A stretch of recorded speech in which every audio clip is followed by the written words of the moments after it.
Hey everybody, this is a piece from a collection of pieces of articles titled Global Anti-Semitism, A Crisis of Modernity. This piece is titled From Sayyid Qutb to Hamas, the Middle East Conflict and the Islamization of Anti-Semitism. It's by Bassam Tibi.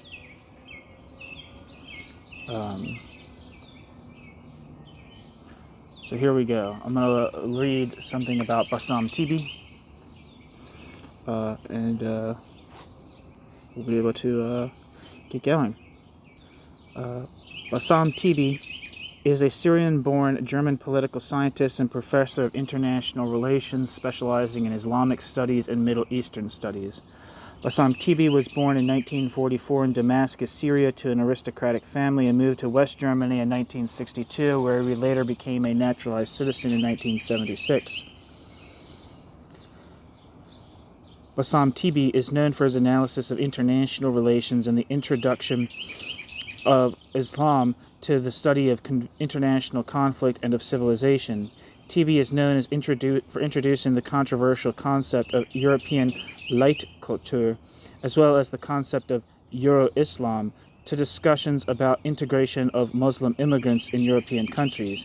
Tibi has done research in Asian and African countries. Tibi publishes in English, German, and Arabic. I'm going to read a little bit about his views from the Wikipedia page. Bassam Tibi's views can be accurately stated by a quote from the German distinguished professor Walter Rees Scheffer. This scholar writes on Tibi, quote, "Unlike other authors, Bassam Tibi bases his views as a scholarly observer on his participation in the matters he deals with."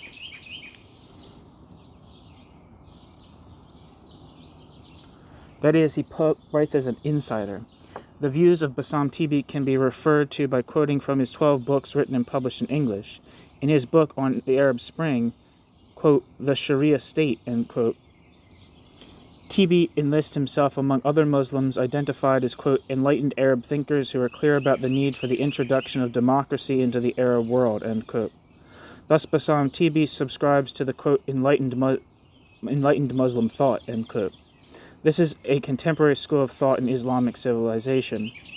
In another book on, quote, Islamism and Islam, end quote, published by Yale University Press in 2010, Bassam Tibi discards the Islamist rejection of democracy and concludes in the final chapter 9 with a commitment to, quote, civil Islam as an alternative to Islamism, end quote. On Islam, Tibi is a Muslim, but criticizes Islamism and advocates, quote, reforming, end quote, Islam. Tibi also suggests that Muslim immigrants should refrain from engaging in religious missionary activities, dawah. On Europe. When it comes to Europe, Tibi distinguishes positive and negative elements of European culture. The positive ones are, according to Tibi, enlightenment, pluralism, civil rights, and secularization. Tibi argues that there is a need for Europe to defend these values, especially in times of globalization and migration from Muslim countries. On the other hand, Tibi argues that racism is a European invention and that Europeans must overcome what he calls, quote, Euro-arrogance, end quote, and xenophobia to integrate immigrants. Tibi criticizes European imperialism, arguing that European imperialism disrupted and deformed other cultures, acknowledging that Muslim conquerors also did wrongs. Tibi argues that unlike the European conquest, Muslim conquests were not driven by any kind of racism. On Germany. Tibi has criticized the left-green-dominated German media for stifling debates about Islam in Germany, leading to ordinary people being afraid to state their opinions. As an example, he gives Uwe Telkamp, who expressed criticism against the German policy of migration and was attacked in mainstream media and painted as a right extremist. He also criticized authorities in Germany for not standing up to the large organized Islamic community organizations like the Turkish Islamic Union for Religious Affairs, and for not supporting the liberal Muslims like Seyran Etis and Nekla Kelik. On Israel. Bassam Tibi has criticized the Likud Party of Israel as blocking the peace process. He states that in the 1990s, the Likud adopted the, quote, three no's, end quote, policy. quote, "No to the Palestinian state, no to dividing Jerusalem, no to returning Golan Heights to Syria," end quote. According to Tibi, the Likud government of 1996 engaged in provoking Arabs by constructing Har Homa in Arab Jerusalem and digging a tunnel under the Temple Mount and thereby exposing Israel to terrorism.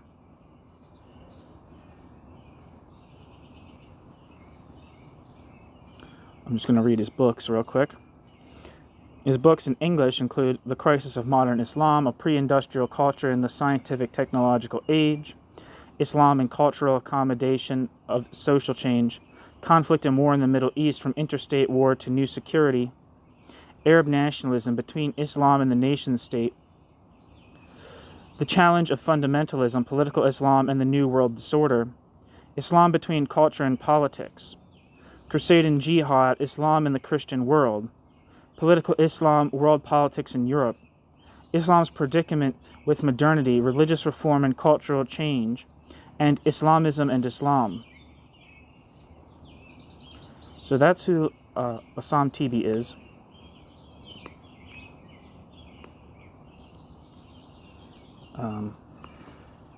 Piece is about Sayyid Qutb, so I'm going to look that up.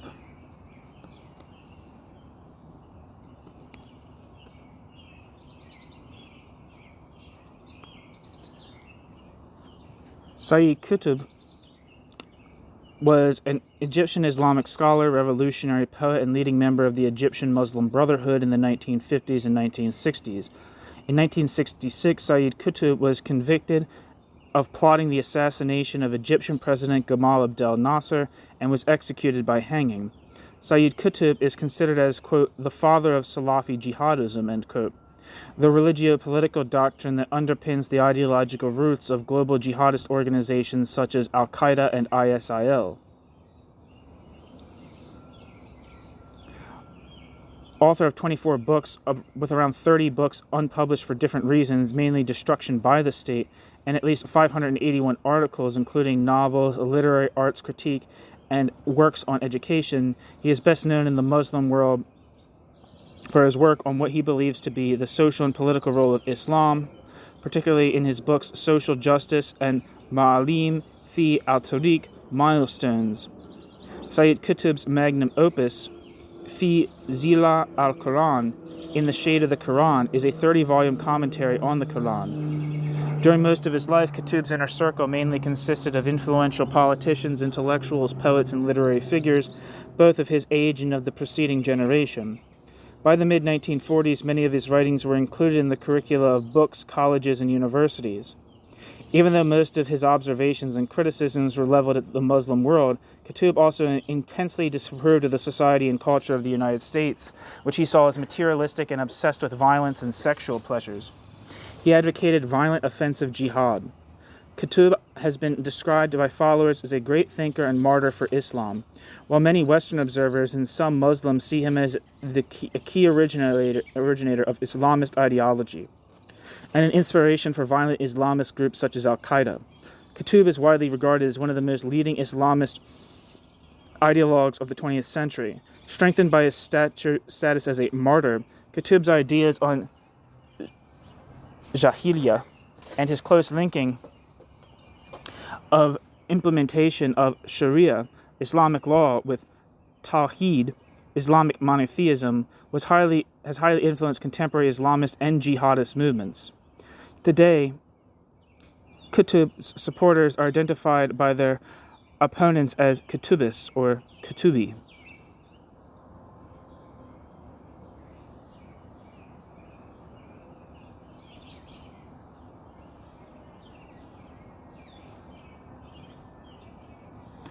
I'm not going to read through his whole thing, but I am going to read his relation, what it says about Qutb's relation to anti-Semitism. Qutb and anti-Semitism. Qutb was a staunch anti-Semite. Influenced by Islamists like Rashid Rida, Qutb embraced anti-Semitic conspiracy theories and believed in the existence of global Jewish conspiracies. In 1950, Qutb published a book our struggle against the Jews, which forms a central part of today's Islamist anti-Semitism, blaming the Jews for advocating secularizing reform in the Ottoman Empire and inciting various turmoils that resulted in its dissolution. Sayyid Qutb wrote, quote, "A Jew is behind the incitement of various kinds of tribal arrogance in the last caliphate, the fomenting of revolutions which began with the removal of the Sharia from the legislation and substituting for it, quote, the Constitution," end quote, during the period of Sultan Abdul Hamid II, and the, quote, hero, end quote, Ataturk's ending of the caliphate. Then behind the subsequent war declared against the first signs of Islamic revival from every place on the face of the earth, ... stood the Jews, end quote. Sayyid Qutb. So, that's Bassam Tibi, and that's Sayyid Qutb. I think we have enough background information to make this piece readable.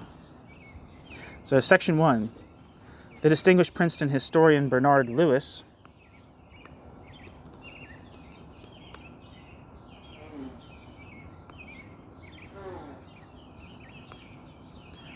is a leading authority on anti-Semitism. Earlier in Bernard Lewis's career, he was honored as the, quote, Dean of Islamic Studies, end quote, but this title was abandoned when the field was overtaken by the followers of Edward Said. So let's see what the Wikipedia says about Bernard Lewis.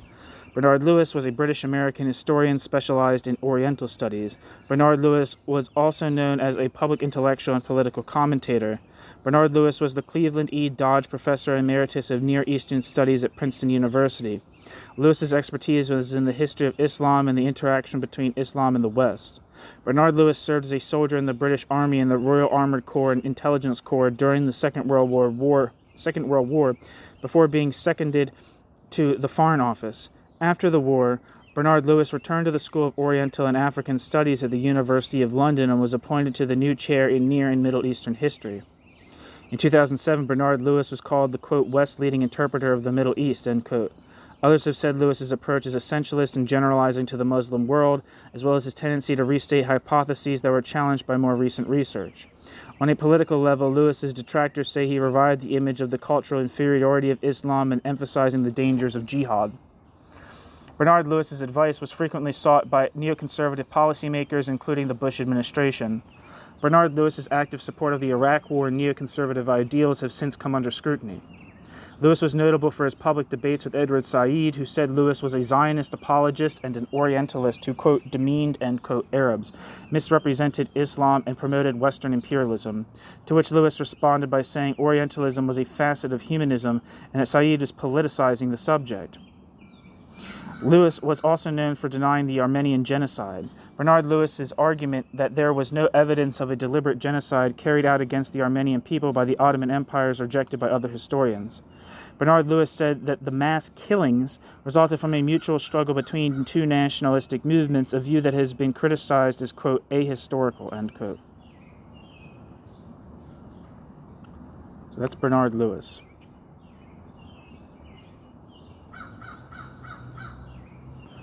Back to the text. In both capacities, Lewis has stated in his work that despite existing tensions, anti-Semitism is alien to Islam, but that anti-Semitism has been successfully transplanted from Europe to the world of Islam. In my research, I identify the process of the Islamization of European anti-Semitism. The carrier of this process has traditionally been Sunni Islamism, embodied in the movement of the Muslim Brothers.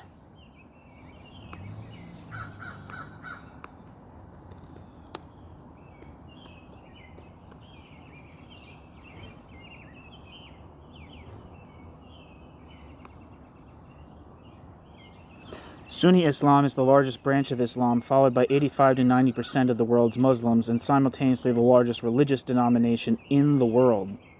Sunni Islam's name comes from the word Sunnah, referring to the tradition of Muhammad. The differences between Sunni and Shia Muslims arose from a disagreement over the succession to Muhammad and subsequently acquired broader political significance, as well as theological and juridical dimensions. According to Sunni traditions, Muhammad left no successor, and the participants of the Saqifa event appointed Abu Bakr as the next in line, the first caliph. This contrasts with the Shia view, which holds that Muhammad appointed his son-in-law and cousin Ali ibn Abi Talib as his successor. The adherents of Sunni Islam are referred to in Arabic as al-Sunnah wa al-Jama'ah, quote, the people of the Sunnah and the community, end quote, or al-Sunnah for short. In English, its doctrines and practices are sometimes called Sunnism. Sunni Islam is sometimes referred to as, quote, Orthodox Islam, end quote. Though some scholars view this as inappropriate and many non-Sunnis find this offensive. The Quran, together with Hadith, especially the 6 books, and Ijma, juristic consensus, form the basis of all traditional jurisprudence within Sunni Islam.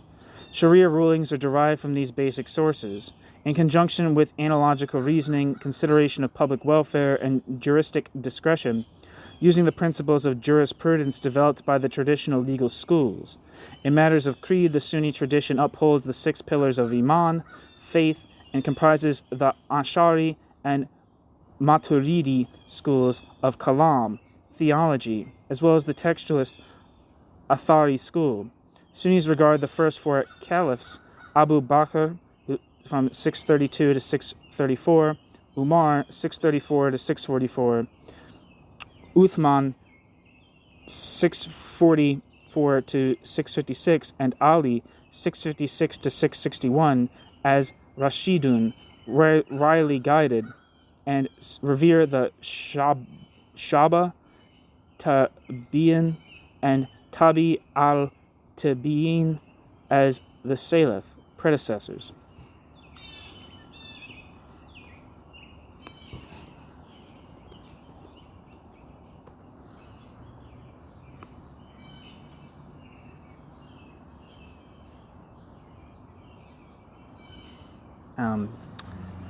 The Society of the Muslim Brothers, better known as the Muslim Brotherhood, is a transnational Sunni Islamist organization founded in Egypt by Islamic scholar and school teacher Hassan al-Banna in 1928. Yet, to my understanding, Hassan al-Banna didn't write that much, and Sayyid Qutb would be more of like the ideas guy. To my understanding, at least. Al-Banna's teachings spread far beyond Egypt, influencing today various Islamist movements from charitable organizations to political parties.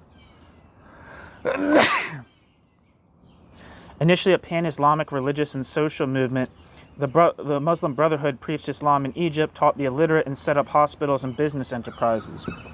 It later advanced into the political arena, aiming to end British colonial control of Egypt. The movement's self-stated aim is the establishment of a state ruled by Sharia law under a caliphate. Its most famous slogan is, quote, Islam is the solution, end quote. Charity is a major aspect of its work. The group spread to other Muslim countries, but still has one of its largest organizations in Egypt, despite a succession of government crackdowns from 1948 up until the present. The Muslim Brotherhood remained a fringe group in the politics of the Arab world until the 1967 Six-Day War, when Islamism managed to replace popular secular Arab nationalism after a resounding Arab defeat by Israel. The movement was also supported by Saudi Arabia, with which it shared mutual enemies like communism. The Arab Spring brought the Muslim Brotherhood legalization and substantial political power at first, but as of 2013, the Muslim Brotherhood has suffered severe reversals. The Egyptian Muslim Brotherhood was legalized in 2011 and won several elections, including the 2012 presidential election, when its candidate, Mohamed Morsi, became Egypt's first president to gain power through an election. A year later, following massive demonstrations and unrest, he was overthrown by the military and placed under house arrest, with a later review finding that the group failed to moderate its views or embrace democratic values during its time in power. The Muslim Brotherhood was then banned in Egypt and declared a terrorist organization. The Persian Gulf monarchies of Saudi Arabia and the United Arab Emirates followed suit, driven by the perception that the Brotherhood is a threat to their authoritarian rule. The group's founder, it says failed verification in brackets, so that might mean that last statement is questionable. The group founded accepted the utility of political violence, and members of the Brotherhood conducted assassinations and attempted assassinations on Egyptian state figures during his lifetime, including Egyptian Prime Minister Mahmoud al-Naqrashi in 1948. Sayyid Qutb, one of the group's most prominent thinkers, promoted takfirism in ma'alim fi ʻtariq, milestones, a doctrine that permits, quote, the stigmatization of other Muslims as infidel or apostate, and of existing states as un-Islamic, and the use of extreme violence in the pursuit of the perfect Islamic society, end quote. This doctrine continues to inspire many jihadist movements. The group abandoned the use of violence in the 1970s. However, Hamas, a Palestinian militant group that currently controls the Gaza Strip, is an offshoot of the Brotherhood that continues to use violence. The Brotherhood itself claims to be a peaceful democratic organization, and that its leader, quote, condemns the violence and violent acts, end quote. In recent times, the primary state backers of the Muslim Brotherhood have been Qatar, and the AKP ruled Turkey. As of 2015, it is considered a terrorist organization by the governments of Bahrain, Egypt, Russia, Syria, Saudi Arabia, and the United Arab Emirates.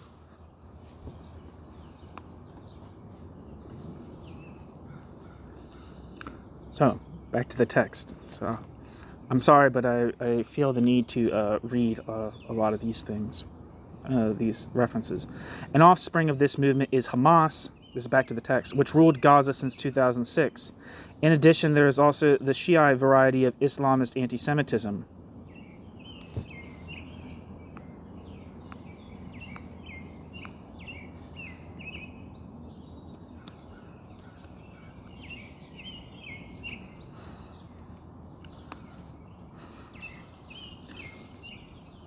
Shia Islam is the second largest branch of Islam.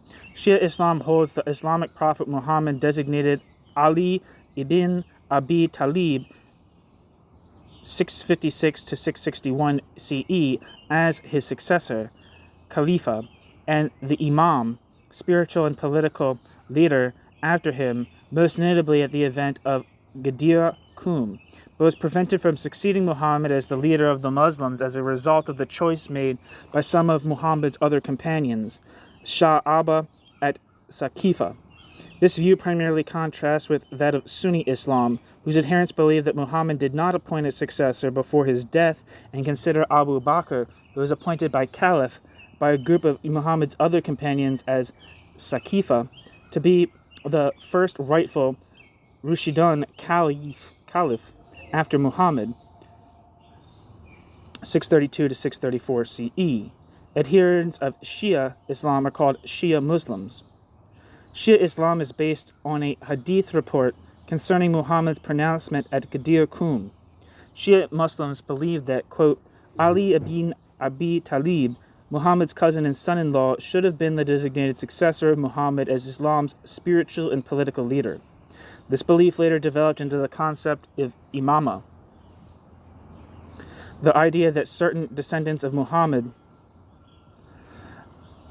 the al-Bayt, are rightful rulers or imams through the bloodline of Ali and his firstborn son, Hassan, whom Shia Muslims believe possesses special spiritual and political authority over the Muslim community. Later events such as Husayn ibn Ali's martyrdom in the Battle of Karbala, 680 CE, further influenced the development of Shia Islam, contributing to the formation of a distinct religious sect with its own rituals and shared collective memory. Shia Islam is the second largest branch of Islam, followed by 10 to 15% of all Muslims. Although there are many Shia subsects in the Muslim world, Twelver Shiism is by far the largest and most influential, comprising about 85% of all Shia Muslims. Others include the Ismaili, Saidi, and Alevi. Shia Muslims form a majority of the population in 4 countries across the Muslim world: Iran, Iraq, Azerbaijan, and Bahrain. Significant Shiite communities are also found in Lebanon, Kuwait, Turkey, Yemen, and the Indian subcontinent. Iran, a theocratic Islamic republic governed by a framework established by Ayatollah Khomeini, known as the, quote, guardianship of the Islamic jurist, end quote, stands as the only country where Shia Islam forms the foundation of both its laws and governance system. So, back to the text.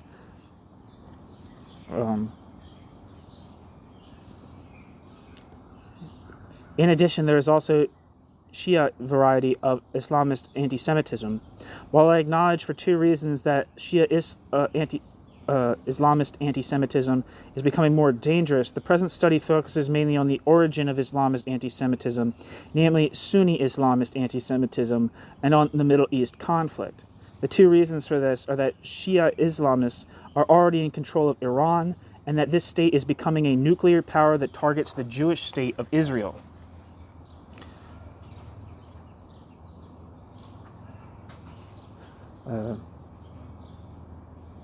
See Sharon Chubin's Iran's Nuclear Ambitions, Washington, D.C., Carnegie Endowment for International Peace, and more recently the study by Alireza Jafarzadeh, The Iran Threat, President Ahmadinejad, and the Coming Nuclear Crisis.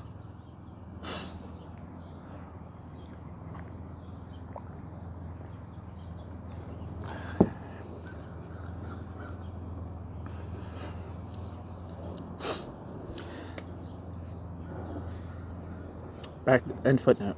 This threat represents an imagined genocidal nuclear anti-Semitism. However, I will leave this issue aside in order to focus on the above-mentioned problem, which will be dealt with in 3 steps. 1. Identifying the Islamization of anti-Semitism. 2. Introducing the rector spiritus of this genocidal ideology. And finally, 3. An analysis of the Hamas Charter, the anti-Semitic agenda of an organization falsely presented as a movement of liberation.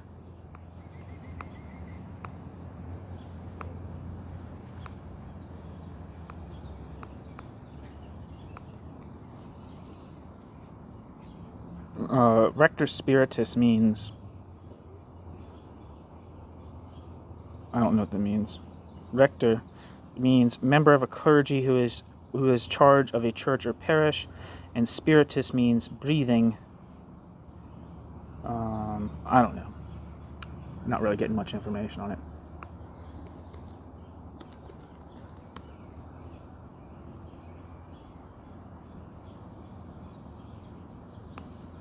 Wikipedia says, Hamas Charter, the 1988 Hamas Charter, the Covenant of the Islamic Resistance Movement, referred to as the Hamas Covenant or Hamas Charter, was issued by Hamas, the Islamic Resistance Movement, on the 18th of August 1988 and outlines the organization's founding identity, positions, and aims. In 2017, Hamas unveiled a revised charter without explicitly revoking the 1988 charter. The original charter identified Hamas as the Muslim Brotherhood in Palestine and described its members as to be God-fearing Muslims raising the banner of jihad, armed struggle in, quote, the face of the oppressors, end quote. The charter defines the struggle to be against the Jews and calls for the eventual creation of an Islamic Palestinian state in all of former mandatory Palestine and the obliteration or dissolution of Israel. The charter has been criticized for its use of anti-Semitic language, which some commentators have characterized as incitement to genocide. Hamas's 2017 charter removed the anti-Semitic language and clarified Hamas's struggle was with Zionists, not Jews. Since choosing to run candidates for office in elections, Hamas has downplayed the role of its charter. In direct contradiction of the charter, in 2008, Hamas leader Ismail Haniyeh stated that Hamas would agree to accept a Palestinian state along the 1967 borders and to offer a long-term truce with Israel. In 2010, Hamas leader Khaled Messah stated that the charter is, quote, a piece of history and no longer relevant but cannot be changed for internal reasons, end quote. Mashal also stated that Hamas was ending its association with the Muslim Brotherhood. Unlike the 1988 charter, the 2017 charter accepted a Palestinian state within the borders that existed before 1967, maintaining Hamas's refusal to recognize the state of Israel, which it terms the, quote, Zionist entity, end quote. The 2017 charter refers to an Israeli state within the pre-1967 borders as a transitional state, while also advocating for the, quote, liberation of all of Palestine, end quote. Views on the 2017 document varied, while some welcomed it as a sign of increased political maturity, an attempt to bridge the gap between moderates and hardliners within Hamas, and a potential step on the way to peace. Many others, including Israeli Prime Minister Benjamin Netanyahu, dismissed it as merely a cosmetic effort designed to make Hamas sound more palatable while changing nothing about Hamas's underlying aims and methods. So, that's the Hamas charter. The contemporary Islamization of European anti-Semitism places additional obstacles in the way of a solution to the conflict in the Middle East. Islamist anti-Semitism complicates the search for peace. Based on this assumption, I established a link between the two elements indicated in the title of this study. First of all, on the grounds of the evidence presented, this study claims to see in this process a direct line from Sayyid Qutb, the intellectual father of Islamism, to Hamas. Second, the tradition and practice of Islamist anti-Semitism has had and continues to have a significant impact on the Middle East conflict. Section 2, the context. Islamism forms a challenge to the United States. The Bush administration failed to deal with it properly. The inauguration of President Barack Obama was accompanied by the promise of a sea change in U.S. politics. President Obama's first address to the Muslim world in Ankara on the April 6, 2009, was lauded by the New York Times as a transition from a presidency of the, quote, clash of civilizations, end quote, to one of dialogue combined with promise of a, quote, active effort to resolve the Israeli-Palestinian conflict, end quote. This conflict is examined extensively in the present study. In his second address to the Islamic world in Cairo on June 4, 2009, President Obama listed 7 sources of tension, including the Middle East conflict. The president did not shy away from mentioning the Holocaust and anti-Semitism in this context.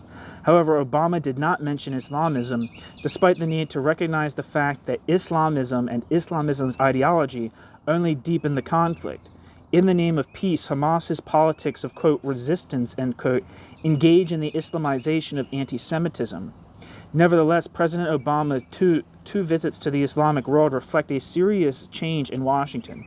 On the positive side, Turkey is one of the few Islamic states that recognize Israel, and this recognition is bolstered by various security agreements, while Egypt signed a peace treaty with Israel in 1979.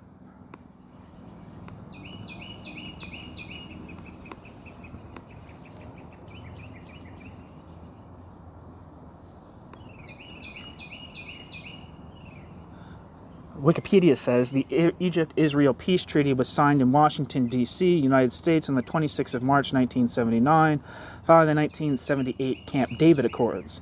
The Egypt-Israeli treaty was signed by Anwar Sadat, President of Egypt, Menachem Begin, Prime Minister of Israel, and witnessed by Jimmy Carter, President of the United States.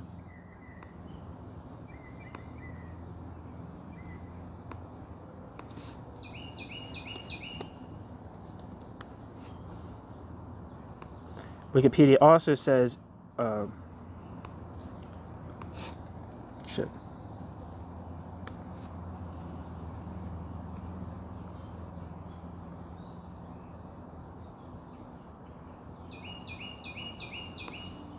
Wikipedia says, on the page for Israel-Turkey relations, the State of Israel and the Republic of Turkey formally established diplomatic relations in March 1949. Less than a year after the Israeli Declaration of Independence. Turkey recognized Israeli sovereignty, making it the world's first Muslim-majority country to do so. Both countries gave high priority to bilateral cooperation in the areas of diplomacy and military/strategic ties, while sharing concerns with respect to the regional instabilities in the Middle East. In recent decades, particularly under Turkey's Erdogan administration, the two countries' relationship with each other has deteriorated considerably. However, diplomatic ties were reinstated after a successful normalization initiative in mid-2022. Back to the text.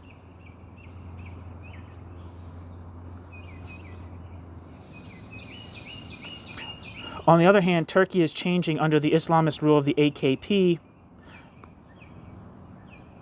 See Infonote 29, and Muslim Brotherhood. The Muslim Brotherhood has gained control in Egypt since the fall of Mubarak.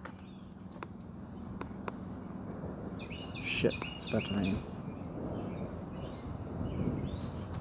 Hold on, give me a minute, I gotta go inside.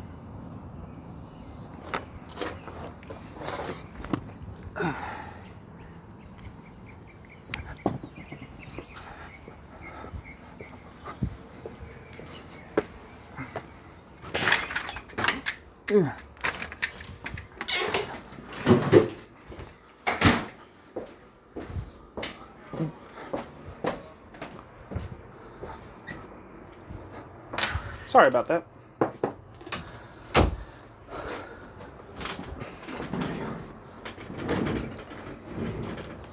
We're back inside now.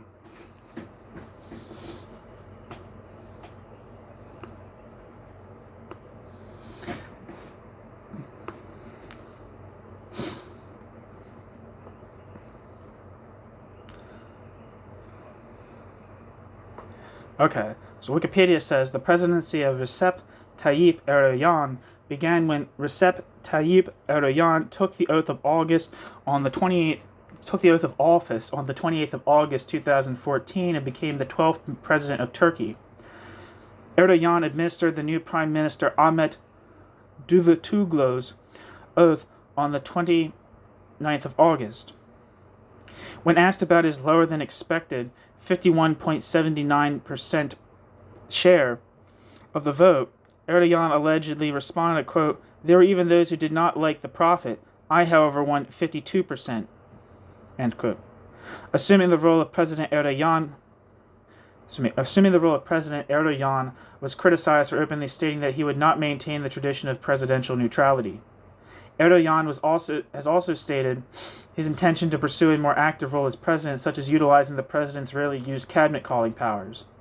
The political opposition has argued that Erdogan will continue to pursue his own political agenda, controlling the government, while his new prime minister, Ahmet Davutoglu, would be docile and submissive. Furthermore, the domination of loyal Erdogan supporters in Davutoglu's cabinet fueled speculation that Erdogan intended to exercise substantial control over the government.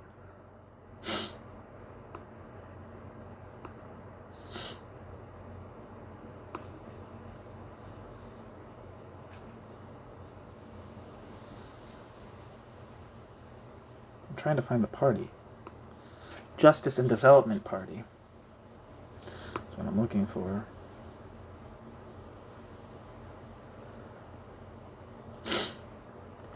The Justice and Development Party, abbreviated officially as AK Party in English, is a political party in Turkey self-described as conservative democratic. The Justice and Development Party has been the ruling party of Turkey since 2003. Third-party sources often refer to the party as national conservative, social conservative, right-wing populist, and espousing neo-Ottomanism. The party is generally regarded as being right-wing on the political spectrum, although some sources have described it as far-right since 2011. It is one of the two major parties of contemporary Turkey, along with the Republican People's Party. Recep Tayyip Erdogan has been chairman of the AK Party since the 2017 Party Congress. The AK Party is the largest party in the Grand National Assembly.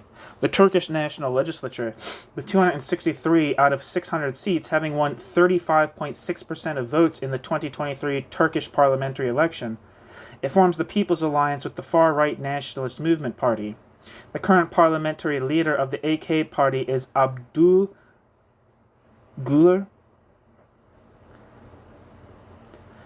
Founded in 2001 by members of a number of parties such as FP, AN8P, and DYP, the Justice and Development Party has a strong base of support among people from the conservative tradition of Turkey. Though the party strongly denies it is Islamist.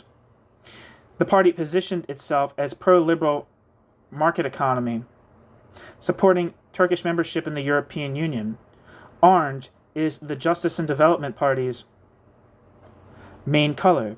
Other colors include white for the logo, blue for the flag, orange, white, red, blue-red for the corporate design.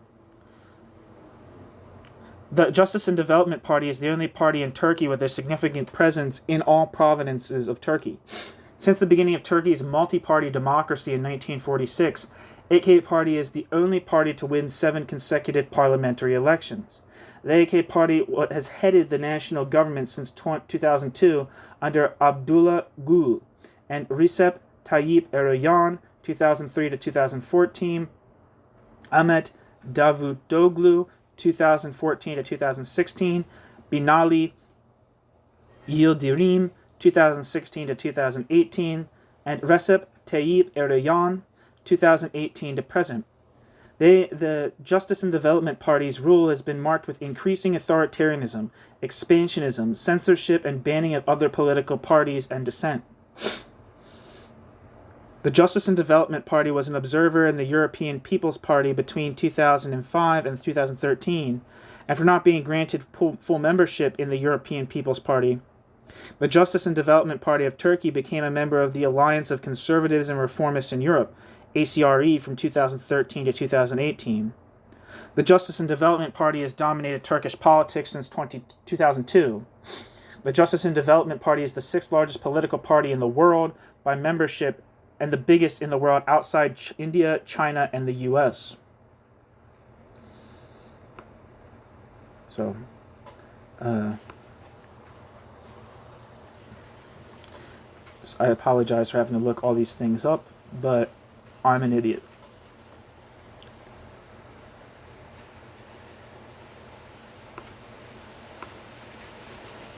Shit, it's raining. Really raining now. I gotta close some windows.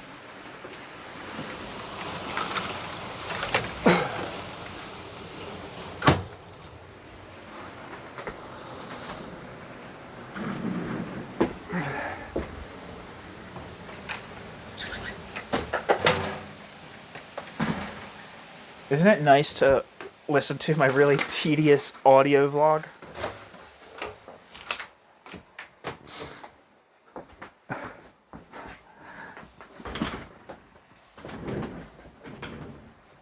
Alright, so here we are.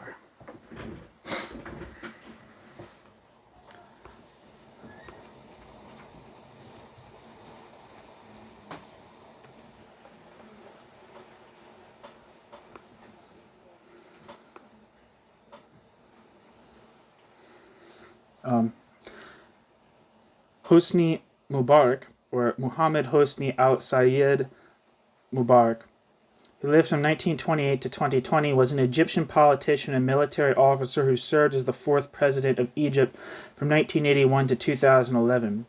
Before he entered politics, Mubarak was a career officer in the Egyptian Air Force. Mubarak served as its commander from 1972 to 1975 and rose to the rank of Air Chief Marshal in 1973. In 1975, Hosni Mubarak was appointed vice president by President Anwar Sadat and assumed the presidency after Anwar Sadat's assassination in 1981. Mubarak's presidency lasted almost 30 years, making Hosni Mubarak Egypt's longest-serving ruler since Muhammad Ali Pasha, who ruled the country for 43 years from 1805 to 1848. Less than 2 weeks after the assassination of President Sadat, Mubarak quickly assumed the presidency in the single-candidate 1981 referendum and renewed Hosni Mubarak's term through single-candidate referendums in 1987, 1993, and 1999. Under United States pressure, Mubarak held the country's first multi-party election in 2005 when he won. In 1989, Hosni Mubarak succeeded in reinstating Egypt's membership in the Arab League, which had been frozen since the Camp David Accords with Israel, and in returning the Arab League's headquarters back to Cairo. Hosni Mubarak was known for his supportive stance of the Israeli-Palestinian peace process, in addition to Hosni Mubarak's role in the Gulf War. Despite providing stability and reasons for economic growth, Hosni Mubarak's rule was repressive. The state of emergency, which had not been lifted since the 1967 war, stifled political opposition. The security services became known for their brutality, and corruption became widespread. It's really coming in. I can't even crack the window.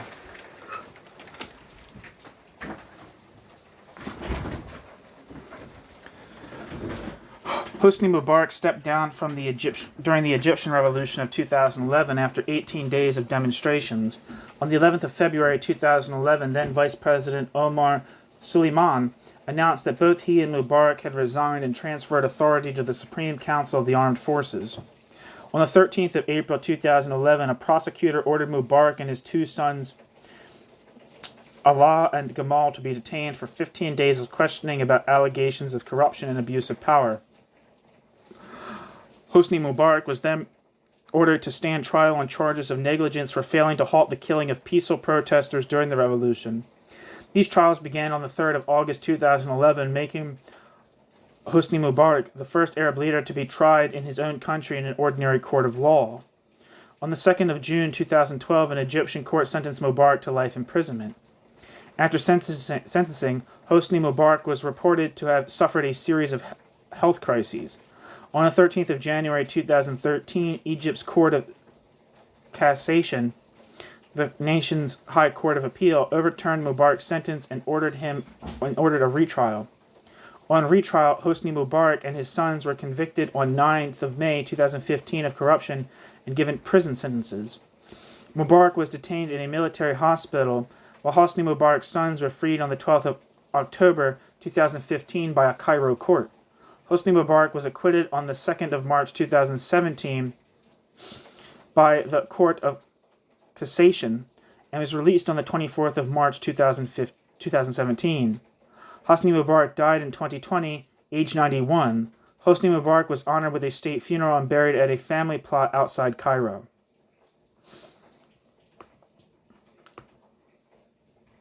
So, back to the text.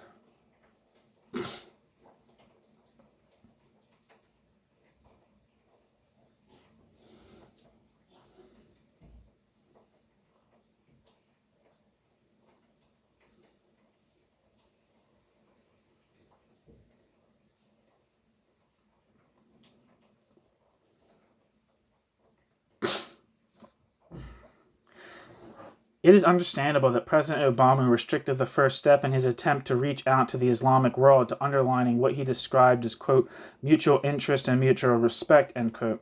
But in his speech in Ankara, Obama shied away from referring to any conflictual issues, including the Middle East conflict. The above-mentioned article predicted a second step in which the president was expected to acknowledge, quote, not just common ground but important differences, including the issue of women's right and freedom of religion. End quote. Obama. This second step took place in Cairo on June 4th, 2009. However, neither President Obama nor the article took account of the pivotal issue of the, quote, Islamization of anti-Semitism, end quote. In the context of the Middle East conflict, this process involves a combination of anti-Semitism and anti-Americanism. The New York Times article is evasive, but the present study is not. It argues that no solution to the Israeli-Palestinian conflict can ever be successful if Islamist anti-Semitism is not addressed and dealt with candidly. The present study goes beyond these evasions and argues that the religionization of the conflict is rendering the conflict intractable. Conflict resolution requires negotiation, but religious beliefs are non-negotiable. When politics is religionized, the end result is a form of neo-absolutism that dismisses dialogue and compromise. Hamas's behavior in the Israeli-Palestinian conflict is a case in point. Pretty sure this book was published before.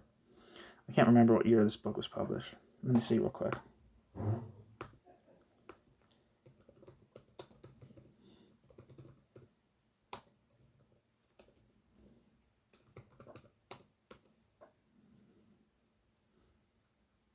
It looks like it's from 2013. So yeah, 10 years before October 7th. Hamas's behavior in the Israeli-Palestinian conflict is a case in point. As stated, Hamas is an offspring of the Islamist fundamentalist movement in Islam, namely the movement of the Muslim Brotherhood. This origin is acknowledged in all of Hamas's pronouncements and documents. Footnote: see the excellent study by Matthew Levitt Hamas politics, charity, and terrorism in the service of jihad. Some biased scholars in the U.S. Middle East studies community complained when Yale University Press published this well-researched and revealing study and unjustly accused of being, quote, anti-Arab.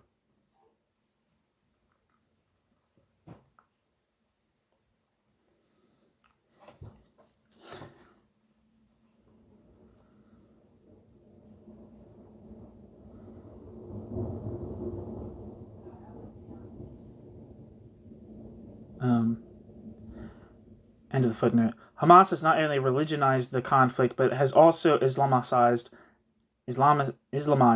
anti-Semitism, thus closing the door to a peace based on mutual recognition. The political and secular representative movement of the Palestinians, the Palestinian Liberation Organization, did not have great difficulty in recognizing the state of the issue at the outset of the Oslo peace process in 1993.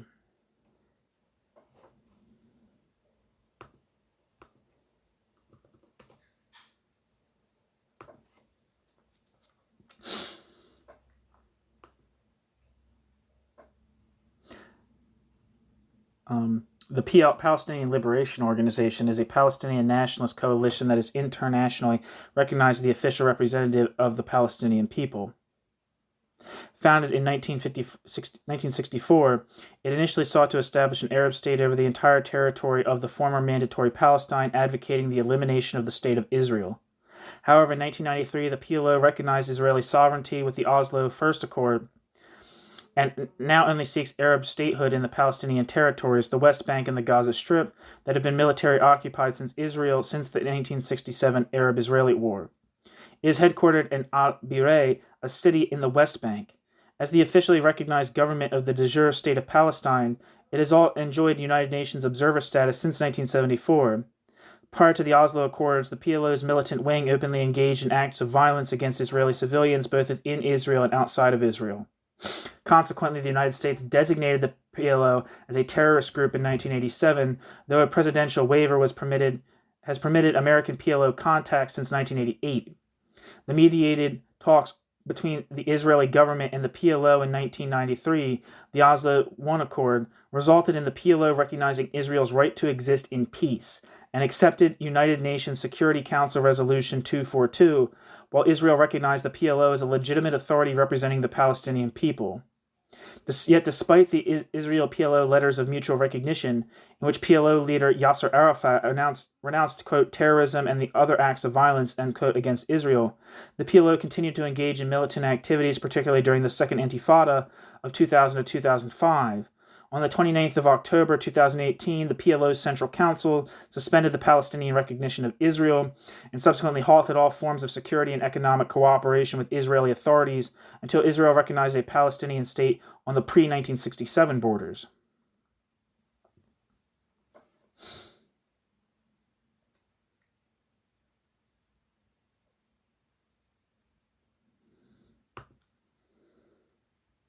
So that's the PLO, which we all know about already, most of us, at least. But I needed a refresher if there's any specific details that I was not aware of. And Wikipedia says the Oslo Accords are a pair of interim agreements between Israel and the Palestine Liberation Organization. The Oslo I Accord signed in Washington, D.C. in 1993, and the Oslo II Accord signed in Tibi, Egypt in 1995.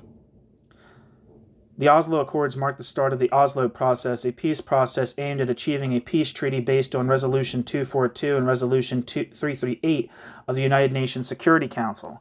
The Oslo process began after secret negotiations in Oslo, Norway, resulting in both the recognition of Israel by the PLO and the recognition by Israel of the PLO as the representative of the Palestinian people as a partner in bilateral negotiations. Among the notable outcomes of the Oslo Accords was the creation of the Palestinian National Authority, which was tasked with the responsibility of conducting limited Palestinian self-governance over parts of the West Bank and the Gaza Strip, and the international acknowledgement of the Palestinian Liberation Organization as Israel's partner in permanent status negotiations about any remaining issues revolving around the Israeli-Palestinian conflict. Bilateral dialogue stems from questions related to the international border between Israel and a future Palestinian state. Negotiations for the subject are centered around Israeli settlements, the status of Jerusalem, Israel's maintenance of control over security following the establishment of Palestinian autonomy, and the Palestinian right of return. The Oslo Accords did not create a definite Palestinian state. A large portion of the Palestinian population, including various Palestinian militant groups, staunchly opposed the Oslo Accords. Palestinian American philosopher Edward Said described them as a, quote, Palestinian Versailles, end quote. The peace process was strained by the Cave of the Patriarchs massacre, as well as by Hamas and Palestinian Islamic Jihad suicide bombings and attacks. Far-right Israelis also opposed the Oslo Accords, and Rabin was assassinated in 1995 by a right-wing Israeli extremist for signing them.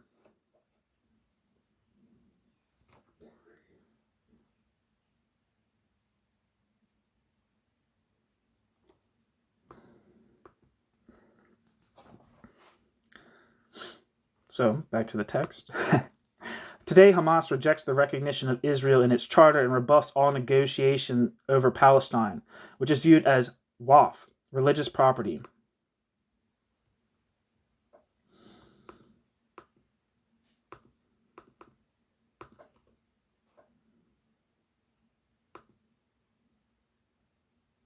I don't know how to pronounce this. It's W-A-Q-F, waqf.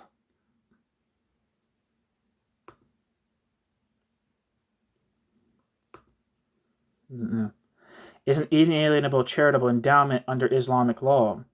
Waqf typically involves donating a building, plot of land, or other assets for Muslim religious or charitable purposes with no intention of reclaiming the assets. A charitable trust may hold the donated assets. The person making such dedication is known as a waqif, donor, who uses a mutawali, trustee, to manage the property in exchange for a share of the revenues it generates. In Ottoman Turkish law, and later under the British Mandate of Palestine, a waqf was designated as usufruct state land or property from which the state revenues are assured to pious foundations. It allows the state to provide social services in accordance with Islamic law while contributing to the preservation of cultural and historical sites. Although the waqf system depended on several hadiths and presented elements similar to practices from pre-Islamic cultures, the waqf system, it seems that the specific full-fledged Islamic legal form of endowment called waqf dates from the 9th century AD. So that's the waqf. Back to the text. From Hamas's perspective, it would be a betrayal of Islam to negotiate over sharing the Holy Land. In short, there is no place for Jews in their state. The present study examines this polarizing mindset, which results from the Islamization of Palestinian politics and undermines all prospects of Islamic-Jewish reconciliation and peace. See Beverly Milton Edwards, Islamic Politics in Palestine. Although it focuses on the Islamization of antisemitism and its effects on the Israeli-Palestinian conflict, the present study does not aim to analyze day-to-day issues. Nevertheless, it is important to touch in passing on the post-Gaza war developments, which give rise to misgivings concerning the potential for an appeasement of Hamas. In the West, and particularly in Europe, there is a belief in the, quote, changing face of Hamas, end quote. This belief is echoed in the title of an article by Paul McGow in the International Herald Tribune.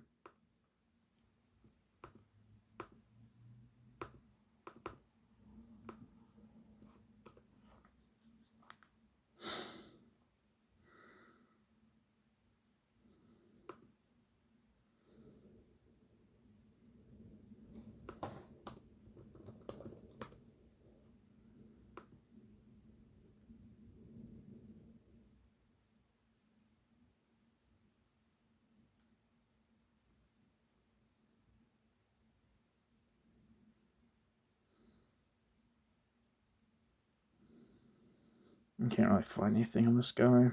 Anyway. In this article, McGow quotes from an interview with Hamas leader Khalid Mishal, in which the latter advances the notion that, quote, Hamas has already changed, end quote.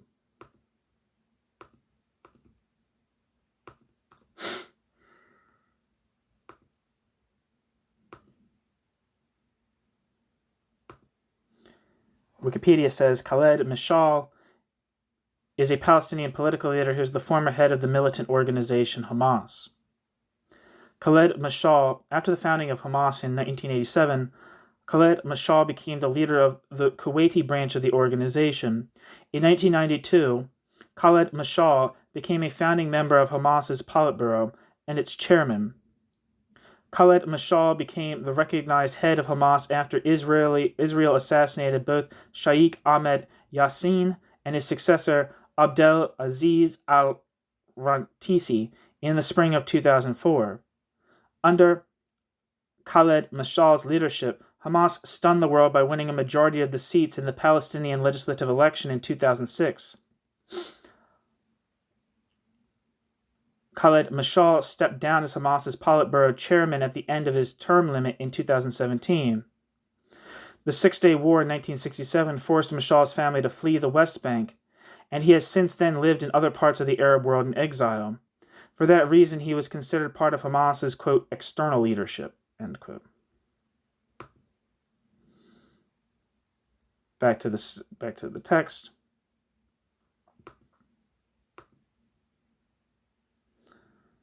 Nonetheless, Mashal stubbornly responds to the question about, quote, rewriting the Hamas charter, end quote, with the following clear response, quote, not a chance, end quote. It is through this charter that the Islamization of anti-Semitism as initiated by the rector spiritus of Islamism, Sayyid Qutb, is continued and politically established. As will be demonstrated in the present study, anti-Semitism is inherent to a form of Islamist ideology, of which the Hamas Charter is not only an expression, but also a powerful source.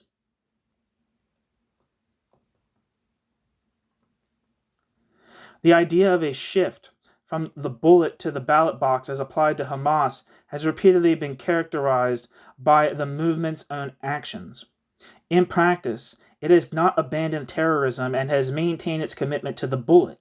After a landslide victory in 2006, Hamas used the military force of its militants to remove all opposition and jail 450 PLO members in 2007.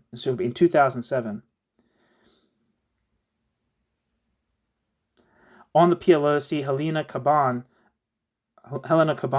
the Palestinian Liberation Organization, People, Power, Politics, 1987.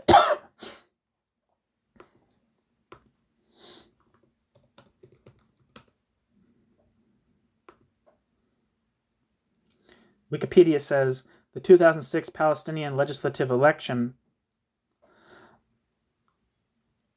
were held in the Palestinian territories on the 25th of January 2006 in order to elect the second Palestinian Legislative Council, the legislature of the Palestinian National Authority. The result was a victory for Hamas, contesting under the list name of Change and Reform, which received 44,000.45% of the vote and won 74 of the 132 seats, whilst the ruling Fatah received 41.43% of the vote and won 45 seats. The newly elected Palestinian Legislative Council met for the first time on the 18th of February 2006. Incumbent Prime Minister Ahmed Kureyi tendered his resignation on the 26th of January 2006, but remained interim prime minister at the request of President Mahmoud Abbas. On February 20th, Hamas leader Ismail Haniyeh was nominated to form a new government. The new government, with Haniyeh as prime minister, was sworn in on 29th of March. As of May 2024, no new elections have been held since this one. So nearly 20 years since elections held to the Palestinian Legislative Council.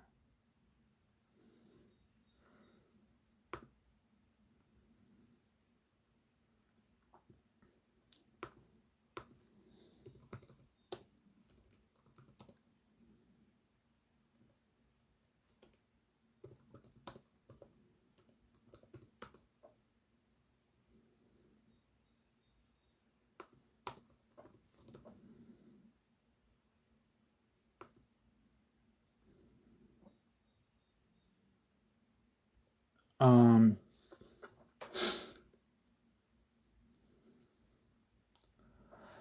we are. That's what I'm looking for. Battle of Gaza, 2007. The Battle of Gaza, or the Gaza, this is still according to Wikipedia. The Battle of Gaza, or the Gaza Civil War, was a brief civil war between Fatah and Hamas that took place in the Gaza Strip from the 10th to 15th of June 2017.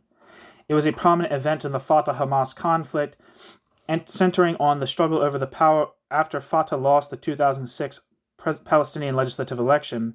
The battle resulted in the dissolution of the unity government and de facto division of the Palestinian territories into two territory entities, the West Bank governed by the Palestinian National Authority and the Gaza Strip governed by Hamas.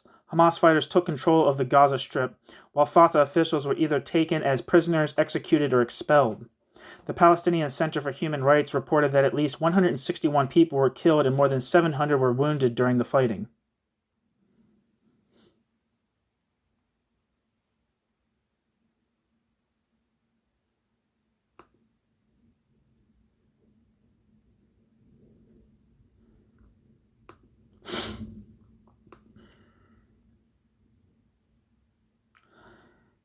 Back to the text. Is this representative of the shift of Islamism to democracy? Unfortunately, there are many precedents for arguing that Islamists cannot be democratic, e.g. Hezbollah in Lebanon, Islamist Shia parties in Iraq.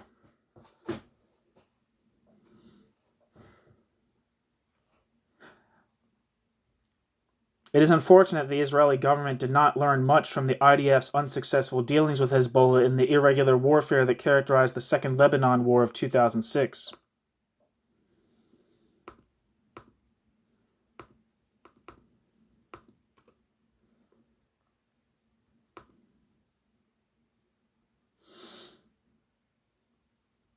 According to Wikipedia, the 2006 Lebanon War, also called the 2006 Israel-Hezbollah War, known in Lebanon as the July War, and in Israel as the Second Lebanon War, was a 34-day military conflict in Lebanon, northern Israel, and the Golan Heights.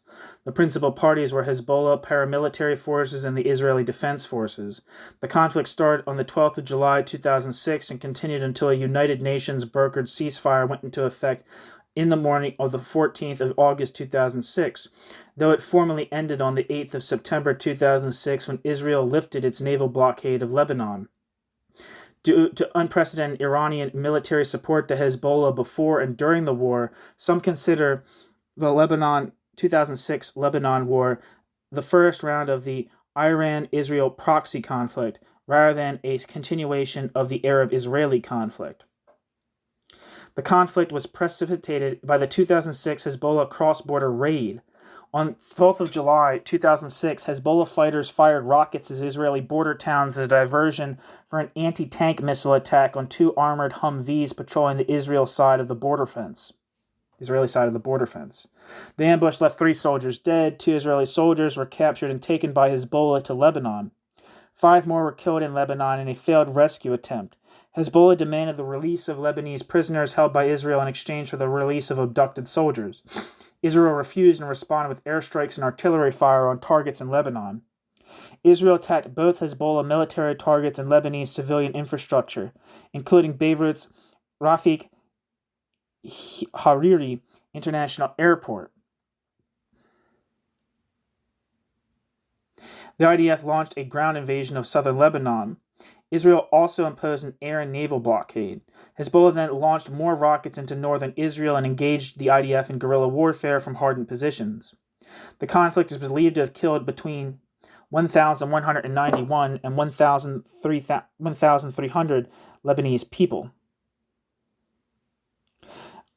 and 165 Israelis. It severely damaged Lebanese civil infrastructure and displaced approximately 1 million Lebanese and 300,000 to 500,000 Israelis.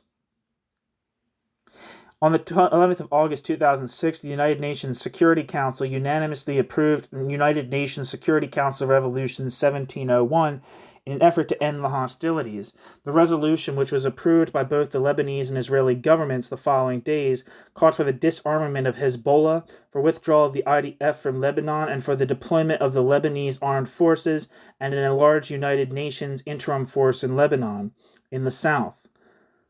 The United Nations interim force in Lebanon was given an expanded mandate, including the ability to use force to ensure that the area of operations was not used for hostile activities and to resist attempts by force to prevent them from discharging their duties. The Lebanese army began deploying in southern Lebanon 17th of August 2006. The blockade was lifted on the 8th of September 2006. On the 1st of October 2006, most Israeli troops withdrew from Lebanon, although the last of the troops continued to occupy the border-straddling village of Gajar. In the time since the enactment of the UNSCR 1701, both the Lebanese government and the UNIFIL have stated that they will not disarm Hezbollah. The remains of the two captured soldiers, whose fates are unknown, were returned to Israel on the 16th of July 2008 as part of a prisoner exchange. Both Hezbollah and the Israeli government claimed victory, while the Winograd Commission deemed the war a missed opportunity for Israel.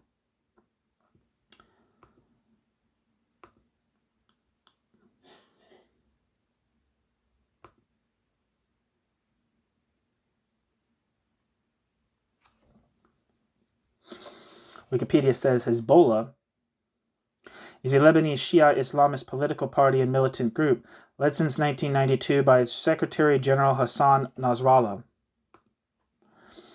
Hezbollah's paramilitary wing is the Jihad Council, and its political wing is the Loyalty to the Resistance Bloc Party in the Lebanese parliament. Its armed strength is assessed to be equivalent to that of a medium-sized army. Hezbollah was established by Lebanese clerics primarily to fight the 1982 Israeli invasion of Lebanon. It adopted the model set out by Ayatollah Khomeini after the Iranian Revolution in 1979, and the party's founders adopted the name, quote, Hezbollah, as chosen by Khomeini. Since then, close ties have developed between Iran and Hezbollah. The organization was created with the support of 1,500 Islamic Revolutionary Guard Corps instructors, and aggregated a variety of Lebanese Shia groups into a unified organization to resist the former Israeli occupation of southern Lebanon. During the Lebanese War, Hezbollah's 1985 manifesto listed its objectives as the expulsion of the, quote, Americans, French, and their allies, definitely from Lebanon, putting an end to any colonialist entity on our land, end quote. From 1985 to 2000, Hezbollah also participated in the 1985 to 2000 southern Lebanon conflict against the South Lebanon Army and Israeli Defense Forces, and fought again the IDF in the 2006 Lebanon War.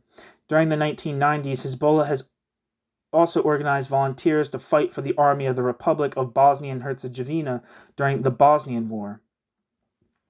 Since 1900, Hezbollah has participated in Lebanese politics, in a process which is described as the Lebanization of Hezbollah, and it later participated in the government of Lebanon and joined political alliances. After the 2006 to 2008 Lebanese protests and clashes, a national unity government was formed in 2008, with Hezbollah and its opposition allies obtaining 11 of 30 cabinet seats, enough to give them veto power. In 2008, Lebanon's new cabinet unanimously approved a draft policy statement that recognizes Hezbollah's existence as an armed organization and guarantees its right to, quote, liberate or recover occupied lands, end quote, such as the Sheba Farms. Hezbollah is part of Lebanon's March 8th alliance in opposition to the March 14th alliance. Hezbollah maintains strong support among Lebanese Shia Muslims, while Sunnis have disagreed with its agenda. Hezbollah also has support in some Christian areas of Lebanon.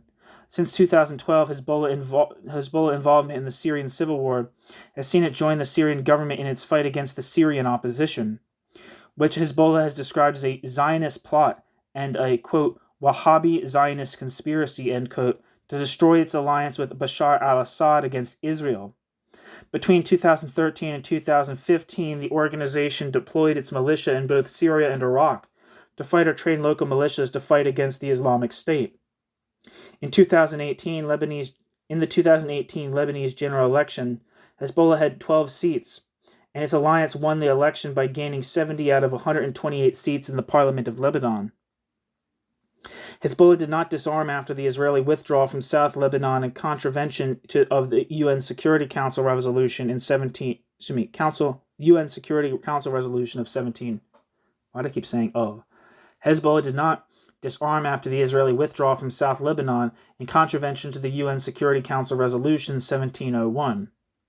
From 2006, Hezbollah's military strength grew significantly to the extent that Hezbollah's paramilitary wing became more powerful than the Lebanese army.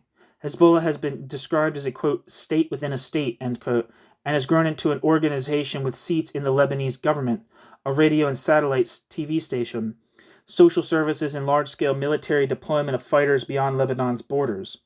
The group currently receives military training, weapons, and financial support from Iran and political support from Syria, although the sectarian nature of the Syrian war has damaged the group's legitimacy. In 2021, Nasrallah said the group had 100,000 fighters. Either the entire organization or only its military wing has been designated a terrorist organization by several countries, including by the European Union, and since 2017 also by most member states of the Arab League, with two exceptions: Lebanon, where Hezbollah is one of the country's most influential political parties, and Iraq. Russia does not view Hezbollah as a, quote, terrorist organization, end quote, but as a, quote, legitimate socio-political force, end quote.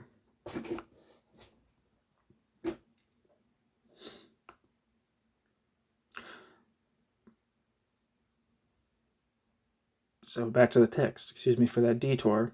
It was not a detour, but like clarifications. The same mistakes were repeated in the Gaza war of 2007 to 2008 with Hamas.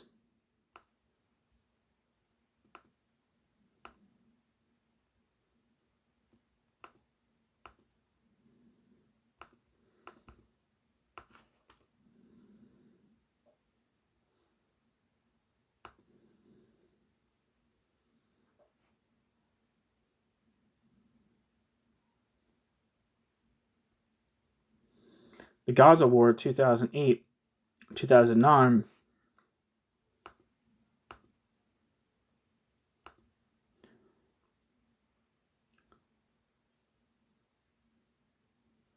where am I?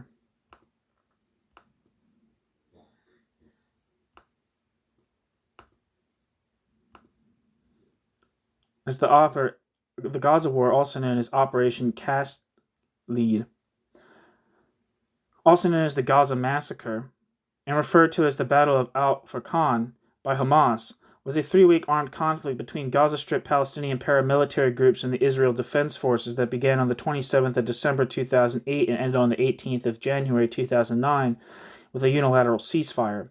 The conflict resulted in 1,166 to 1,417 Palestinian and 13 Israeli deaths. Over 46,000 homes were destroyed in Gaza, making more than 100,000 people homeless. A 6-month-long ceasefire between Israel and Hamas ended on the 4th of November when the IDF made a raid into Deir al-Balah, central Gaza, to destroy a tunnel, killing several Hamas. A 6-month-long ceasefire between Israel and Hamas ended on the 4th of November when the IDF made a raid on Deir al-Balah, central Gaza, to destroy a tunnel, killing several Hamas militants. Israel said the raid was a preemptive strike and Hamas intended to abduct further Israeli soldiers, while Hamas characterized it as a ceasefire violation and responded with rocket fire into Israel. Attempts to renew a truce between Israel and Hamas were unsuccessful. On December 27th, Israel began Operation Cast Lead, which started with the stated aim of stopping rocket fire.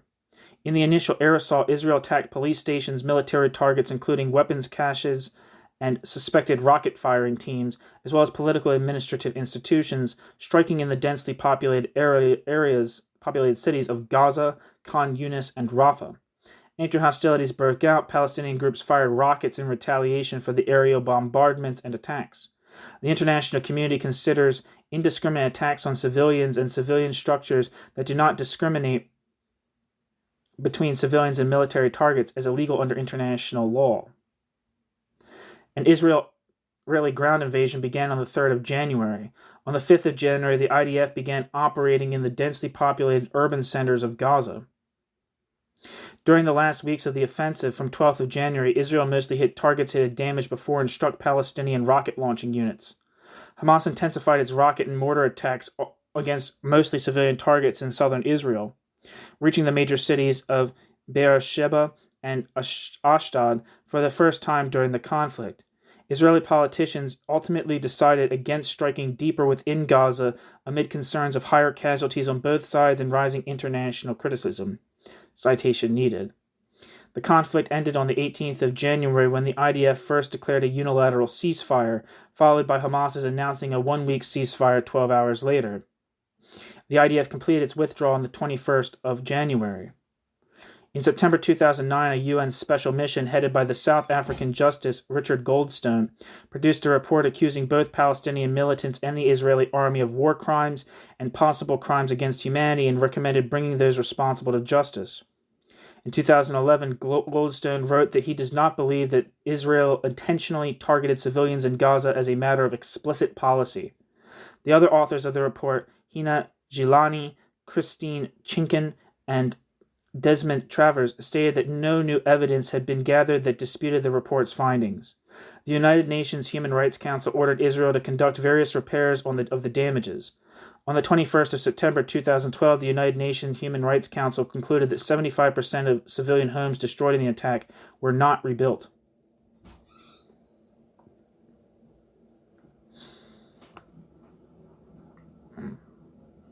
Back to the text.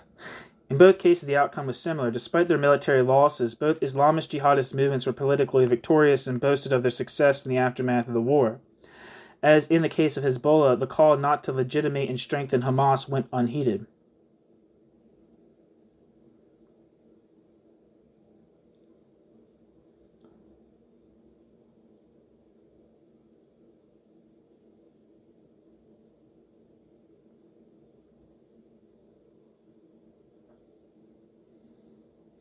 The newly envisioned U.S. approach to the Middle East and the Islamic world of the Obama administration must take account of the reality of the combination of anti-Americanism and anti-Semitism in contemporary Islamist ideology. If the Obama administration does not, any new policies adopted under this approach will simply represent wishful thinking. One cannot reduce existing anti-Americanism without addressing the anti-Semitism that underlies it. See Bassam Tibi, Public Policy and the Combination of Anti-Americanism and Anti-Semitism in Contemporary Islamist Ideology. To illustrate the point, I refer to a report concerning the Gaza war that appeared a few months after the fighting had ended. In March 2009, the New York Times reported that in January 2009, during the Gaza war, Israeli warplanes had bombed a convoy of trucks in Sudan. The convoy was carrying Iranian arms bound for Gaza. Understandably, the Sudanese government kept silent about the incident simply for the sake of convenience. When the arms shipment and the related airstrike were disclosed, a Sudanese government spokesman condemned the bombing during a press conference. The attack was described as, quote, genocide committed by U.S. forces, end quote.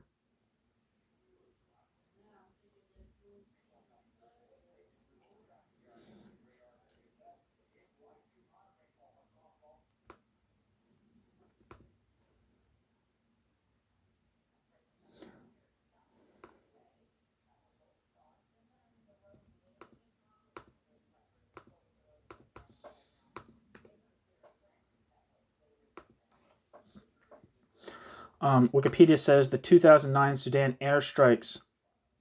In January and February 2009, there was a series of 2 airstrikes in Sudan and one in the Red Sea, codenamed Birds of Prey, allegedly conducted by Israel against Iranian arms being smuggled to the Gaza Strip through Sudan. The Israeli government hinted that Israeli forces were involved in the incident.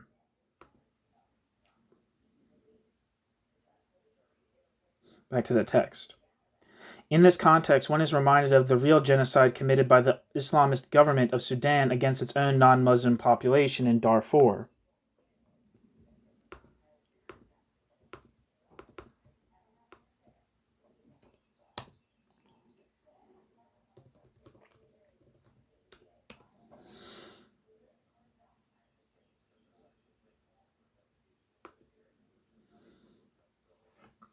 According to Wikipedia, the Darfur genocide is the systematic killing of ethnic Darfuri people, which has occurred during the war in Darfur and the ongoing war in Sudan 2023 to present in Darfur.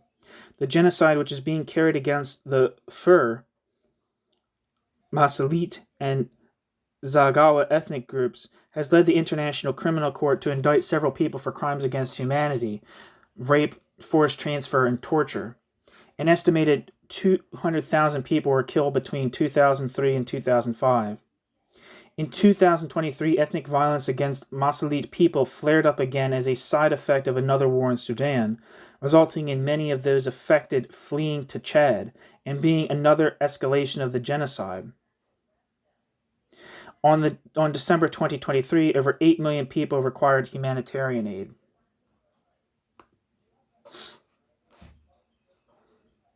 Back to the text. The Sudanese president Omar al-Bashir is the first sitting president in history to be issued with an arrest warrant by an international court on charges of genocide.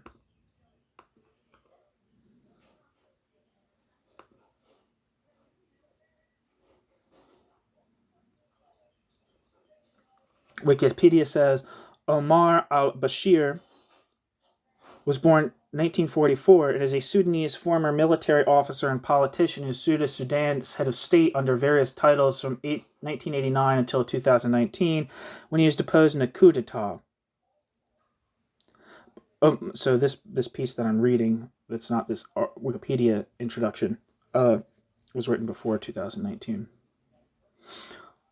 Omar al-Bashir was subsequently incarcerated, tried, and convicted on multiple corruption charges. He came to power in 1989 when, as a brigadier general in the Sudanese army, he led a group of officers in a military coup that ousted the democratically elected government of Prime Minister Sadiq al-Mahdi after it began negotiations with rebels in the south.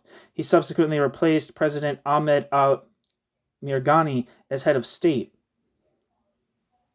Omar al-Bashir was elected 3 times as president in elections that have been under scrutiny for electoral fraud. In 1992, Omar al-Bashir founded the National Congress Party, which remained the dominant political party in the country until 2019. In March 2009, Omar al-Bashir became the first sitting head of state to be indicted in the International Criminal Court, ICC, for allegedly directing a campaign of mass killing, rape, and pillage against civilians in Darfur. Or Darfur. I don't know how you say that, actually. On the 11th of February 2020, the government of Sudan announced that it had agreed to hand over Omar al-Bashir to the International Criminal Court for trial. In October 2005, Omar al-Bashir's government negotiated an end to the Second Sudanese Civil War, leading to a referendum in the south, resulting in the separation of the south as the country of South Sudan. In the Darfur region, Omar al-Bashir oversaw the war in Darfur that resulted in the death tolls of around 10,000 according to the Sudanese government, but most sources suggest between 200,000 and 400,000. During Omar al-Bashir's presidency, there were several violent struggles between the Janjaweed militia and rebel groups such as the Sudanese Liberation Army, SLA, and the Justice and Equality Movement, JEM, in the form of guerrilla warfare in the Darfur region.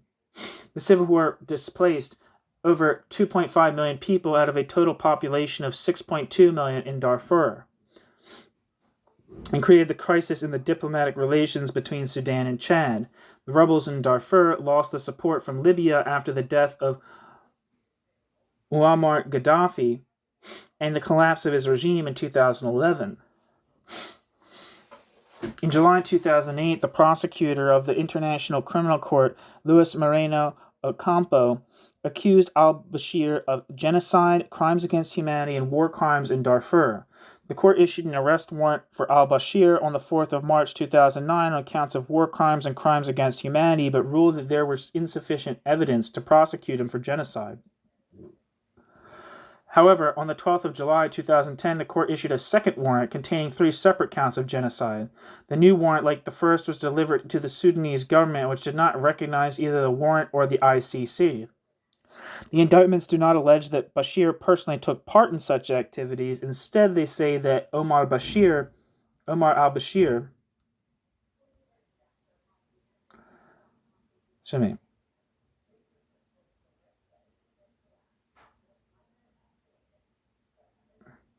the court issued an arrest warrant for Omar al-Bashir on March 4th, 2009 on counts of war crimes and crimes against humanity, but ruled that there was insufficient evidence to prosecute Omar al-Bashir for genocide. However, on the 12th of July 2010, the court issued a second warrant containing 3 separate counts of genocide.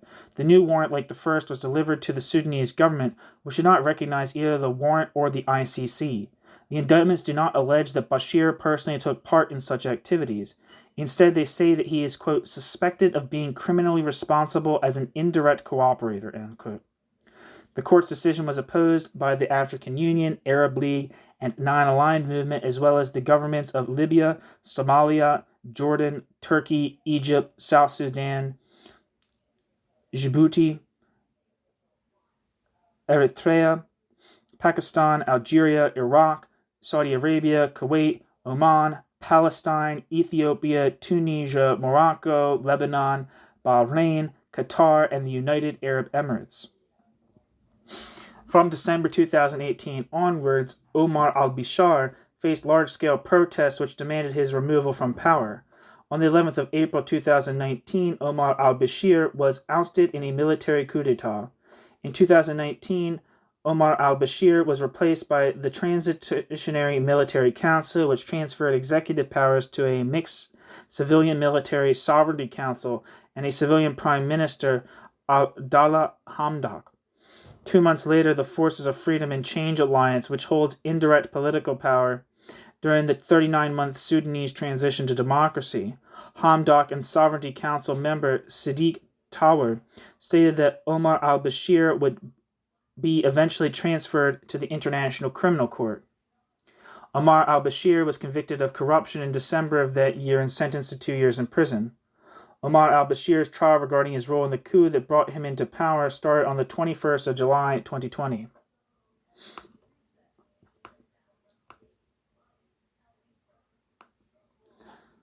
So that's Omar al-Bashir.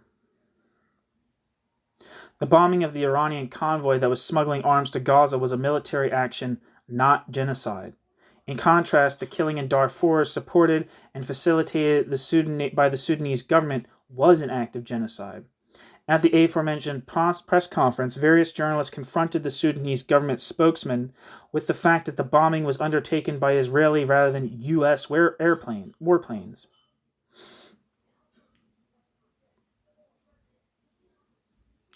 The spokesman responded by saying, quote, "We don't differentiate between the U.S. and Israel. They are all one," end quote. It is hard to think of stronger evidence for the combination of anti-Americanism and anti-Semitism.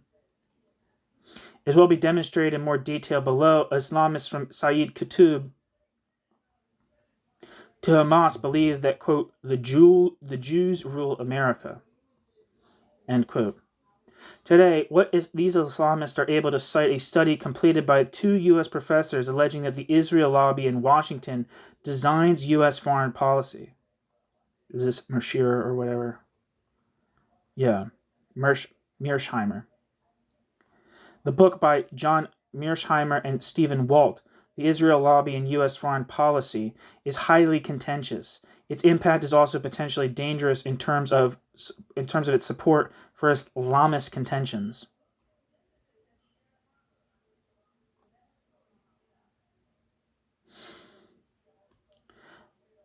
This study represents... where am I? Oh, damn it. Where the hell did I go? I accidentally skipped a page.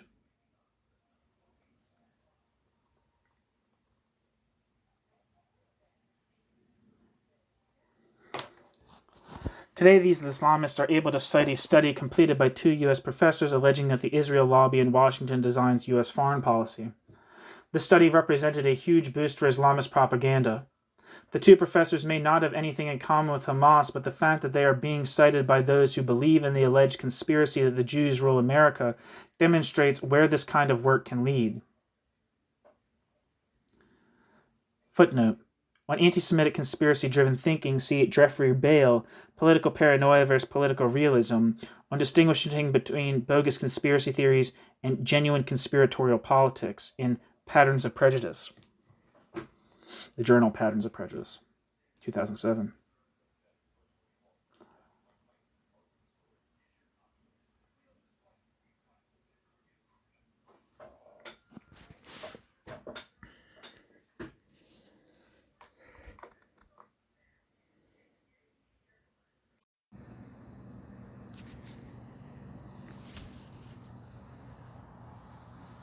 Section 3.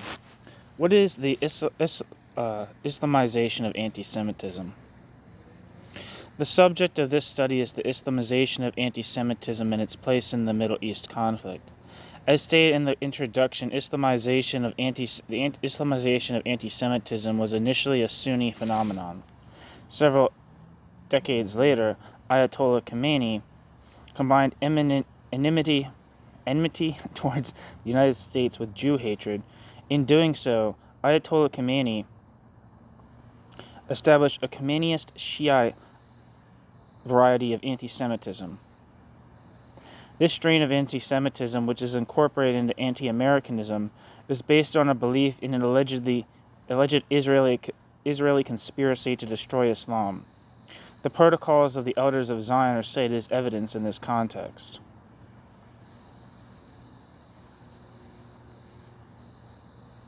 Footnote. See Evran Abrahamian Khomeinism, University of California Press, 1993.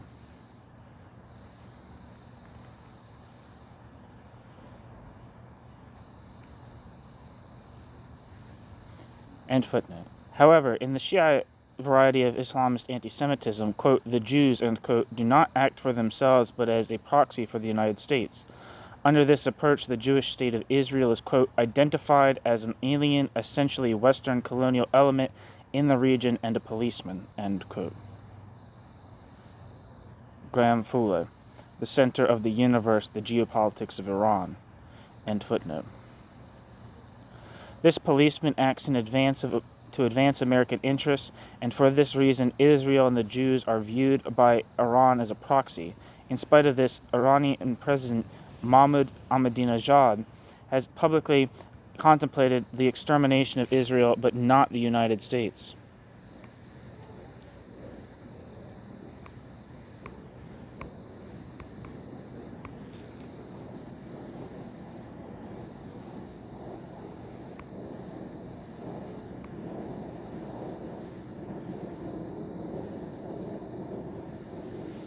Mahmoud Ahmadinejad, born 1956, is an Iranian principalist and nationalist politician who served as the sixth president of Iran from 2005 to 2013. Mahmoud Ahmadinejad is currently a member of the Expediency Discernment Council. Mahmoud Ahmadinejad was known for his hardline views in nuclearization of Iran. Mahmoud Ahmadinejad was also the main political leader of the Alliance of Builders of Islamic Iran, a coalition of conservative political groups in the country. And served as mayor of Tehran from 2003 to 2005, reversing many of his predecessors' reforms. An engineer and teacher from a poor background, ideologically shaped by thinkers such as Nawab Safavi, Jalal al-Imad, and Ahmad Fardid. After the Iranian Revolution, Ahmadinejad joined the Office for Strengthening Unity. Appointed provincial leader in 1993, Ahmadinejad was replaced along with all other provincial governors in 1997 after the election of President Mohammad Khatami and returned to teaching. Tehran's council elected him mayor in 2003. He took a religious hardline, reversing reforms of previous moderate mayors.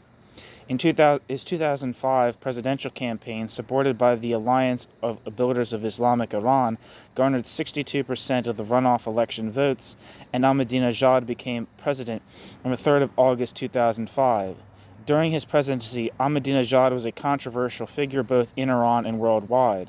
Ahmadinejad was criticized domestically for his economic policies and was accused of disregard for human rights by organizations in North America and Europe. Outside of Iran, Ahmadinejad was criticized for his hostility towards countries including Israel, Saudi Arabia, the United Kingdom, and the United States, and other Western Arab states. In 2007, Ahmadinejad introduced a gasoline rationing plan to reduce the country's fuel consumption and cut the interest rates that private and public banking facilities could charge. Ahmadinejad supports Iran's nuclear program. Ahmadinejad's election to a second term in 2009 was widely disputed and led to widespread protests domestically and criticism from Western countries.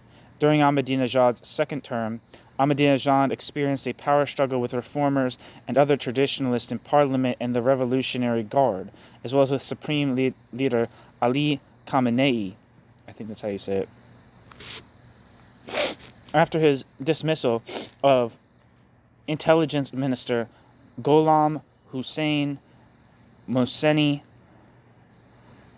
Ejei and his supporters for his controversial close advisor, Esfandiar Rahim Mashshei.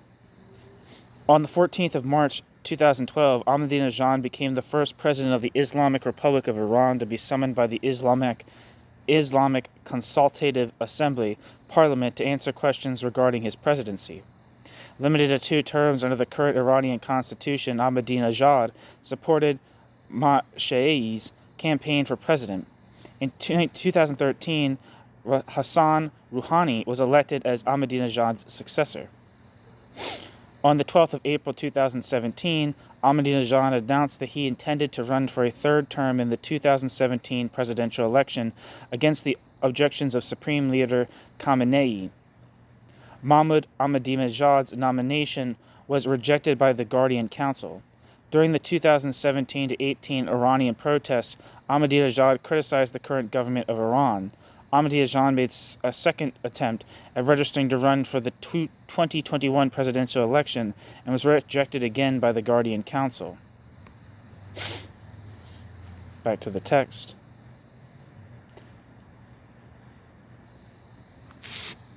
In spite of this, Iranian President Mahmoud Ahmadinejad has publicly contemplated the extermination of Israel, but not of the United States. This suggests that anti-Semitism is stronger than anti-Americanism. Even though the present study does not deal directly with Shia and Iranian anti-Semitism, but rather with the Sunni phenomenon, it does not overlook the links that exist between the two. Among these is the fact that Hamas is supported by Iran. Experts on Iran acknowledge that, quote, latent anti-Semitism, that the Islamic Republic, quote, latent anti-Semitism, that the Islamic Republic of Iran brought out, end quote. That's from Graham Fuller. The Center of the Universe, the Geopolitics of Iran. In contemporary Sunni Islamism, the anti-Jewish sentiments are different in that they regard the Jewish state of Israel as the, quote, big Satan, end quote, rather than the, quote, little Satan, end quote, acting on behalf of the United States.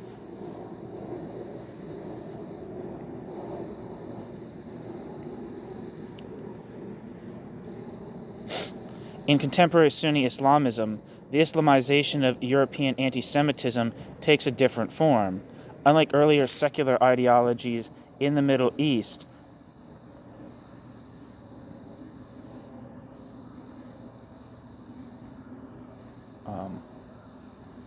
Islamism is anti-secular and bases Islamism's claims of authenticity on this fact.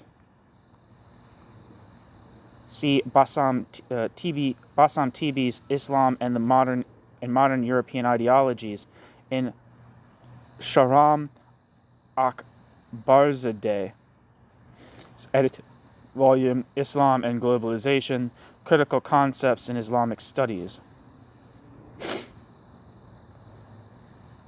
And another footnote. See the chapter on authenticity, a notion often put at the service of Islamist anti-Semitism in its purification agenda, in Bassam Tibi's Islam's Predicament with Modernity, published in 2006 by Routledge.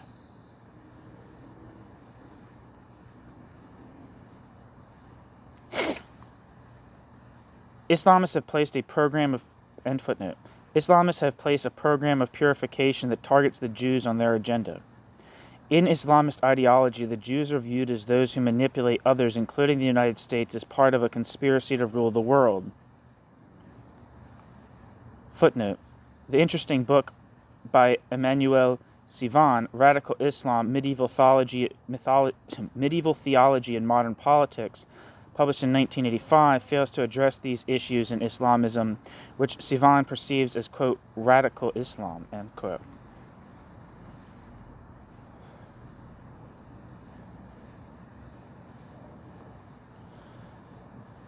End footnote.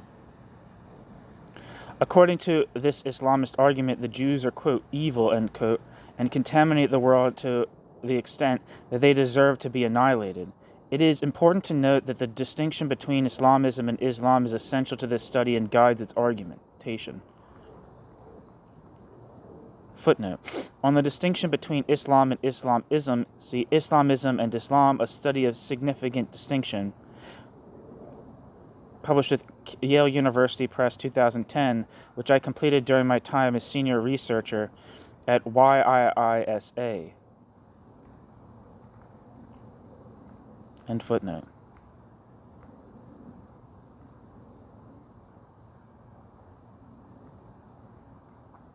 The very notion of, quote, Islamization, end quote, suggests that contemporary anti-Semitism in the Islamic world rests on an important import from Europe. The Islamists equate what has been Islamized with what is authentic. But Islamized anti-Semitism is not authentic to Islam. Rather, anti-Semitism is alien to Islam. This statement is supported by Bernard Lewis. Of course, I do not deny the existence of Judeophobia in traditional Islam, but this is a racist prejudice. Anti-Semitism is different in view of its genocidal nature. The argument that the Jews are, quote, evil, end quote, leads genocidal anti-Semitism. This ideology was imported from Europe and has been indigenized in a process of Islamization. These historical facts contradict Andrew Bostom's contention that, quote, Islamic anti-Semitism is as old as Islam.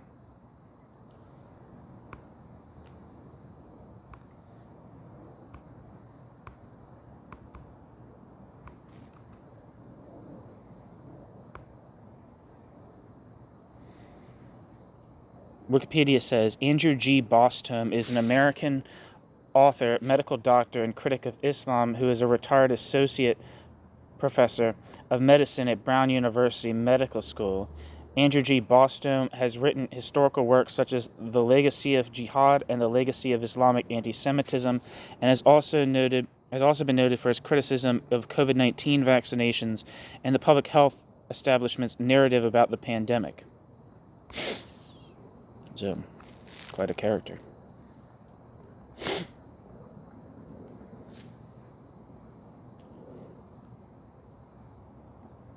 Back to the text.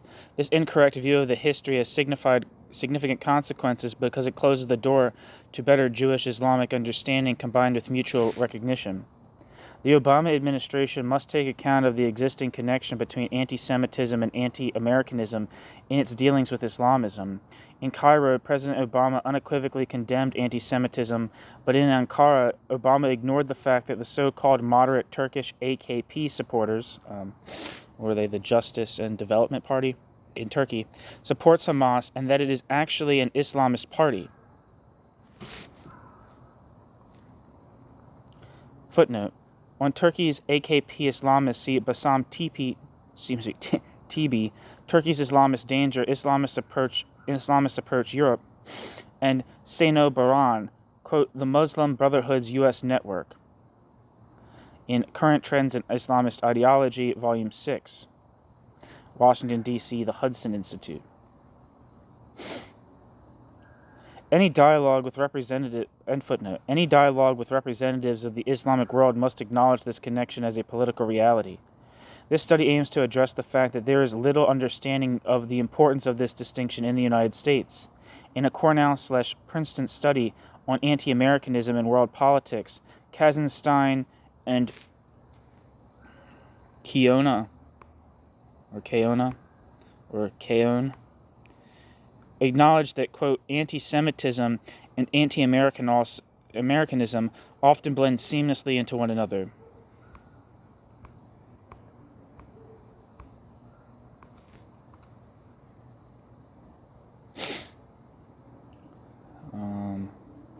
The book being referenced is Anti-Americanisms in World Politics, edited by Peter J. Katzenstein and Robert O. Keohana.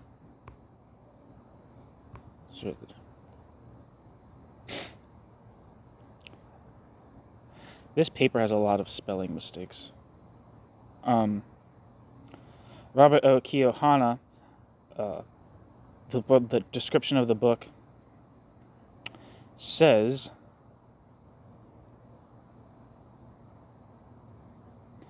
anti-Americanism has been the subject of much commentary but little serious research. In response, Peter J. Katzenstein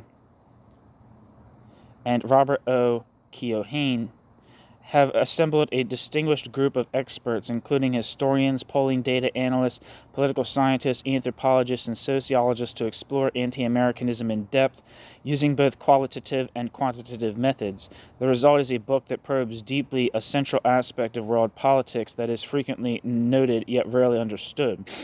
Katzenstein and Keohane identify several quite different anti-Americanisms: liberal, social, sovereign, nationalist, and radical. Some forms of anti-Americanism respond merely to what the United States does and could change when U.S. policies change. Other forms are reactions to what the United States is and involve greater bias and distrust. The complexity of anti-Americanism, they argue, reflects the cultural and political complexities of American society. The analysis in this book leads to a surprising discovery. There are as many ways to be anti-American as there are ways to be American. So that's the study that's being referred to. Back to the text.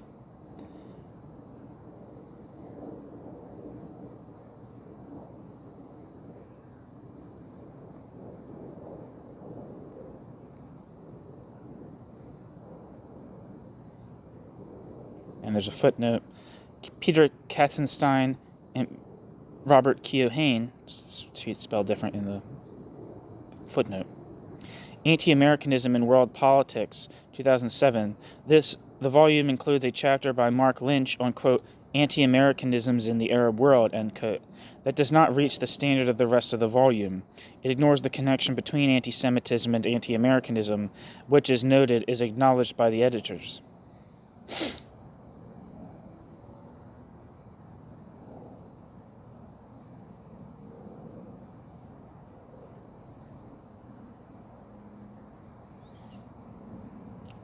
End footnote. This point having been clearly established, the focus of this study now returns to the phenomenon of anti-Semitism in the Sunni part of the Islamic world. The aforementioned distinction between Islamist ideology and Islam must be made sharply and strictly, not only for academic reasons, but also for the sake of pursuing proper policies. Islam and Islamism are not to be confused. The outcome of such confusion would be highly detrimental to the prospects of peace between Islam and Judaism. As already noted, Islamism religionizes politics in the world of Islam, exacerbates conflicts, and places obstacles in the way of their solution. The Islamist obsession with an alliance between the West and Israel, perceived in terms of a, quote, crusaderism, end quote, the West, and world Jewry, is even supported in certain U.S. academic works. Footnote. See, for example, the views of Saudi professors Muhammad Jarisha and Yusuf al-Zaybak, Asalib al-Ghazou al-Fikri Lil Alam al-Islami, Methods of the Intellectual Invasion of World Islam, printed in 1978.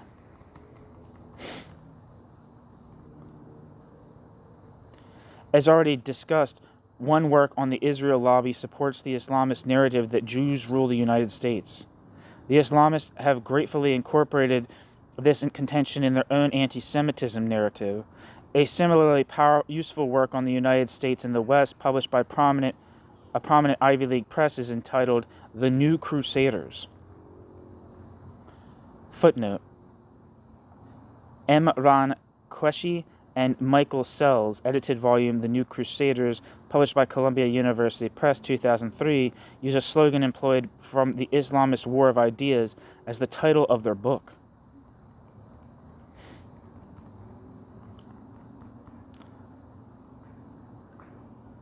In 3 decades of studying Islamism, and footnote, in 3 decades studying Islamism, I have made an effort to conceptualize my findings with the help of Hannah Arendt's major work, The Origins of Totalitarianism.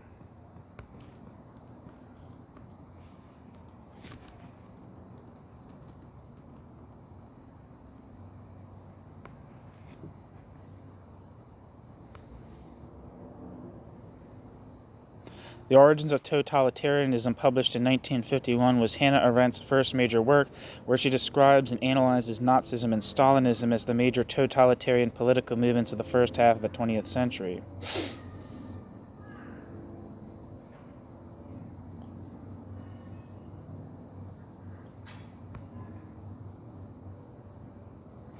Back to the text.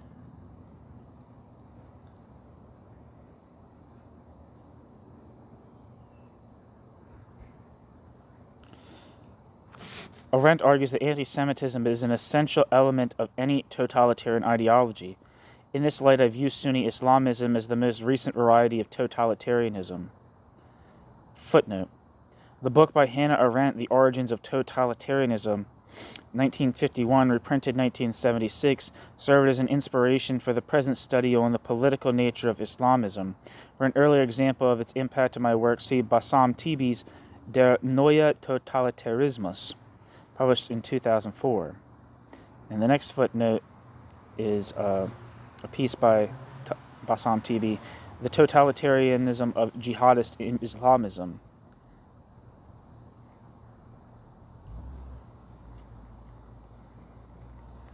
End footnote.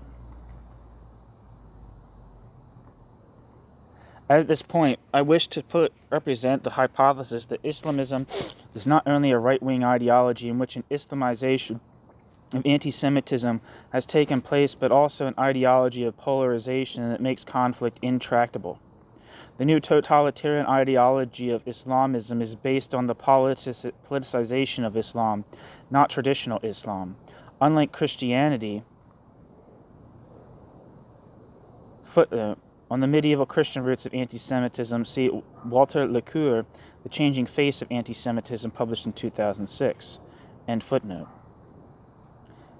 Unlike Christianity, in which European anti-Semitic ideology is rooted, Islam has no such tradition. Nevertheless, the ideology of Sunni Islamic fundamentalism has introduced this anti-Semitism into Islam, and it has been able to take root. The cornerstone was laid by Sayyid Qutb, and the effort is continued today by Hamas. Both combine their Jew hatred with anti-Americanism and believe that the Jews rule the United States through the Israel lobby, which is in control of U.S. foreign policy.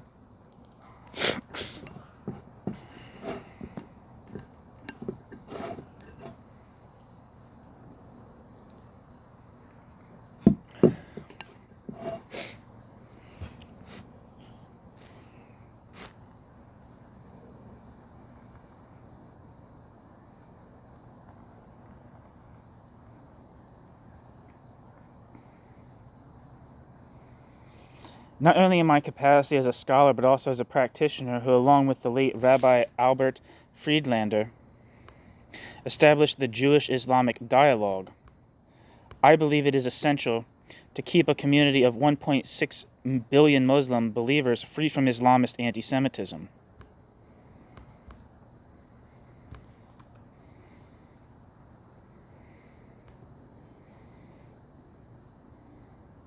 Wikipedia says Albert Hochstander Friedlander, Order of the British Empire, who lived from 1927 to 2004, was a rabbi and teacher.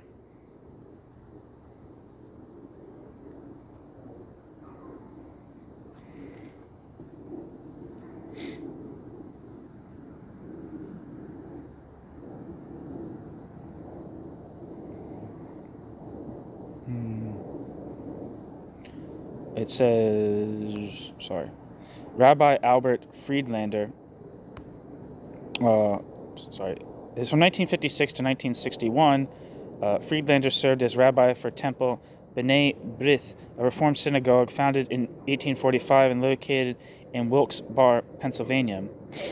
During Friedlander's tenure there, he also served as a part-time faculty member for Wilkes College, now University. Friedlander then left for a position as advisor to Jewish students at Columbia University in New York City, where he gained a PhD in theology, writing on the work of Rabbi Leo Baeck, B-A-E-C-K. Friedlander became very involved in the fight for civil rights, taking his students down to Memphis to march with Dr. Martin Luther King Jr. In 1966, Friedlander moved with his family to London to become the rabbi of Wembley Liberal Synagogue and teach at the Leo Baeck College. In 1971, Friedlander was invited to follow Rabbi Harold Reinhardt and serve the Westminster Synagogue in Knightsbridge, London. He remained there until his retirement, upon which he was created Rabbi Emeritus. In 1993, he was awarded the Bundeswehrdienstkreuz, First Class, the Order of Merit, from the German government, and in 2001 he became the first overseas-born rabbi to be awarded the Order of the British Empire. The most excellent Order of the British Empire. From 1975 to 1995, he was the vice president for the World Union of Progressive Judaism.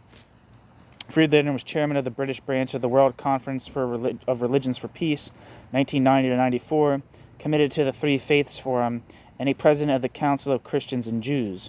He was also a teacher at Leo Baeck College from 1967 to 1971, before becoming director of studies from 1971 to 1982, and then dean from 1982 to 2004. Friedlander was involved in many interfaith dialogues, both nationally and internationally. Friedlander spent a particular amount of time in the land of his birth as a guest professor at many German universities, as a speaker and teacher at the Evangelischen Kirchentage and Katholikentage, and appeared regularly in various German media. So that's who Albert Friedlander is. At least that's who I'm thinking is being referred to. Yeah, he died in 2004, so I guess that makes sense. Back to the text. I believe it is essential to keep a community of 1.6 billion Muslim believers free from Islamist anti-Semitism. In order to do so, it is important to protect Muslims from a susceptibility to this mindset. In this context, I draw attention to the disillusion of moderate Islam that has developed into a transnational movement in Sunni Islamism known as the quote, moderate Muslim Brotherhood, end quote.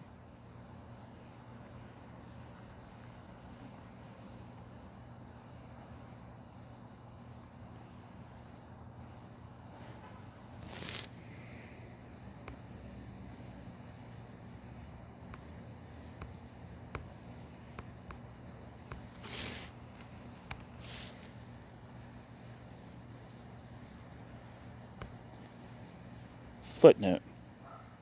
See the outrageous allegations made in Robert Leiken and Stephen Brooke, The Moderate Muslim Brotherhood. The allegations are on all counts and by all criteria wrong. Empirically, they lack any evidence.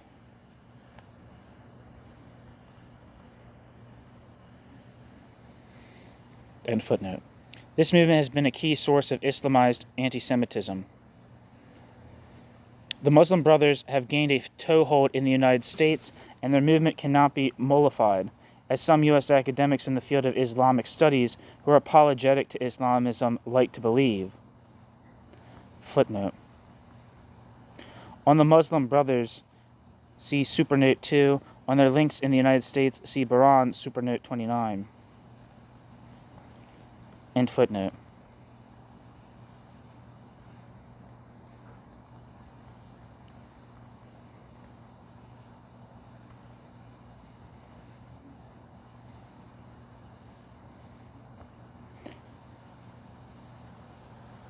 Having argued that Islamism is the political force that Islamizes anti-Semitism, I'm aware that I am running against the mainstream. In various books and articles published in the West, one encounters many errors and distortions made by scholars who present a false image of Islamism.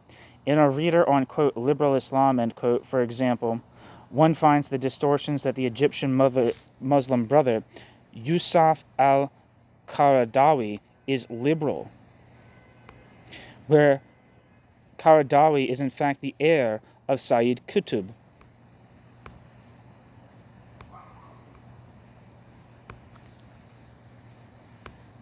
Footnote.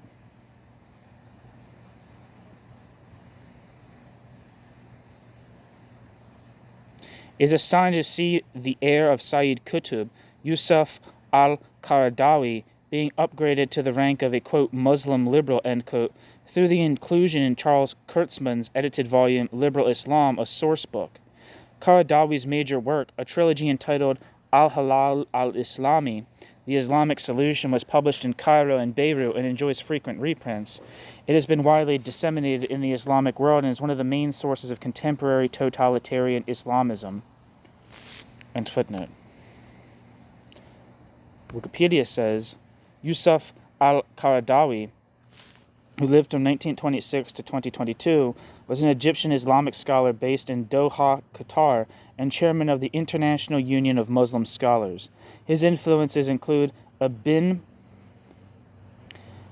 Taymiyyah, Ibn Qayyim, Sayyid Rashid Rida, Hassan al-Banna, he's the founder of the Muslim Brotherhood, Abul Hassan Ali Hassani Nadwi, Abul Allah Maududi, and Naim Siddiqui. I don't know if I'm saying that right. He was best known for his program Sharia and Life, broadcast on Al Jazeera, which had an estimated audience of 40 to 60 million worldwide. Qaradawi was also known for Islam Online, a website he helped to found in 1997, and for which he served as chief religious scholar. Al-Qaradawi published more than 120 books, including The Lawful and the Prohibited in Islam, and Islam, the Future Civilization. Al-Qaradawi also received 8 international prizes for his contributions to Islamic scholarship, and was considered one of the most influential Islamic scholars living. Al-Qaradawi had a prominent role within the intellectual leadership of the Muslim Brotherhood, an Egyptian political organization, although Al-Qaradawi repeatedly stated that he was no longer a member, and twice in 1976 and 2004 turned down offers for the official role in the organization. Al-Qaradawi was sometimes described as a, quote, moderate Islamist, end quote. Some of his views, such as condoning of Palestinian suicide bombings against Israelis, caused reactions from governments in the West. Al-Qaradawi was refused an entry visa to the United Kingdom in 2008 and barred from entering France in 2012.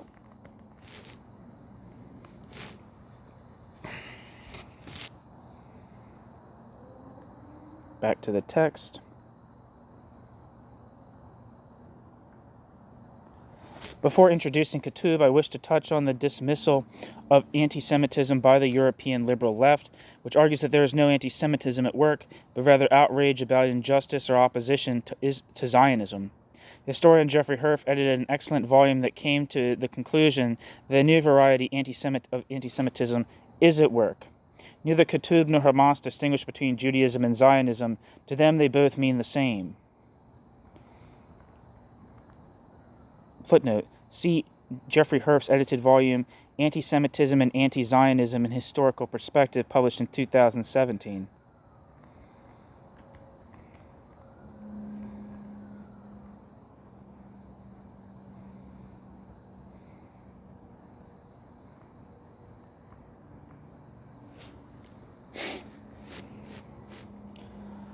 The anti-Semitism of the Islamic diaspora in Europe is also dismissed as a protest against Israeli policies in the context of the Middle East conflict. Back to the text. The anti-Semitism of the Islamic diaspora in Europe is also dismissed as protest against Israeli policies in the context of the Middle East.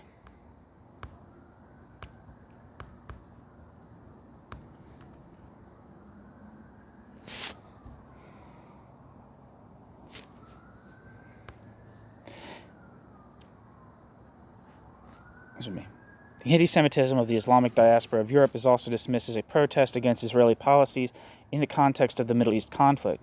In France, anti-Semitism is rampant in the Islamic diaspora to the extent that it poses a real security threat to French Jews.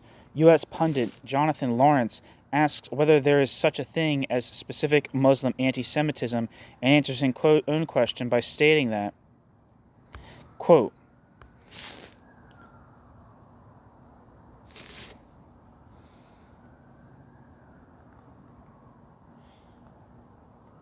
in the overwhelming majority of cases, anti-Semitic acts were not elaborate affairs, end quote. Together with his co-author, Jonathan Lawrence, contends that such acts are based on, quote, anti-Israel, end quote, sentiments, and a sense of, quote, solidarity with oppressed Palestinians, end quote, combined with, quote, feelings of injustice and resentment, end quote. In other words, this is not even real anti-Semitism.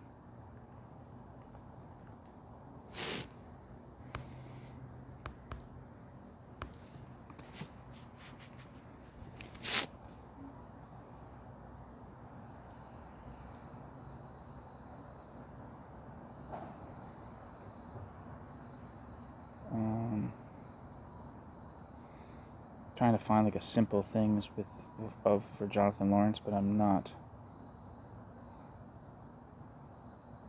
It says he is executive director of Reset Dialogues and professor of political science at Boston College. He has books called I can't even see it. I can't even get a good list of his books. Anyway.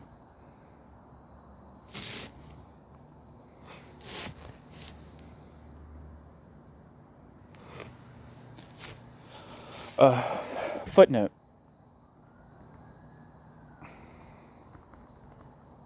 Jonathan Lawrence and Justin Vase, Integrating Islam, Washington, D.C., Brookings Institution, 2006.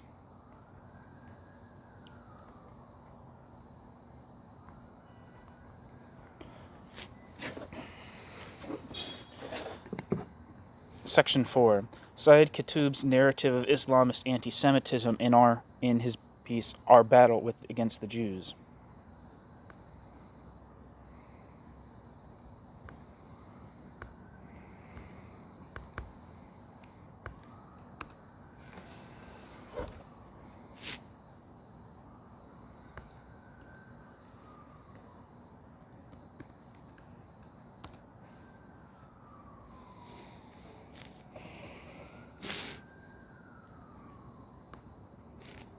Now, the overall context for the inquiry into the Islamization of anti-Semitism has been established. It is time to explain why Qutb receives so much attention in the present study.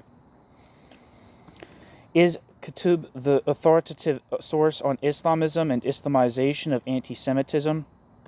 In view of this question, it is important to present some evidence of Qutb's impact. Roxanne Oibin, a scholar of Islam, or Roxanne Ubin, depending on what country she's from. Roxanne Leslie Oibin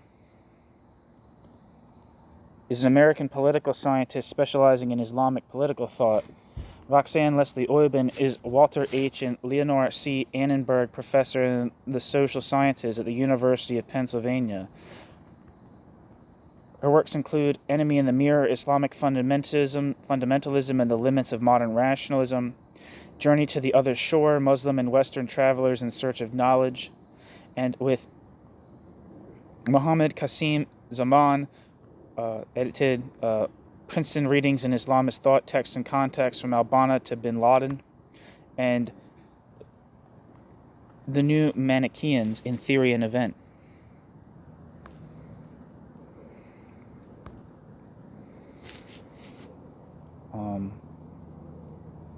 Back to the text. In view of this question, it is important to present some evidence of Qutb's impact. Roxanne Oibin, a scholar of Islam, rightly states that, quote, Qutb's prominence seems an accepted fact, ... Qutb's influence is undisputed, ... Sayyid Qutb has altered the very terms of Islamic political debates, ... End quote. Another scholar of Islam, David Cook,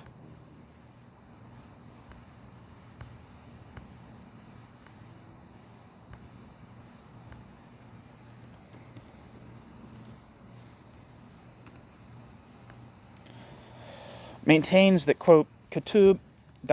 has founded the actual movement, ... Qutb was the very leader of the Arab Muslim political, intellectual, and religious debate, ...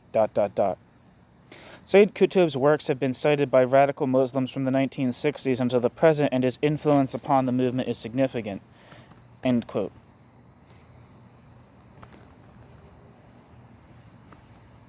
Footnote. Roxanne Oibin, The Enemy in the Mirror, Islamic Fundamentalisms and the Limits of Modern Rationalism, and David Cook, Understanding Jihad.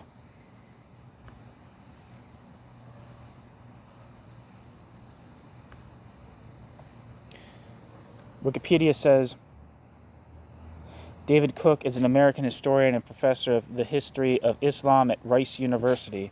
Cook earned his PhD at the University of Chicago. Cook is noted among scholars of Islam for his, quote, diligent reading and clear translations, end quote, of Islamic texts. His books include Studies in Muslim Apocalyptic, published at Princeton, Darwin Press, 2003, in a series Studies in the Late Antiquity and Early Islam, Contemporary Muslim Apocalyptic Literature, Syracuse, 2005, Understanding Jihad, published with the University of California Press, 2005, Martyrdom in Islam, published in 2007, and Understanding and Addressing Suicide Attacks with Olivia Allison. That's from 2007.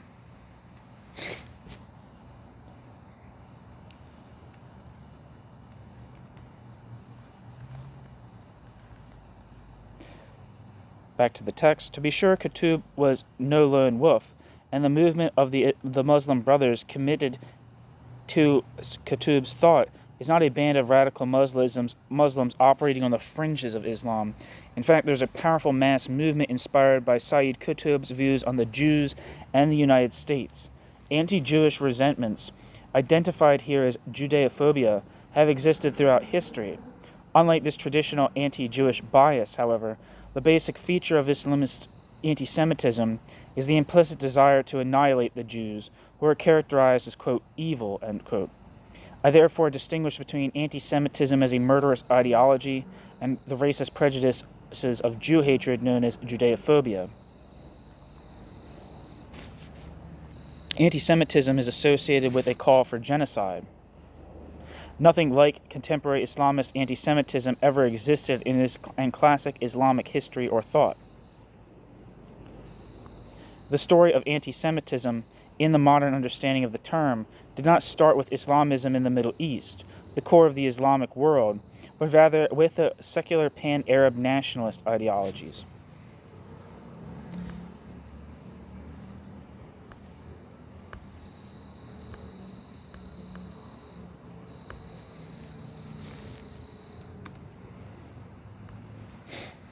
The anti-Semitism of the pan-Arab nationalists has been converted through the prism of Islamism into an Islamist form of anti-Semitism. Footnote. For more details, see Matthias Kunzel, Jihad and Jew Hatred, Islamism, Nazism, and the Roots of 9/11, published with Telos Press in 2007. If you're curious, Matthias Kunzel has a book out about nuclear bomb, or did have a book out published about, I don't know, nuclear policies or something with Pluto Press. I believe he was affiliated in some capacity with anti-Deutsch, and he speaks to he definitely speaks to like anti-racist or anti-fascist events, or is invited to them and speaks there.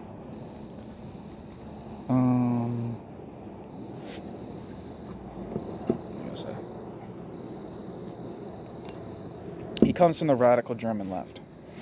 I don't know what his politics are currently, but that's his source. And for that matter, Jeffrey Herf, too, translated Alfred Schmidt's, a big essay by Alfred Schmidt in the early 80s.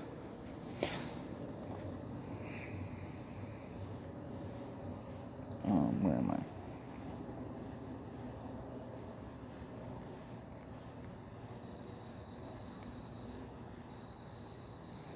I was about to look something up.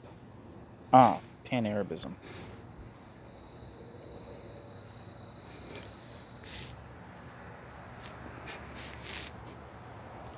Pan-Arabism is a pan-nationalist ideology that espouses the unification of all Arab peoples in a single nation-state consisting of all Arab countries of West Asia and North Africa from the Atlantic Ocean to the Arabian Sea, which is referred to as the Arab world. It is closely connected to Arab nationalism, which asserts the view that Arabs constitute a single nation. It originated in the late 19th century among the Arab regions of the Ottoman Empire, and its popularity reached its height during the 1950s and 1960s. Advocates of Pan-Arabism have often espoused Arab socialist principles and strongly opposed Western political involvement in the Arab world. It also sought to empower Arab states against outside forces by forming alliances and, to a lesser extent, economic cooperation.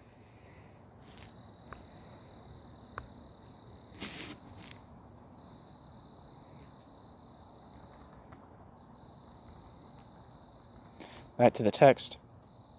As a result of its Islamization, this ideology can no longer be regarded as a foreign import, although its roots are still in European anti-Semitism. The carrier of this trend is political Islam, which is known as Islamism or Islamic fundamentalism. The main ideological source of political Islam is the work of Sayyid Qutb.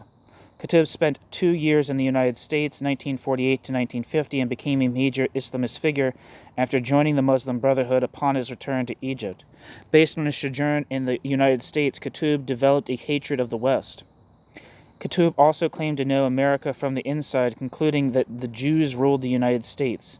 Qutb is thus one of the main propagators of this image of the role of Jews in the United States. The ideas of Sayyid Qutb have placed an authoritative stamp on Islamism. All the basic features of Islamism emanate from Qutb's works, including his Jew hatred. In contrast to the secular pan-Arabist nationalists, Qutb did not confine his efforts to, quote, translating, end quote, European anti-Semitism into a local form of anti-Semitism. Qutb wanted more. The Islamization of anti-Semitism was meant to imbue it with authenticity. Qutb was executed by the Egyptian authorities in 1966, a year before the country's devastating military defeat in the 1967 Six-Day War.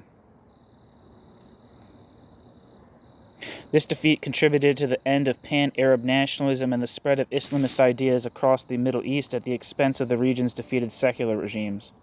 These authoritarian regimes, which had been legitimized by secular pan-Arabism, lost their legitimacy in the post-1967 developments. Footnote: the best study of these developments is Fuad Ajami, The Arab Predicament, published in 1981. For more details on the history of Arab nationalism, see Bassam Tibi, Arab Nationalism Between Islam and the Nation State, published in 1997. On the political thought of Husri, see parts 3 and 4 of the same book. On the 1967 Six-Day War and its repercussions, e.g. delegitimization, see Bassam Tibi, Conflict and War in the Middle East, From Interstate War to New Security, published in 1998. And footnote.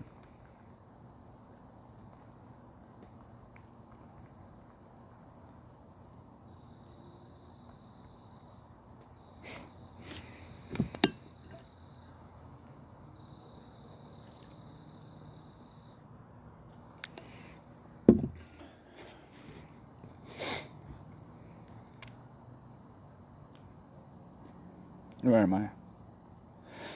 Back to the text. This defeat contributed to the end of pan-Arab nationalism and the spread of Islamist ideas across the Middle East at the expense of the region's defeated secular regimes. These authoritarian regimes, which had been legitimized by secular pan-Arabism, lost their legitimacy in the post-1967 developments.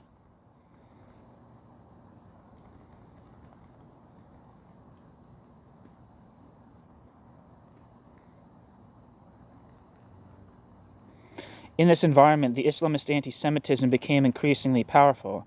The summary does not deliberately ignore the fact that Islamism has existed since 1928, prior to the emergence of the current Israeli-Palestinian conflict. At the time, however, Islamism was not yet as mainstream as Islamism is today. Islamism did not become visible or appealing until the 1967 defeat. Both Islamism and Islamist anti-Semitism are based on the legacy of Sayyid Qutb, although he never witnessed this success. In a 65-page pamphlet, Qutb laid down the aforementioned foundations for the Islamization of anti-Semitism. It is worth noting that his execution in Cairo in 1966 was ordered by the most popular pan-Arabist hero of the day, Gamal Abdel Nasser. A year after Qutb's death, his ideas moved from the fringe to become a mobilizing ideology not only in the Middle East but also through the Islamic world. Footnote: see Kerry Racevsky-Wickham, Mobilizing Islam, Religion, Activism, and Political Change in Egypt, 2002. End footnote. Back to the text. In his anti-Semitic pamphlet, Our Battle Against the Jews, Qutb pays tribute to the young people that joined forces with his movement, quote, not for the sake of any material benefits, but simply to die and sacrifice one's life, end quote.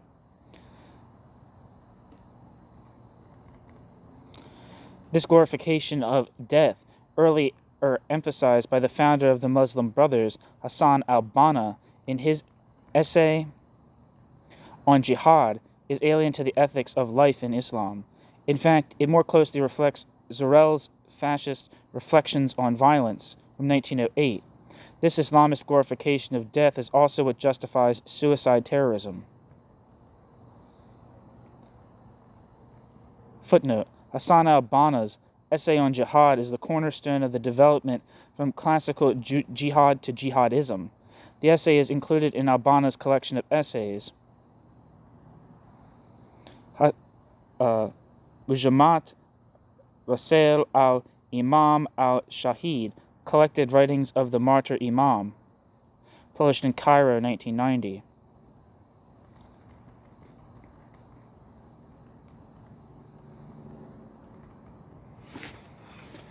According to the Islamist ideology, end footnote. According to the Islamist ideology of Banna and Qutb, Muslims are supposed to die in a, quote, cosmic, end quote, war against the Jews. According to Qutb, Muslims have no choice in this regard because the Jews themselves launched this war after the birth of Islam in Medina in 1962. Not 1962, 62.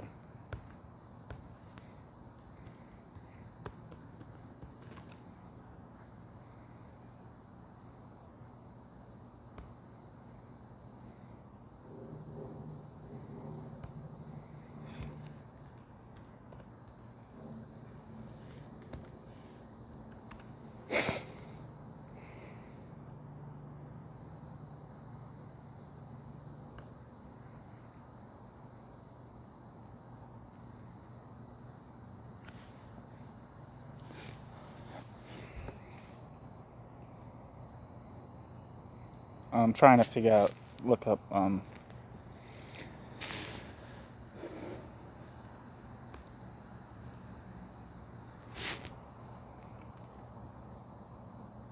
Muhammad in Medina is the Wikipedia entry. The first Islamic state, or the state of Medina, was the political entity established by Muhammad in Medina in 622 Common Era under the Constitution of Medina. It represented the political unity of the Muslim Ummah, nation. It was subsequently transformed into the caliphate by Muhammad's disciples, who were known as the rightly guided Rashidun caliphs, 632 to 661 CE.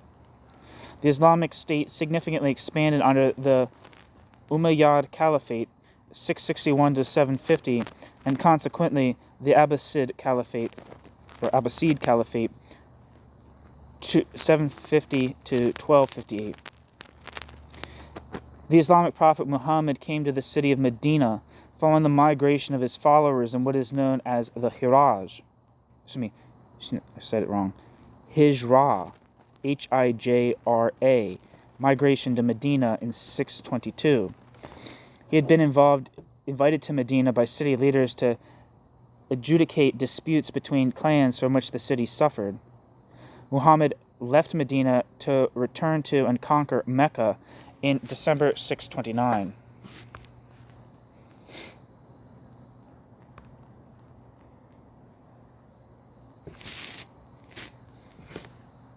One second.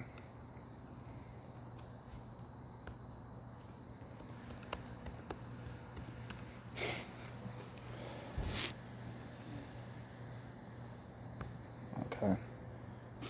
Qutb, back to the text. Qutb refrains from referring to the year 610 as the real beginning of Islam with Muhammad's revelation.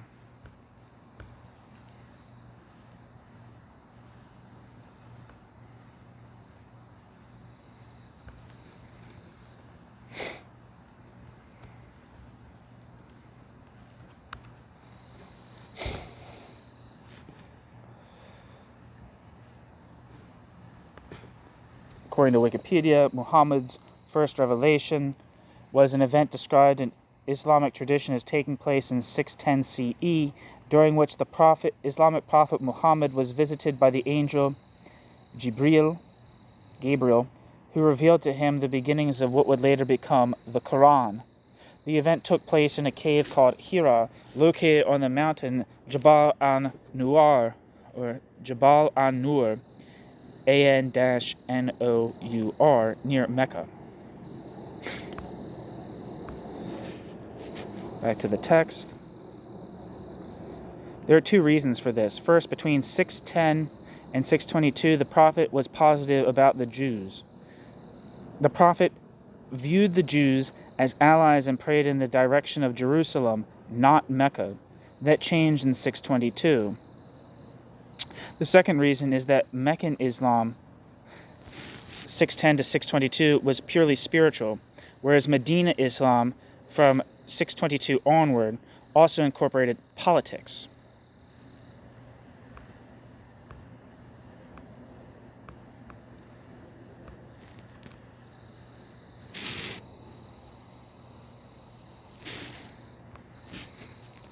Qutb regarded the Jews as, quote, evil, and viewed them as the main enemy of Islam since the beginning of Islam's history. Qutb accused the Jews of using their la'ama, or wickedness, to destroy Islam. Qutb claimed that, quote, this is an enduring war that will never end because the Jews want no less than to exterminate the religion of Islam, ... Since Islam subdued them, in Medina, they are unforgiving and fight furiously through conspiracies, intrigues, and also through proxies who act in the darkness against all of what Islam incorporates. End quote. Qutb.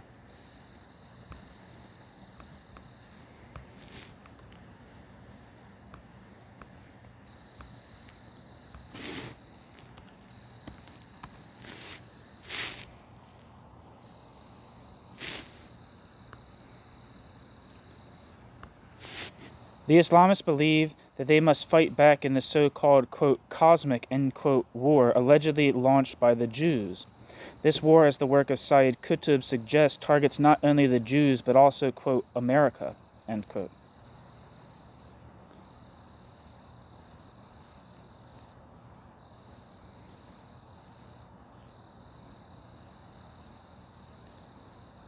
Footnote.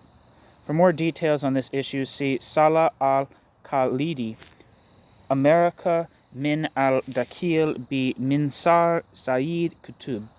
America viewed from the inside through the lens of Sayyid Qutb.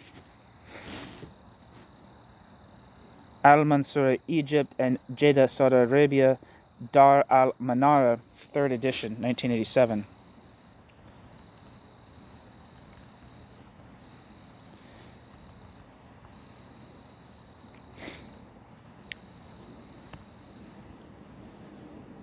End footnote.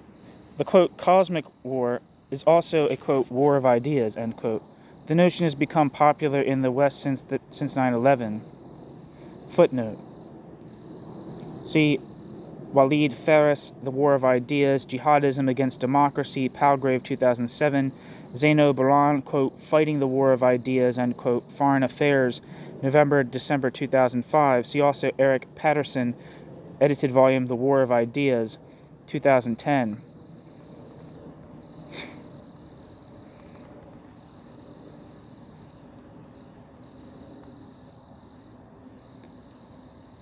End footnote. However, this idea is Islamist in origin rather than being a Western creation.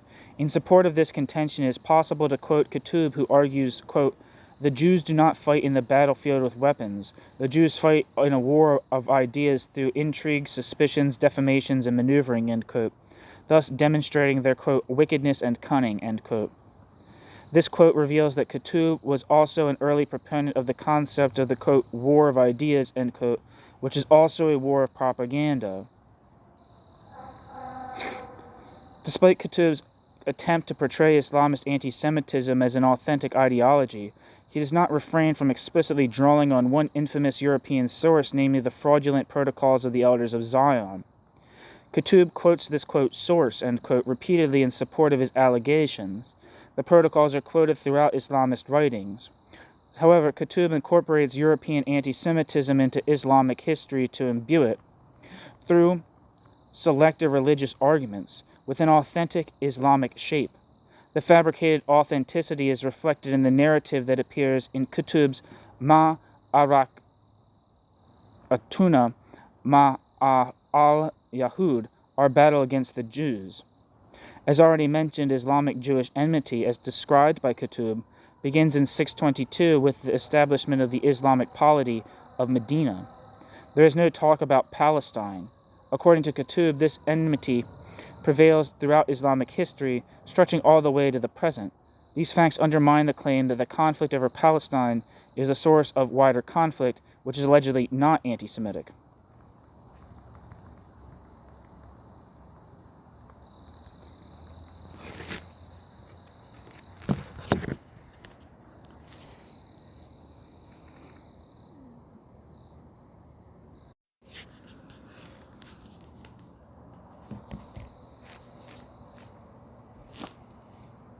The first Arab anti-Semites were Christians, followed by Muslim secular pan-Arabists who had studied in Europe. Their anti-Semitism was simply a reproduction of the imported European view. The Islamization of this murderous ideology, which gives anti-Semitism an authentic Islamic shape, is the work of Qutb. In this way, it becomes a public choice in Islamist ideology. Anti-Semitism is no longer restricted to secular westernized elites. Qutb was a well-educated Muslim who knew the Quranic distinction between al-Qaeda, or people of the book, namely Jews and Christians who are acknowledged as believers, and the kuffar, or unbeliever.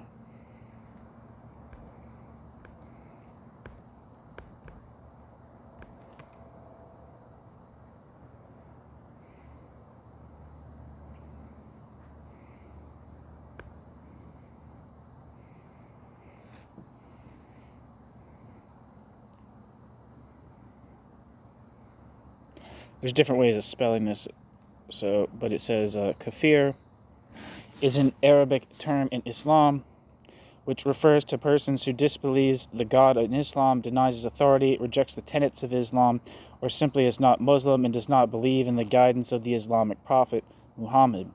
Kafir is often translated as, quote, infidel, quote, pagan, quote, rejecter, quote, denier, quote, disbeliever, quote, unbeliever, quote, non-believer, and, quote, non-Muslim. The term is used in different ways in the Quran, and the most fundamental sense being ungrateful towards God. Kafir means, quote, disbelieve, quote, unbelief, quote, non-belief, quote, to be thankless, quote, to be faithless, or, quote, ingratitude. The opposite term of kafir, quote, disbelief, is iman, quote, faith, and the opposite of kafir, quote, disbeliever, is mu'min, believer. A person who denies the existence of a creator might be called a dawri. Kafir is sometimes used interchangeably with mushrik Another type of religious wrongdoer mentioned frequently in the Quran and other Islamic works. Other, sometimes overlapping Quranic terms for wrongdoers are zalam, villain, oppressor, and fasiq, sinner, fornicator. Historically, while Islamic scholars agreed that mushrik was a kafir, they sometimes disagreed on the propriety of applying the term to Muslims who committed a grave sin or the people of the book.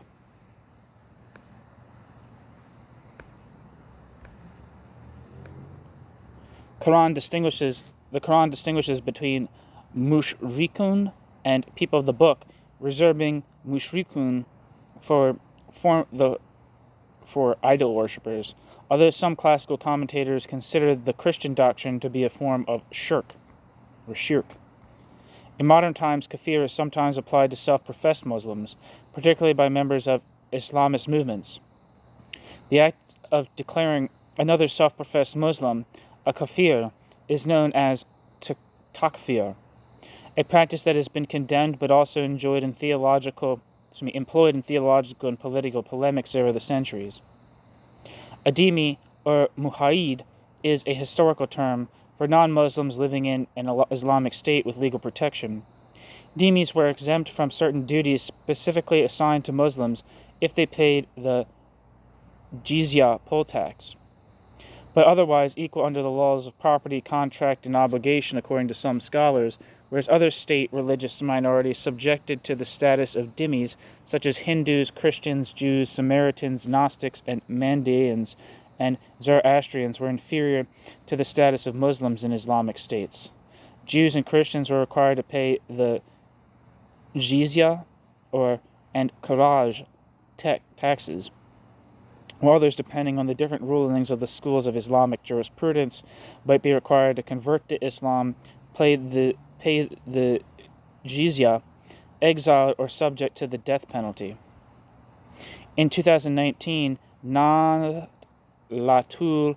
Ulama, the world's largest independent Islamic organization, issued a proclamation urging Muslims to refrain from using the word kafir to refer to non-Muslims because the term is both offensive and perceived as, quote, theologically violent, end quote.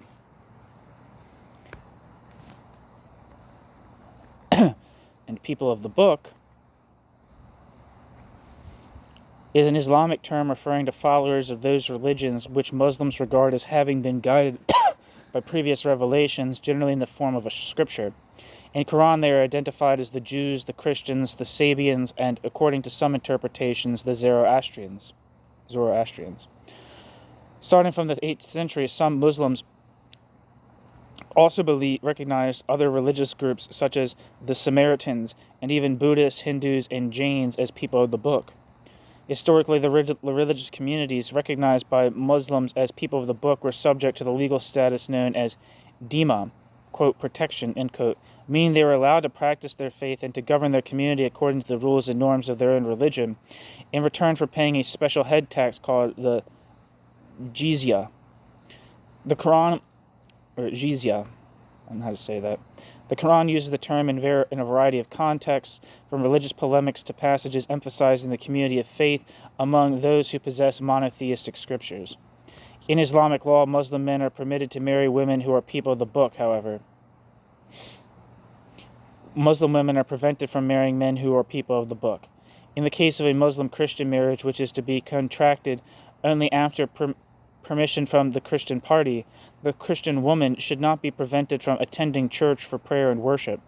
The term, quote, people of the book, end quote, has been reappropriated as a means of self-identification by Jews and by the members of certain Christian denominations.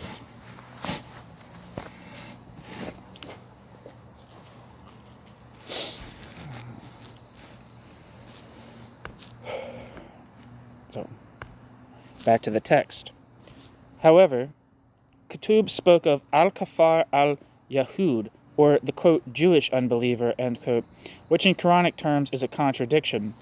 Qutb legitimized this deviation from the religious doctrine by alleging that they, quote, who were originally in fact included in the al-Kitab, people of the book, community diverted, however, from the very beginning. They committed shirk, or unbelief and became the worst enemies of believers, end quote. Footnote: Sayyid Qutb, al-Salam, al-Alami, wa al-Islam, World Peace in Islam.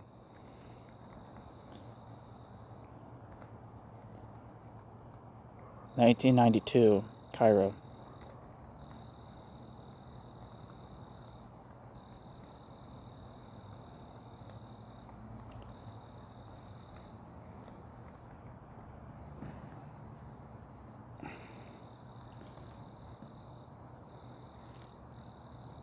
Actually, no, I fucked up. That's not the right footnote.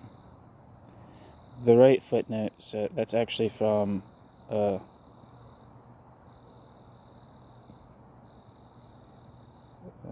that's another piece from Qutb.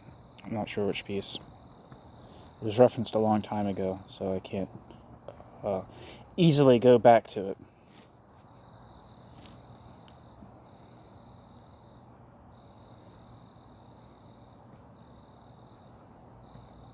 Based on this interpretation, Qutb used religious terms to paint a picture of enmity between Islam and the Jews in order to justify a cosmic war against the Jews. The enmity allegedly commenced, quote, from the very first moment when an Islamic state was established in Medina, as it was opposed by the Jews, who acted against Muslims on the first day when those united themselves in one ummah, end quote.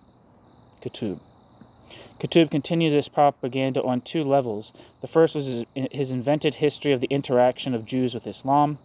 The second level of Qutb's anti-Semitism involves psychological and anthropological aspects, such as the description of Simat al-Yahud, or the basic traits of the Jews.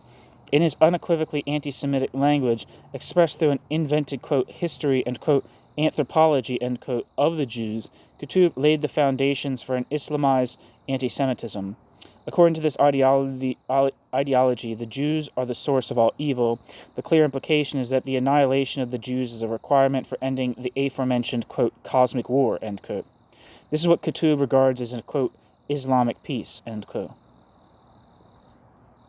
It is important to recall that Qutb began his narrative with the foundation of the polity of Medina in 622, which Qutb wrongly labeled as Dawla, or, quote, state, end quote. It is a historical and philological fact that the term, quote, state, end quote, was not used in those times, nor does it appear in the vocabulary of the Qur'an or the Hadith, the authoritative canonical records of the Prophet.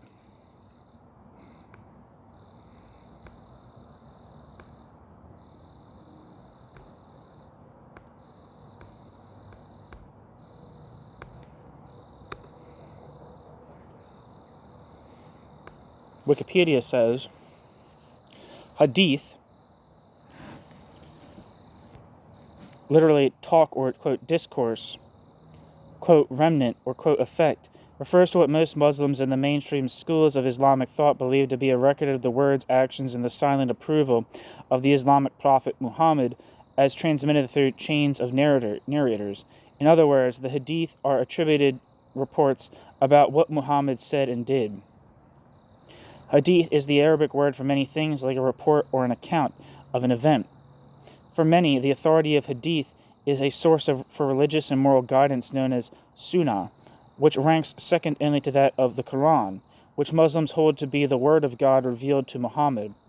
While the number of verses pertaining to law in the Qur'an is relatively small, Hadith are considered by many to give direction on everything from details or religious obligations, such as ghusl or wudu, ablutions for salat prayer, to the correct form of salutations and the importance of benevolence to slaves.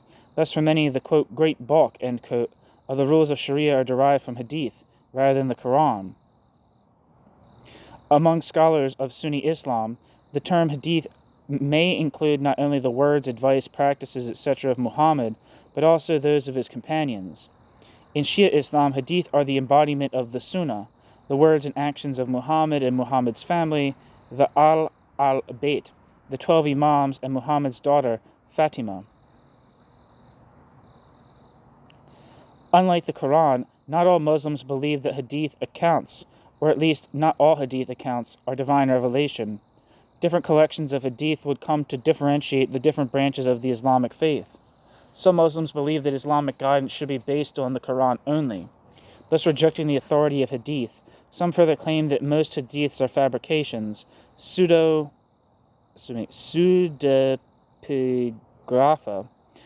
created in the 8th and 9th centuries AD, which are falsely attributed to Muhammad. Historically, some sects of the Kharijites also reject the hadiths, while Mu'tazilites rejected the hadiths as the basis for Islamic law, while at the same time accepted the Sunnah and Ijma. Because some hadith contain questionable and even contradictory statements, the authentication of hadith became a major field of study in Islam. In its classic form, a hadith consists of two parts: the chain of narrators who have transmitted the report, the isnad, and the main text of the report, the matan. Individual hadith are classified by Muslim clerics and jurists into categories such as sahih, authentic, hasan, good, or da'if, weak. However, different groups and different scholars may classify a hadith differently. Back to the text. The war with the Jews must be continued throughout Islamic history. Qutb summed up the reasons for the war in a passage that deserves to be quoted at length. The text begins with a question concerning the source of, quote, evil, end quote, and answers the question with one word, Yahudi, or, quote, Jew, end quote.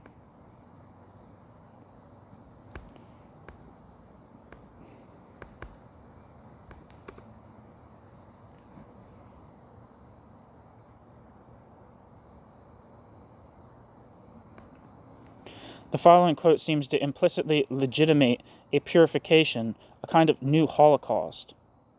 However, this is an imaginary Holocaust because Islamists still lack the power and resources to implement their Islamist ideology. Qutb asks, quote, who tried to undermine the nascent Islamic state in Medina and who incited Quraysh in Mecca, as well as other tribes against the foundation of this state?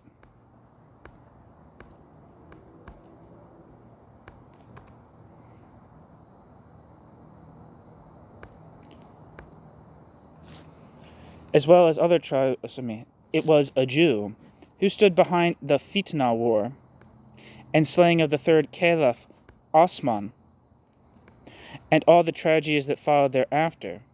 It was a Jew.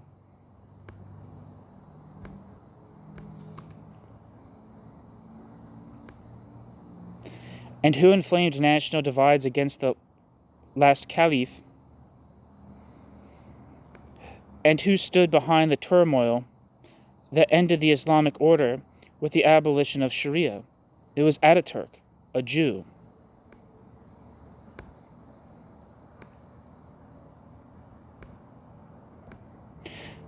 The Jews always stood and continue to stand behind the war waged against Islam. Today this war persists in the Islamic revival in all places on earth, end quote. Qutb.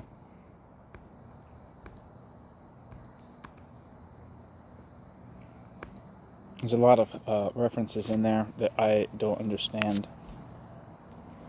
First off, the Quraysh were a group of Arab clans that historically inhabited and controlled the city of Mecca and its Kaaba. The Islamic prophet Muhammad was born into the Quraysh clan. By 600 CE, the tribe were affluent merchants who dominated commerce between the Indian Ocean and East Africa on one side and the Mediterranean on the other. They organized caravans and traveled to Gaza and Damascus in the summer and to Yemen in the winter. On those routes, they were also engaged in mining and other enterprises. They were known for their hilm, or, quote, absence of hot-headedness, end quote, because despite their rivalries, they put commercial interest and unity first. When Muhammad spread Islam in Mecca, the Quraysh were unconcerned and offered no serious opposition until he began to attack their polytheistic beliefs. As relations with the Quraysh progressively deteriorated, Muhammad took his followers to Medina after successful negotiations with Banu Aus and Khazraj to mediate their tribal conflict. The migration event is known as the Hijra. In Medina, Muhammad saw a new obstacle appear as Quraysh banished Muslims from Mecca, consequently banning Muslims from performing the pilgrimage obligation, and the possibility of coming to a peaceful conclusion with Quraysh. Muhammad saw the only option was to confront them via armed struggle, first by raiding Meccan caravans. This consequently led to armed conflicts between them, some of which included the battles of Badr, Uhud, and the Trench.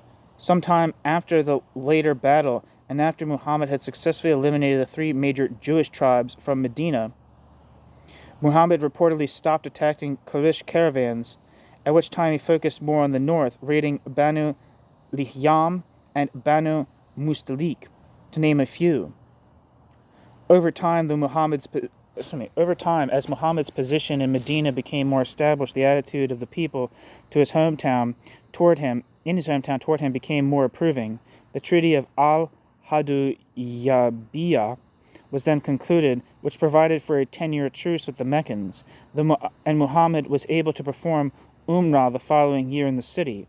While in Mecca for the Umrah, Muhammad managed to reconcile with his family, the Hashim clan, which was sealed through marriage, and Maymuna bint al-Harith.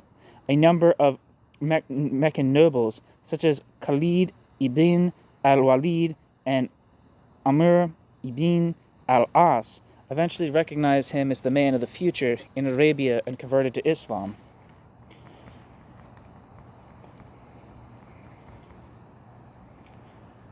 At the end of 629, a belligerent party, against the advice of Abu Sufyan, who was the Quraysh chief at the time, supported one of their clans against the Khuzas, who were allies of Muhammad. This could automatically be viewed by both parties as a violation of the aforementioned agreement.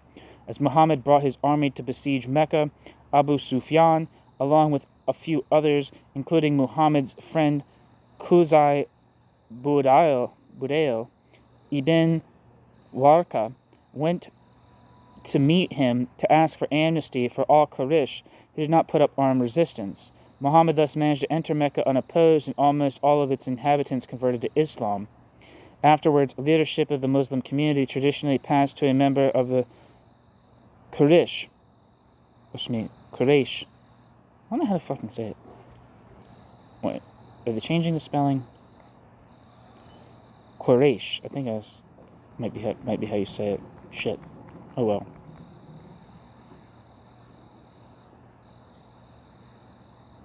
Afterwards, leadership of the Muslim community traditionally passed to a member of the Quraysh, as was the case with the Rashidun, Umayyad, Abbasid caliphates, and purportedly the Fatimids.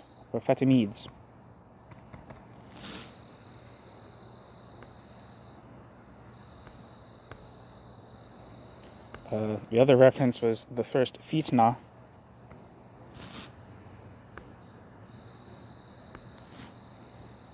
The first fitna was the first civil war in the Islamic community.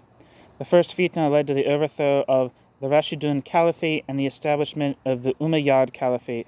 The civil war involved 3 main battles between the 4th Rashidun Caliph Ali and the rebel groups. The roots of the first civil war can be traced back to the assassination of the 2nd Caliph, Umar. Before he died from his wounds, Umar formed a 6-member council which elected Uthman as the next caliph. During the final years of Uthman's caliphate, he was accused of nepotism and killed by rebels in 656.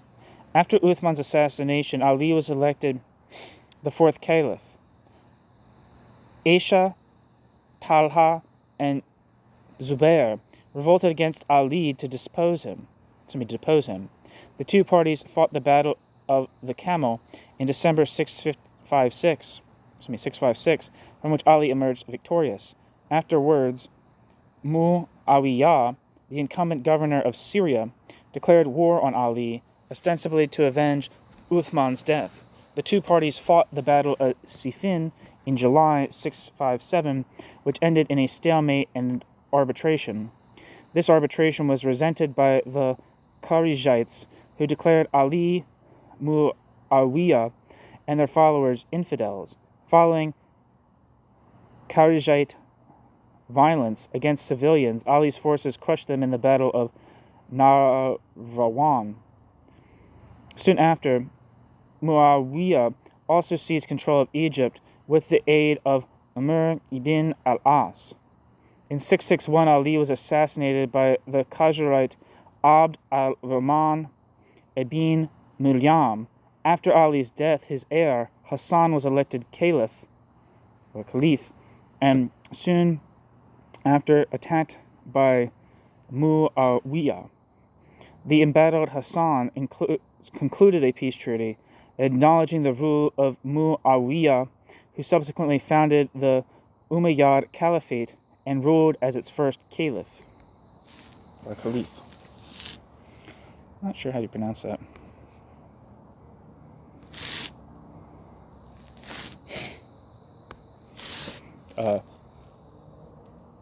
Uthman, and the other reference was Uthman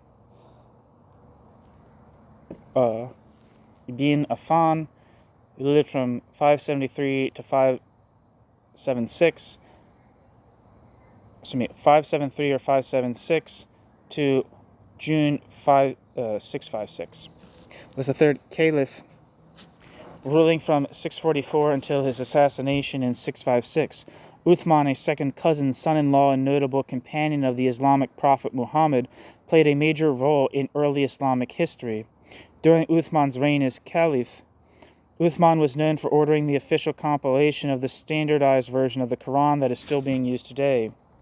Before his predecessor, Caliph Umar, 634 to 644, died in office,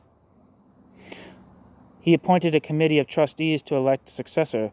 Uthman, who was then aged 68 to 71 years, was elected to succeed him and became the oldest person to hold such a position. During his premiership, the caliphate expanded further into Persia in 650 and reached as far as the provinces of Khorasan in 651. Uthman instituted centralized reforms in order to create a more cohesive administrative structure and fostered rapid economic growth. However, the last years of his reign were marked by discontent that eventually evolved into an armed revolt, leading to a siege upon his residence and ultimately culminating in his assassination. Sunni Muslim tradition considered him the third rightly guided caliph. So, that's all the references in that tiny little paragraph. Back to the text. This is Tibi speaking. In the next section, there is a similar quote from the Hamas Charter, which closely follows the style and substance of this text by Qutb. The Hamas Charter also supports the annihilation of Jews in order to erase the main, quote, source of evil, end quote, in the world. Historically speaking, the aforementioned anti-Semitic beliefs, which are couched in religious terms, are wrong in that they run counter to all historical records and facts. These beliefs serve to underpin the view that there can never be a settlement, reconciliation, or compromise with the Jews. Qutb believed that the Jews, quote, use all weapons and instruments employed in their genius of Jewish cunning, end quote. Qutb adds that this genius of cunning, the pursuit of their... Qutb adds to this genius of cunning the pursuit of their, quote, malicious conspiracy, end quote. According to this mindset, it is the Jews, not the Muslims, who are committed to waging this never-ending cosmic war. Jihad is merely a defensive measure. The aggressors are the Jews. In response to the question why the Jews would want to carry out all of these, quote, assaults, end quote, against Islam, Qutb's answer is the, quote, Jewish character, end quote. The nature of this, quote, Jewish character, end quote, can be deduced from Qutb's depiction of the, quote, Jews, end quote, in which attributes such as, quote, evil and, quote, wickedness prevail. The logical conclusion is that the solution to the problem lies in the annihilation of the Jews. The Islamic world's approval of what happened in Europe between 1933 and 1945 has clear implications. Qutb repeats the accusation that, quote, they, the Jews, killed and massacred and even dismembered the bodies of a number of their own prophets, ... So what do you expect from people who do this to their prophets other than to be bloodletting and to target all of humanity, end quote. Qutb. This accusation amounts to a sanction to, quote, liberate humanity, end quote, from this, quote, evil, end quote. This genocidal anti-Semitism was alien to classical Islam and cannot be compared with pre-existing Islamic Judeophobia. The notion of a, quote, Islamic legacy of anti-Semitism, end quote, is therefore fundamentally wrong.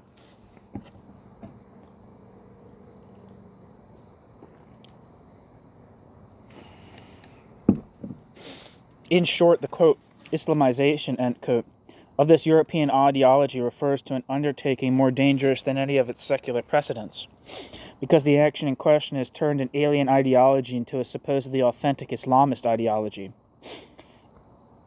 In its local version, anti-Semitism is no longer an import from Europe and is therefore more appealing. This explains why the Islamized ideology has been able to take root and gain strength from the popular sentiment of anti-Americanism. Thus combined, the ideology today prevails throughout the Islamic world. Islamists believe that the alliance between the United States and Israel has given rise to a, quote, crusader Zionist, end quote, Harban Salibiyya Sayuniyya, or, quote, war against every root of the religion of Islam, end quote.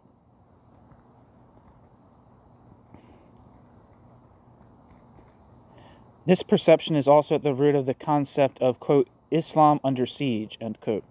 Islamists following Qutb believe in a, quote, conspiracy, end quote, against Islam hatched by, quote, world Jewry, end quote, and, quote, world Zionism, end quote, in alliance with the United States.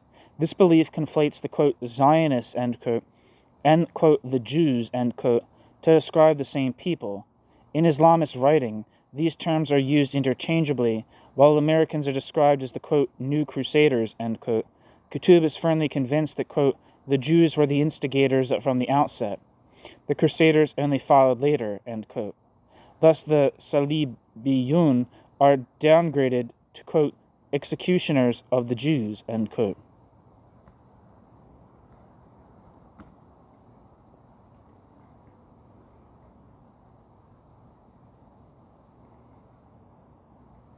The main source of Islamist anti-Semitism in the Islamic world is Qutb's writing.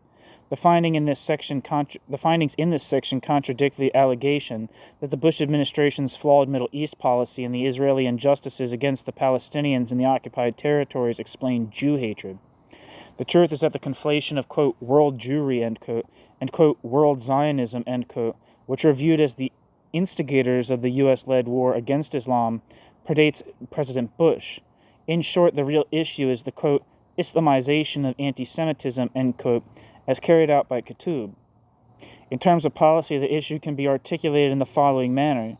Islamized anti-Semitism was introduced by the political thought of Sayyid Qutb.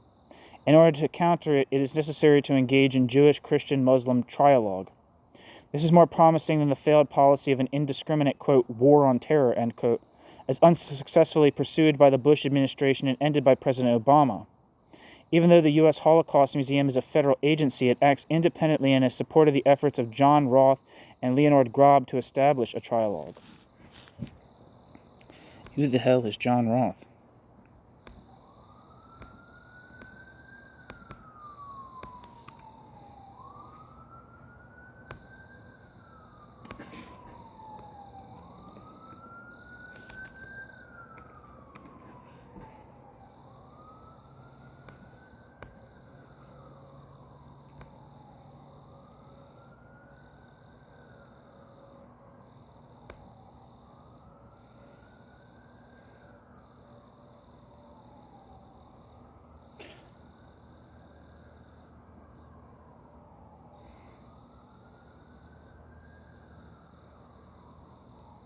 Sorry.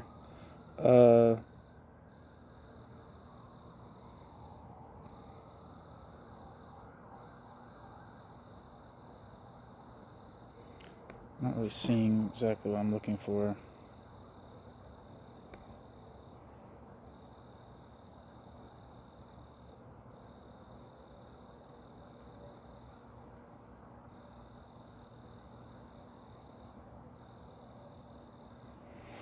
It looks like it's John K. Roth. I'm not sure if this is exactly the guy. Is an American-based author, editor, and Edward J. Sexton, professor emeritus of philosophy at Claremont McKenna College in Claremont, California.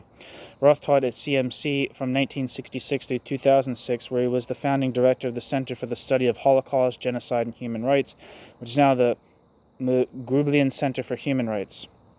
Best known for his contributions to Holocaust and genocide studies, John King Roth is the author or editor of more than 50 books.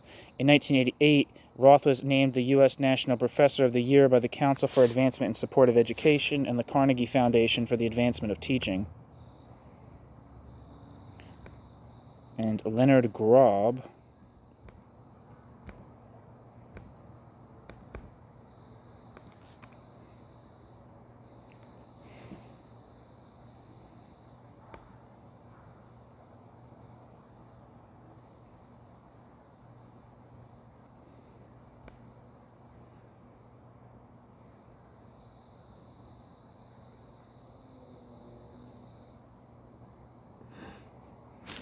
says that Leonard Grob is Professor Emeritus of Philosophy at Fairleigh Dickinson College, Teaneck, New Jersey, where he taught full-time for almost 40 years,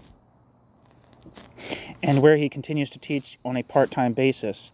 Leonard Grob has published in the areas of peace studies and philosophy of dialogue, concentrating on the works of Martin Buber and Emmanuel Levinas. A journey to Ukraine to uncover the history of the destruction of his father's family during the Holocaust led Grob to study that genocide, a focal point of his teaching during the second half of his career. A memoir published in the journal Judaism and entitled Goodbye Father describes his, quote, roots, end quote, his quote, roots journey, end quote. Along with Hank Knight, Grob served for 20 years until July 2016 as co-director of the Stephen S. Weinstein Holocaust Symposium at FDU's Roxton College, Oxfordshire, England. Having retired from the symposium's active directorship, Leonard Grob currently holds the title of, quote, senior director, end quote.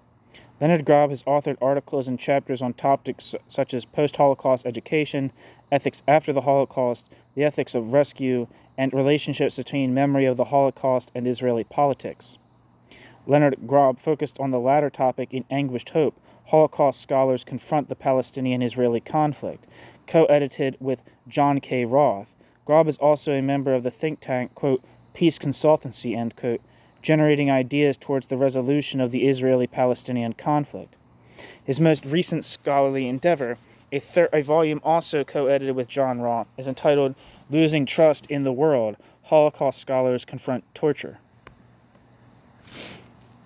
So that's who John Roth and Leonard Grob are.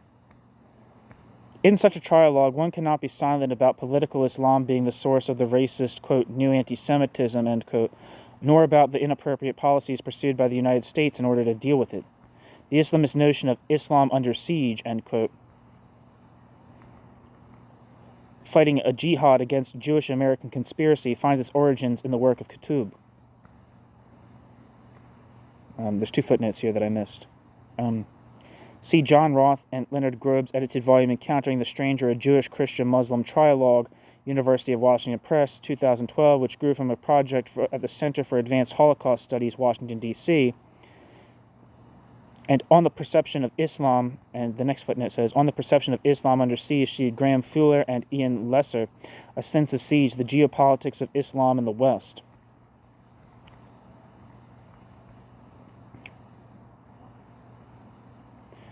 End footnote.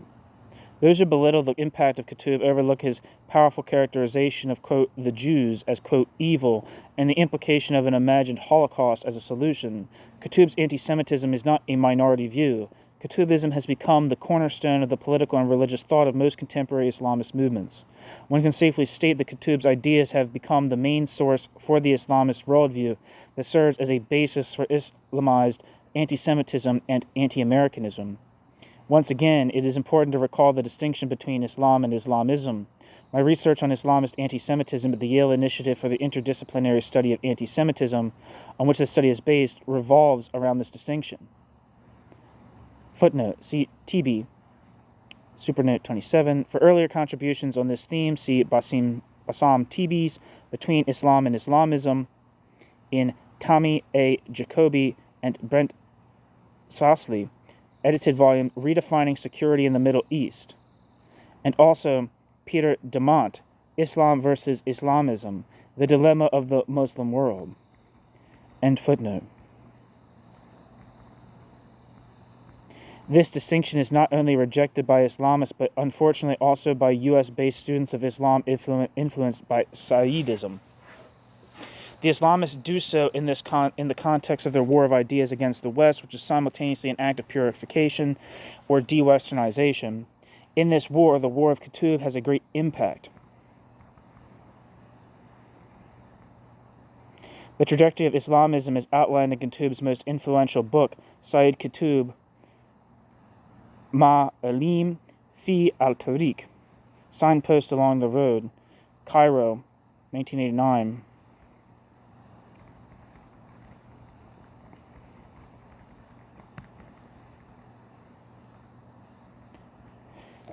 Qutb's anti-Semitism is articulated in the language of Islamic fundamentalism, which promotes the above-mentioned governance of globalization, above-mentioned convergence of globalization and fragmentation.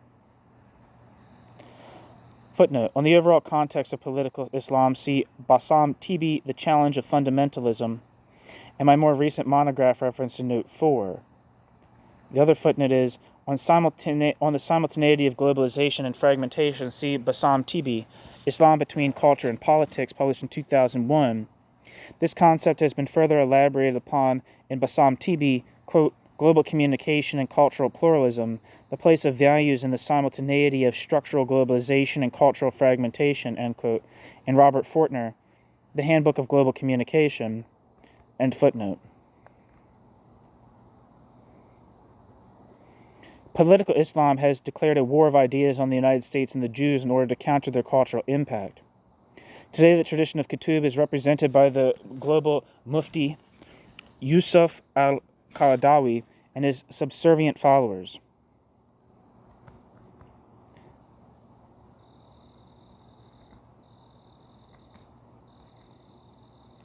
The Islamist movement that adheres to their ideology continues the Islamization of European anti-Semitism based on the ideology of Qutb.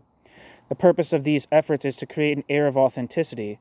Mohammed Jarisha and Yusuf al-Zaybak, two Saudi professors who also engage in, quote, reasoning, end quote, loyal to Qutb, state, quote, the West waves the flag of secularism, ... invades with its new values the society of Islam to replace the Islamic values, ... We shall talk about Zionism or world Jewry in order to address the related master plan pursued by the related secret societies for the destruction of the world, end quote. Mohammed Jarisha and Yusuf al-Zaybak.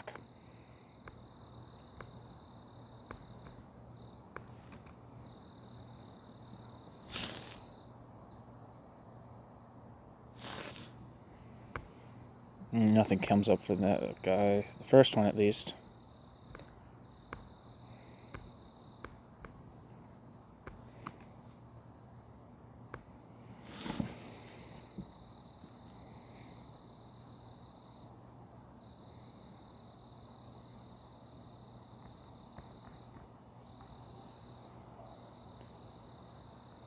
Back to the text.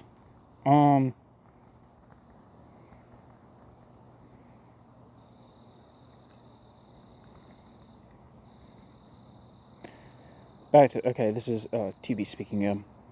The alleged master plan is then identified by these two Saudi professors as a, quote, Jewish conspiracy, end quote. This quote resembles a textbook definition of Islamist anti-Westernism guided by anti-Semitism. The, quote, Christian West, end quote, as represented by the United States, acts against Islam as a proxy for the Jews. The overall context is a universal conspiracy aimed at destroying Islam. The full equation of the term Shayuniya, or quote, Zionism, end quote, and al-Jahudiya al-Alamiya, or quote, world Jewry, end quote, as included in the quote, not only indicates a continuation of the thinking of Qutb, but also contradicts all arguments to the contrary. This equation supports the assertion that the claim that, quote, anti-Zionism is not anti-Semitism, end quote, is entirely baseless. This false claim is not only made on intellectual grounds, it is also political in that it serves to mask and legitimize real anti-Semitism under the cover of opposition to the injustices inflicted on Muslims by Zionism. In the narrative of the Islamist, Islam is an embattled religion encircled by a Jewish Crusader alliance embodied by the United States. In this Islamist narrative, Islam is, quote, under siege, end quote, and Islamism is the only appropriate response. To summarize, the Islamization of anti-Semitism is a process based on the Islamist contention regarding an alliance between Judaism and Crusaderism in order to counter both, quote, evils, end quote. Islamists must conduct a global jihad and a cosmic war against the Jews. This jihad is not to be confused with terrorism. There are peaceful Islamists like the Turkish AKP who also fight this jihad and support Hamas. Then there is the jihadist branch of political Islam. Both types of Islamists share the same worldview as proven by John Kelsey. Footnote. John Kelsey, Arguing for a Just War in Islam, 2007, Harvard University Press.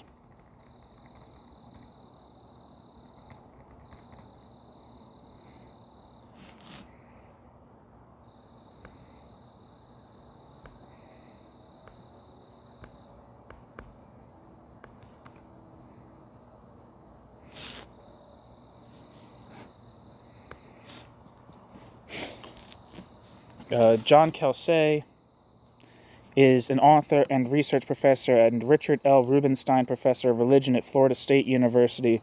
He received his PhD in 1985 in ethics from University of Virginia. He mainly focuses on religious ethics, particularly in relation to the Islamic and Christian traditions. His research interests include comparative religious ethics, political ethics, and religion and war. Kelsey's 1993 book, Islam and War, Studying Comparative Ethics, discussed the Islamic concept of jihad as compared with the Christian concept of just war. His 2007 book, Arguing the Just War in Islam, was praised by the New York Times for helping to bring greater understanding of Islamic views of war and peace to the non-Islamic world. In 2007, Kelsey visited Oman and urged students there to challenge fellow Muslims who use the concept of jihad to justify acts of violence. Kelsey has assumed the editorship of the interdisciplinary journal Sounding, which has moved to Florida after 25 years at the University of Tennessee.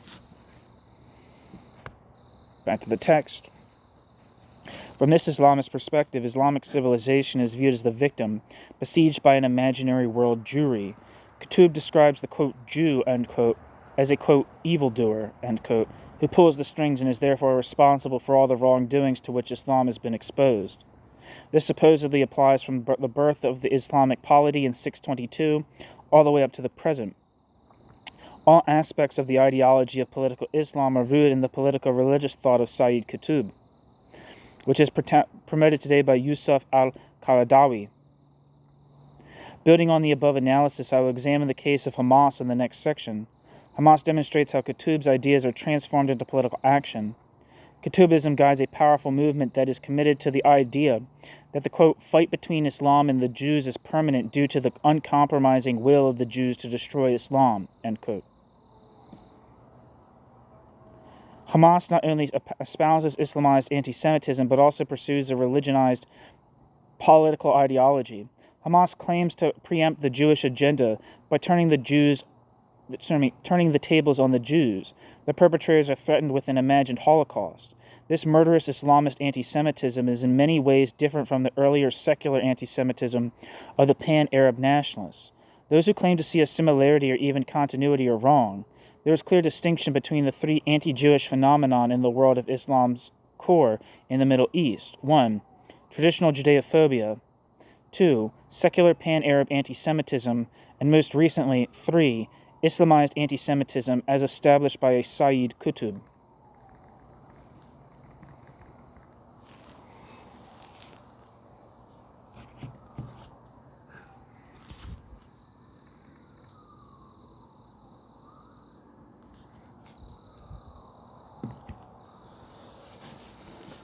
Section 5.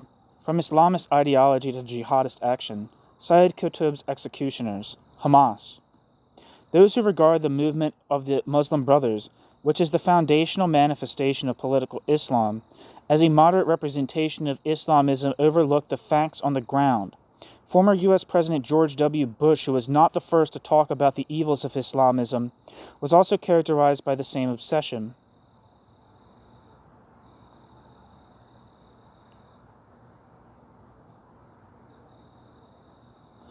Islamism has revived the dichotomy between pre-Islamic ignorance, known as jahiliyyah, and the revelation of Islam that claims to be the absolute truth.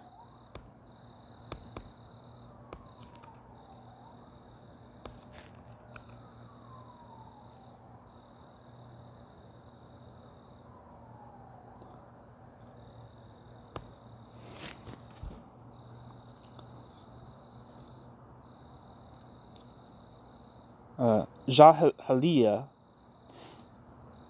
quote, ignorance, is a polemical Islamic and Arabic term that refers to the period of time and state of affairs in pre-Islamic Arabia before the advent of Islam in 609 Common Era. It usually refers to the age of ignorance. The term jahiliyyah may be derived from the verbal root jahala, quote, to be ignorant or stupid, to act stupidly, end quote. Alternatively, it is an abstract noun derived from jahil, referring to barbarism. In modern times, various Islamic thinkers have used the term to criticize what they see as the un-Islamic nature of public and private life in the Muslim world. For Islamic scholars like Muhammad Rashid Rida, Abu Ala Maududi, and others, jahiliyyah refers to secular modernity and modern Western culture. In his works, Maududi asserted that modernity is the, quote, new jahiliyyah, end quote. Sayyid Qutb views jahiliyyah as a state of domination of humans over humans, as opposed to their submission to God. Radical groups have justified armed struggle against secular regimes as jihad against jahiliyyah.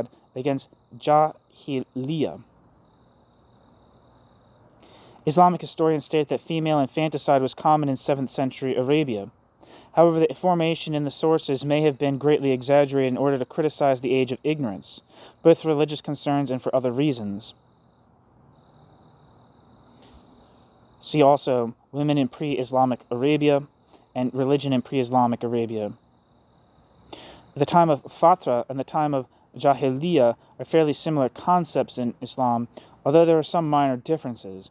Generally speaking, the concept of Fatra refers to those whom the message of God was not or could not be transmitted, typically due to time or location. Meanwhile, Jahiliyyah refers to those who might have had the option of following monotheism, Hanif, as per their knowledge, but choose not to, due to ignorance, pride, or similar reasons.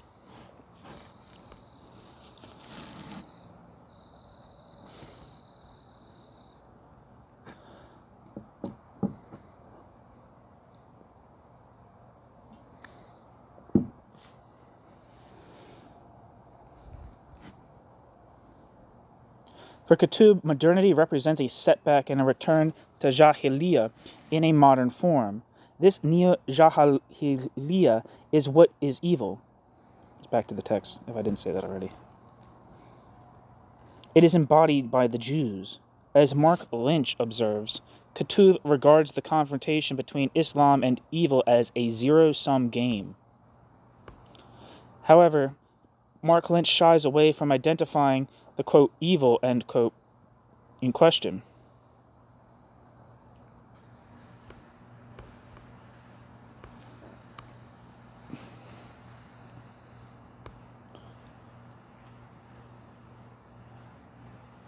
Mark Lynch is a professor of political science and international affairs at George Washington University, where he is also director of both the Institute for Middle East Studies and the Middle East Studies program.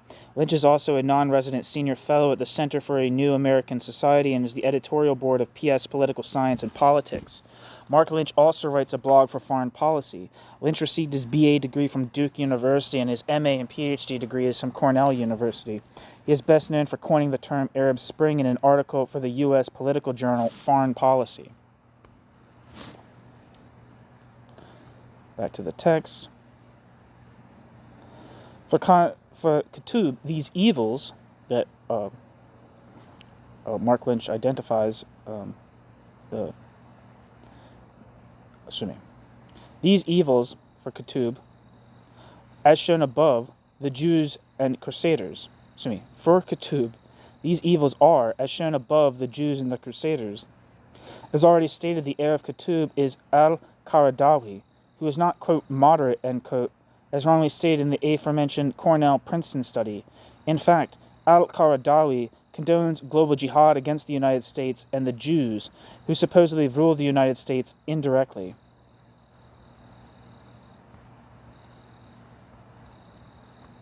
A proper understanding of the Islamist movement of Hamas requires an understanding of its roots in the ideology of the Muslim Brotherhood.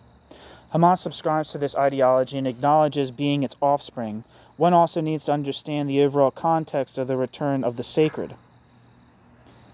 Footnote. On the debate of the, quote, return of the sacred, end quote, a formula coined by the Harvard sociologist Daniel Bell, see the new Chapter 11 completed for the 2005 edition of Bassam Tibi, Islam Between Culture and Politics.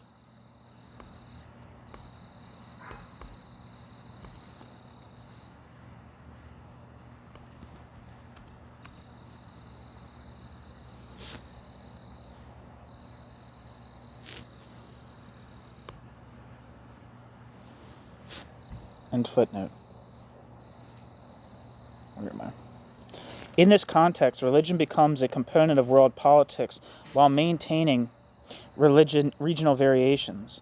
9/11 represents a watershed in this process. The global religionization of conflict adopts a different regional shape in the Middle East and elsewhere in the Islamic world, e.g. South and Southeast Asia.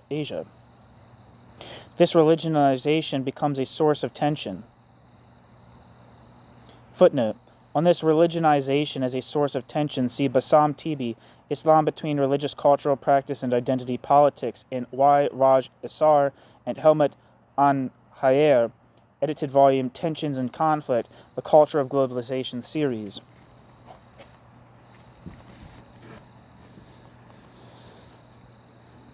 At issue is a general phenomenon that materializes in regional and local conflicts and makes such conflicts intractable.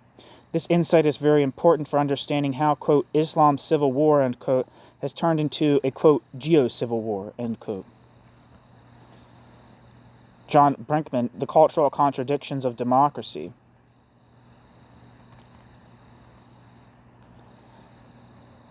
And footnote, the Middle East conflict is deeply affected by this global development. In particular, the Arab-Israeli conflict and its Palestinian component are affected. Political Islam is replacing pan-Arab nationalism.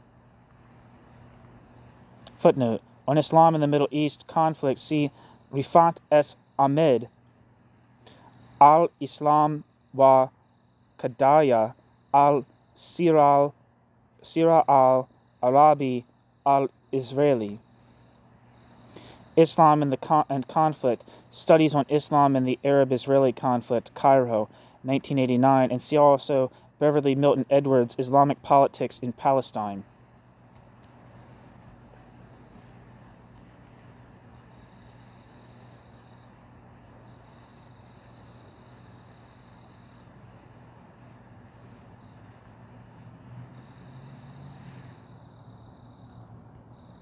End footnote.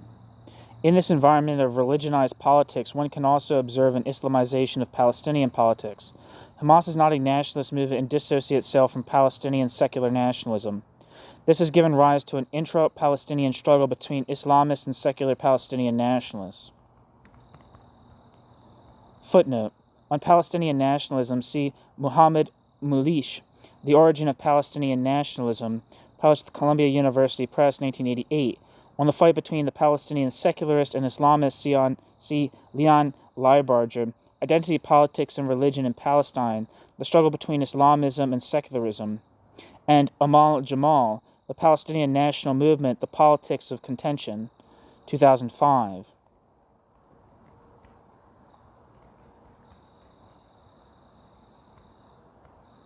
End footnote.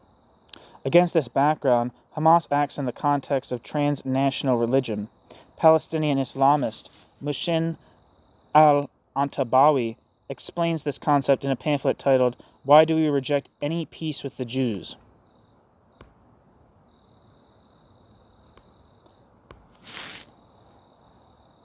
Footnote. Mushin al-Antabawi, Bimatha Navud al-Salam ma'a al-Yahud, Why Do We Reject Peace with the Jews? Cairo, Kitab al-Mukhtar. This publication was completed at the order of the Islamic Association of Palestinian Students at the University of Kuwait, as stated in the pamphlet. End footnote.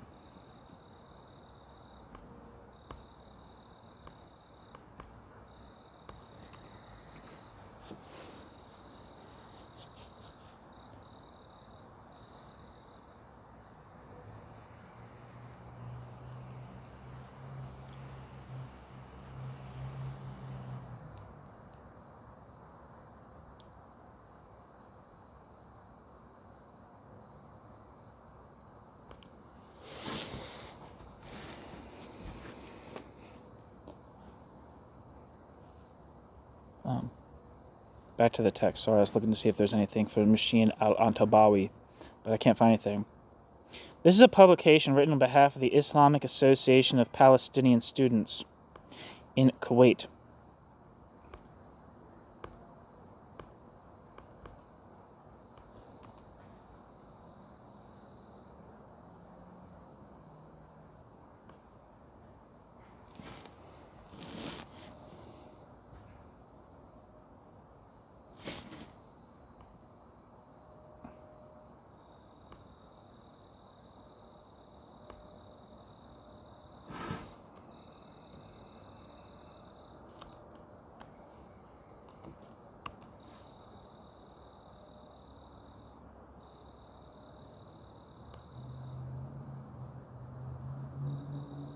Sorry, 1 second.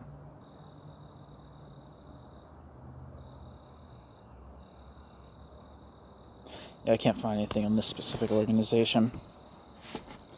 This is a publication written on behalf of the Islamic Association of Palestinian Students in Kuwait that articulates how a religionized conflict becomes intractable. In the specific Palestinian context, one encounters Qutb's earlier general contention that, quote, there can be no peace between Muslims and Jews, end quote. This view, which is also held by Hamas, is applied to the conflict between Israel and Palestine. Hamas therefore cannot be appeased, nor can Iran, the regional promoter of the Islamist movement. As a result of the U.S.-Iraq War, Iran has become a regional power in the Middle East. As a result of the U.S.-Iraq War, Iran has become a regional power in the Middle East.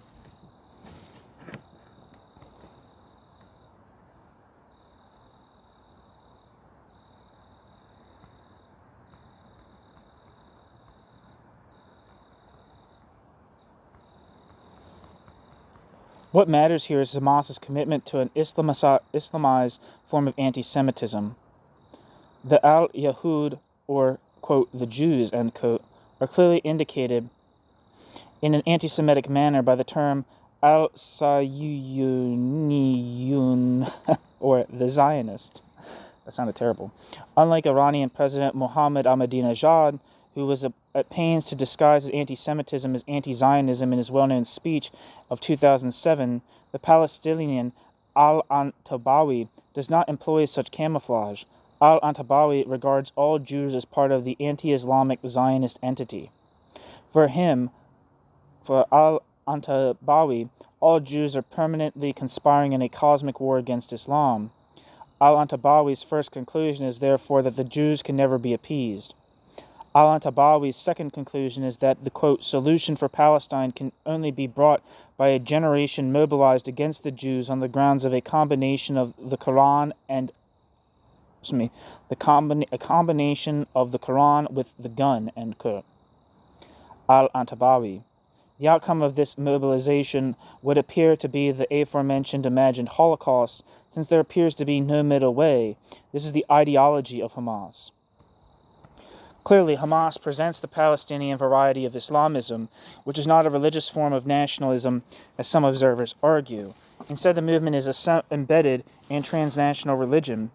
Its roots are also in the transnational movement of the Muslim Brotherhood, and its discourse is based on the ideas of Sayyid Qutb, as outlined above. To reiterate his pamphlet, Our Battle Against the Jews, in his pamphlet, Our Battle Against the Jews, Qutb said, laid the foundations for a new pattern of Jew hatred in political Islam, which is the origin of Islamization of anti-Semitism. It is worth quoting Qutb's claim that, quote, the Jews continue to be perfidious and sneaky, and try to mislead the Islamic Ummah in diverting it away from its religion, end quote. In order to illustrate his belief that all the tragedies that befall the Muslim Ummah stem from, quote, Jewish conspiracies, end quote. Qutb uses this hatred of the Jews to justify a cosmic war against the Jews. This war is also being fought by Hamas, which promotes Islamist tradition and transfers its views into a political agenda. European politicians and opinion makers who want to accommodate Hamas in an inclusive approach seem to know nothing about Hamas's political agenda or Islamist anti-Semitism, which has been analyzed by Matthias Kunzel in a superb study. Hamas's Palestinian variety of Islamism reflects the Jew hatred of political Islam, since it shares the Islamist belief in a conspiracy against Islam that was initiated by the Jews and continued by the Crusaders. The secular PLO is still in place, but it has been virtually replaced by Hamas, which not only rules Gaza, but is also very popular in the West Bank. In an important contribution to the study of Islamist anti-Semitism, German political scientist Matthias Kunzel notes about the Hamas Charter, quote, in every respect, Hamas's new document put the 1968 PLO Charter in the shade. ...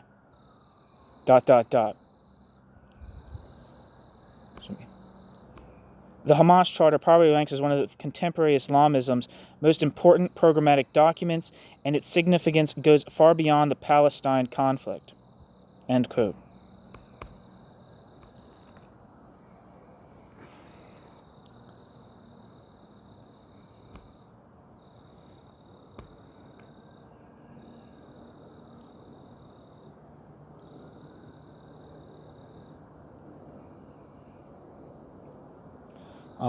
Wikipedia says, the Palestinian National Covenant or Palestinian National Charter is the covenant or charter of the Palestinian Liberation Organization. The covenant is an ideological paper written in the early days of the PLO. The first version was adopted on the 28th of May, 1964. In 1968, the PLO the Palestinian National Convention or Palestinian National Charter was replaced by a comprehensively revised version. In April 1996, many articles which are inconsistent with the Oslo Accords were wholly or partially nullified.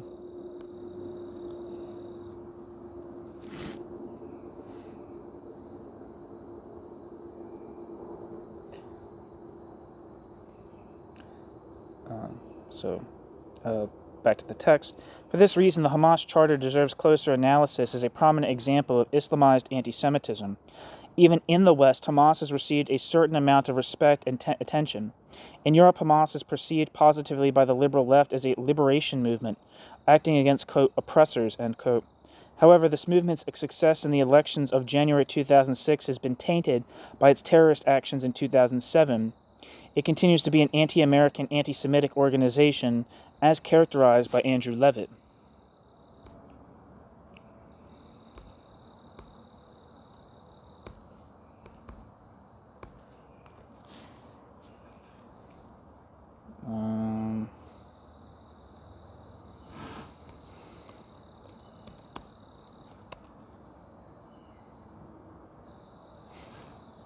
Not seeing anything for Andrew Levitt.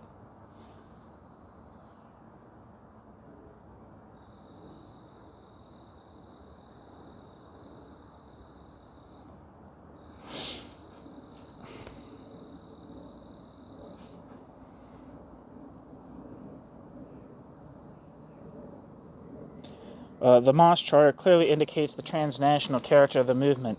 Article 2 acknowledges that Hamas is rooted in the movement of the Muslim Brotherhood.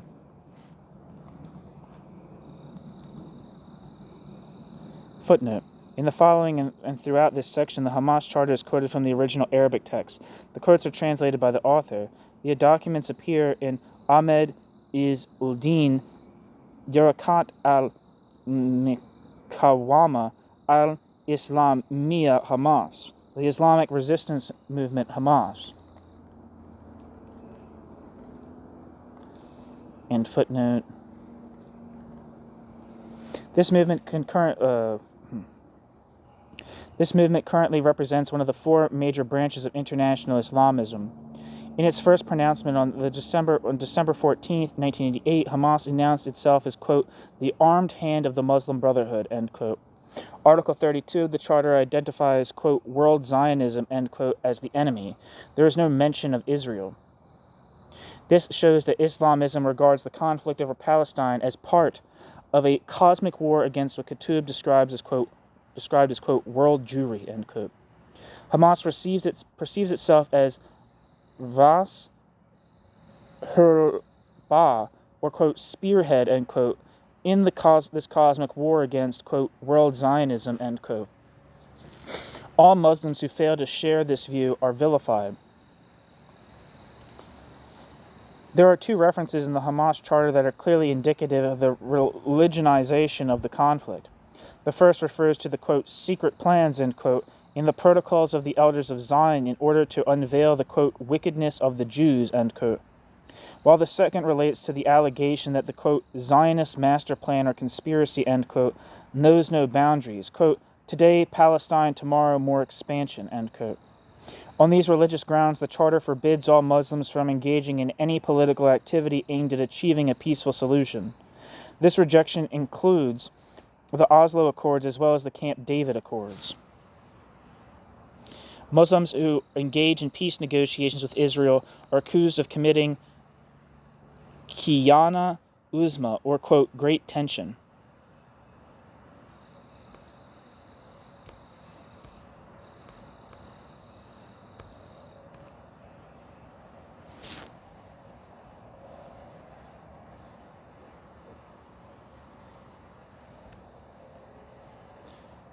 The Camp David Accords were a pair of political agreements signed by Egyptian President Anwar Sadat and Israeli Prime Minister Menachem Begin on the 17th of September 1978. Following 12 days of secret negotiations at Camp David, the country retreat of the President of the United States in Maryland, the two framework agreements were signed at the White House and were witnessed by President Jimmy Carter. The second of these frameworks, a framework for the conclusion of a peace treaty between Egypt and Israel, led to the 1979 Egypt-Israel Peace Treaty. Due to the agreement, Sadat and Begin received the shared 1978 Nobel Peace Prize. The first framework, a framework for peace in the Middle East, which dealt with the Palestinian territories, was written without participation of the Palestinians and was condemned by the United Nations.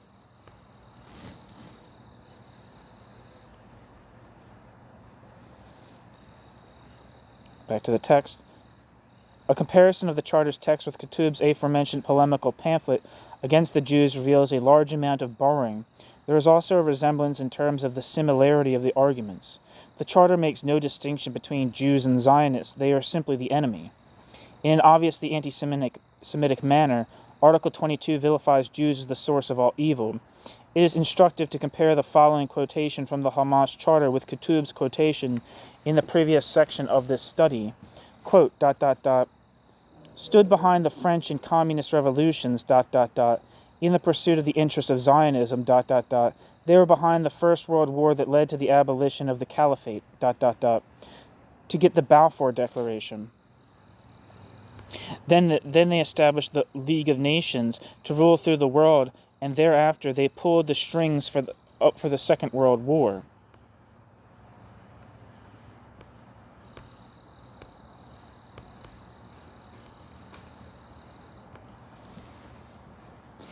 To establish the State of Israel and to replace the League of Nations by the UN and its Security Council. They've ruled the world. There is no single war without the hidden hand of the Jews acting behind it, ... end quote.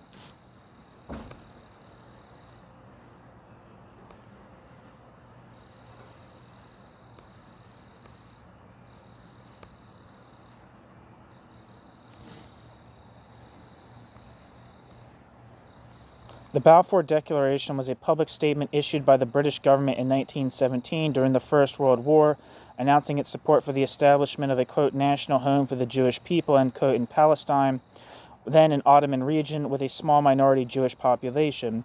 The declaration was contained in a letter dated to the 2nd of November 1917 from the United Kingdom's Foreign Secretary Arthur Balfour to Lord Rothschild, a leader of the British Jewish community, for transmission to the Zionist Federation of Great Britain and Ireland.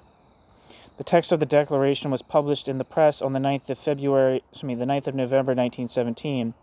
Immediately following Britain's declaration of war on the Ottoman Empire in November 1914, it began to consider the future of Palestine. Within 2 months, a memorandum was circulated to the War Cabinet by a Zionist member, Herbert Samuel, proposing the support of Zionist ambitions in order to enlist the support of Jews in the wider war. A committee was established in April 1915 by British Prime Minister H. Asquith to determine their policy towards the Ottoman Empire, including Palestine. Asquith, who had favored post-war reform of the Ottoman Empire, resigned in December 1916. His replacement, David Lloyd George, favored partitions of the empire. The first negotiations between the British and the Zionists took place at a conference on the 7th of February 1917 that included Sir Mark Sykes and the Zionist leadership. Subsequent discussions led to Balfour's request on the 19th of June that Rothschild and Chaim Weizmann submit a draft of a public declaration.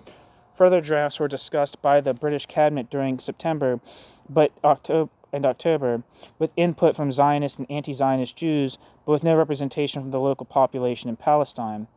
By late 1917, the lead-up to the Balfour Declaration, the wider war had reached a stalemate, with two of Britain's allies not fully engaged. The United States had yet to suffer a casualty, and the Russians were in the midst of a revolution with Bolsheviks taking over the government.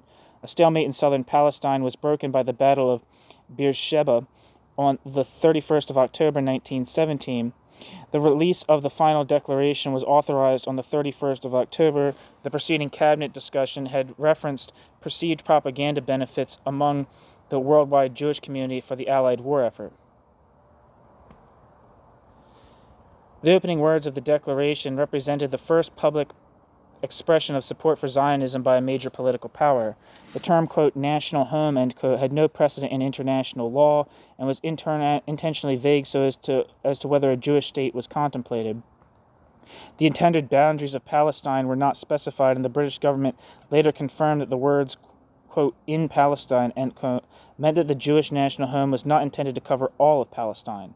The second half of the declaration was added to satisfy opponents of the policy who claimed that it would otherwise prejudice the position of the local population of Palestine and encourage anti-Semitism worldwide by, quote, stamping the Jews as strangers in their native lands, end quote. The declaration called for safeguarding the civil and religious rights of the Palestinian Arabs who compose the vast majority of the local population, and also the rights and political status of the Jewish communities in other countries outside of Palestine.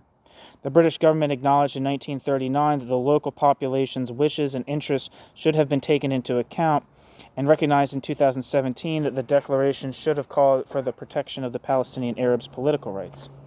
The declaration had many long-lasting consequences. It greatly increased popular support for Zionism within Jewish communities worldwide and became a core component of the British Mandate for Palestine, the founding document of Mandatory Palestine.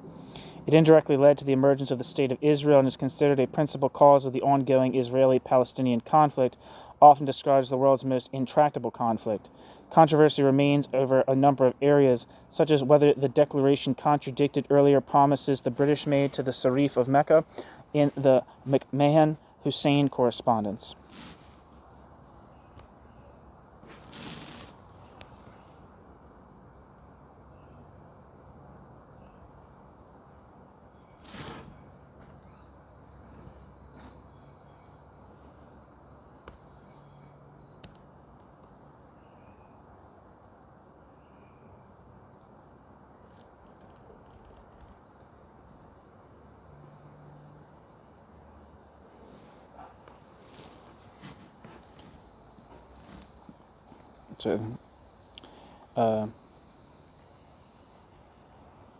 That last quote was from Hamas, the original Hamas charter.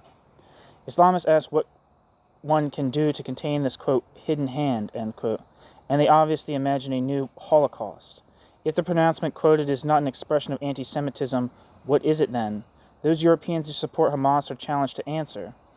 Article 22 of the Hamas Charter demonstrates the great impact of ʻkuːtəb, which is apparent throughout the Charter. The religionization of the conflict is illustrated by the shift from the secular Palestinian nationalism of the PLO to the Islamization of Hamas. Article 27 of the Hamas Charter addresses the boundary between the secular and the religious. Quote, secular thought contradicts fully the religious idea, ... We refuse the belittling of the place of religion in the Arab-Israeli conflict, and insist instead on the Islamiyya or Islamicity of Palestine. We cannot replace these claims by secular thoughts. The Islamicity of Palestine is part and parcel of our religion, end quote. The outcome is a religionized conflict that does not leave room for negotiation or compromise.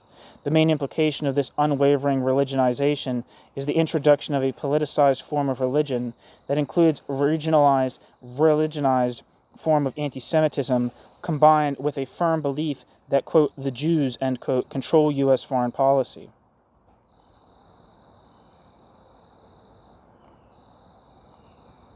One second.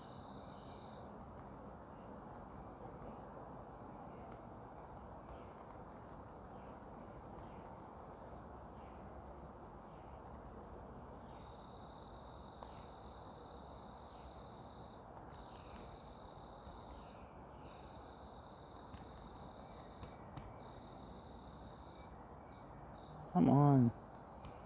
Goddamn computer. Islamism is not scriptural traditionalism. Nonetheless, the Hamas Charter starts with a reference to the Quranic verse from Al-Imran that describes Muslims as Khair Ummah, or, quote, chosen people.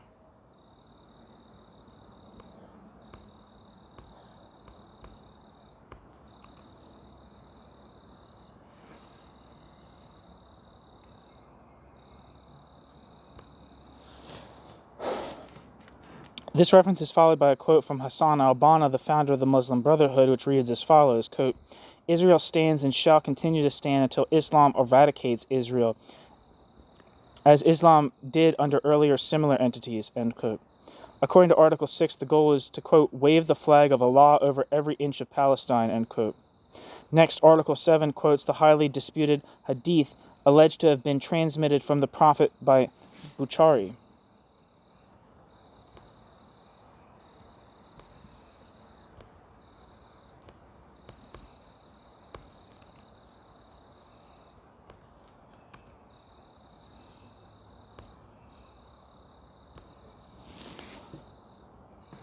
This hadith states that the day of resurrection comes with a fight against the Jews.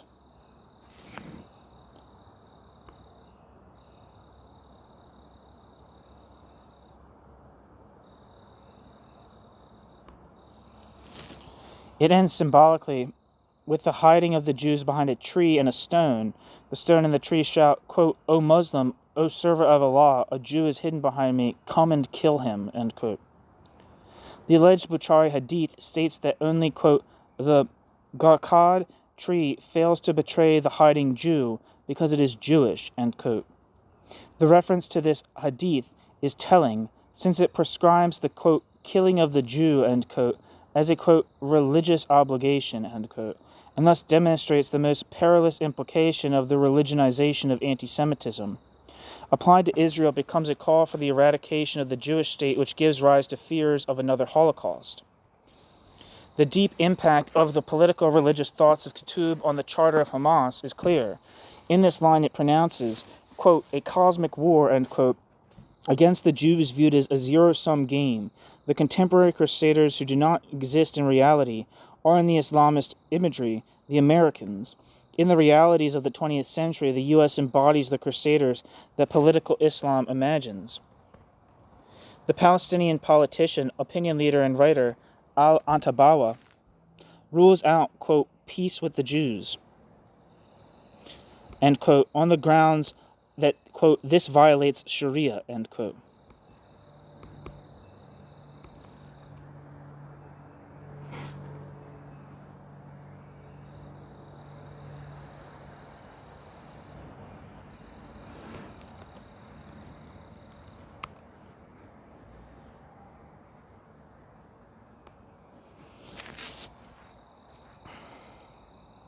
Given that Islamism views the United States as the executioner of the, quote, Jewish conspiracy, end quote, this sentiment also extends to the United States. The Hamas Charter is full of this anti-Semitism and describes Palestine in Article 11 as waqf, or, quote, divine property, end quote. It acknowledges that prior to the Islamic Futuhat Wars, Jerusalem was not an Islamic place.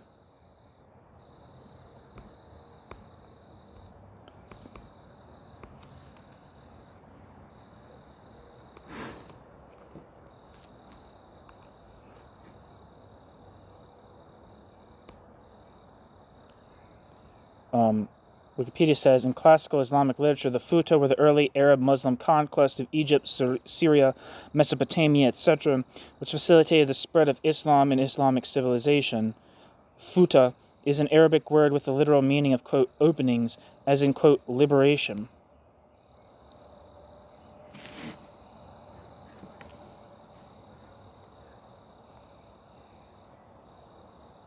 However, the charter adds, quote, the Sharia rules that every land conquered by Muslims is their property until, quote, until the day, quote, day of resurrection, end quote, or Qiyamah, end quote.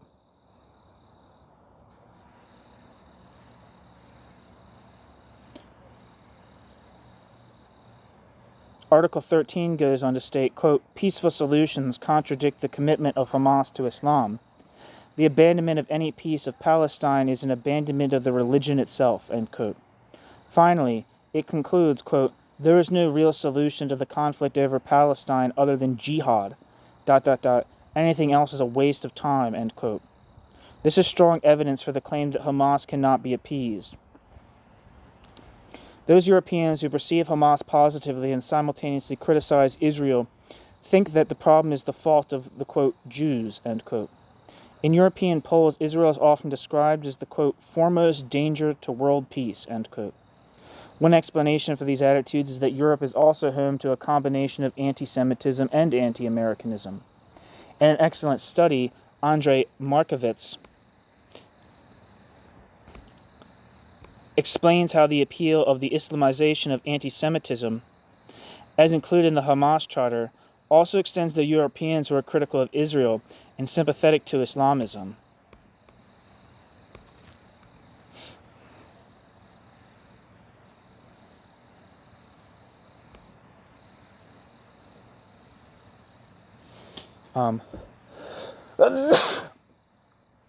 Andreas Markovits is an Arthur F.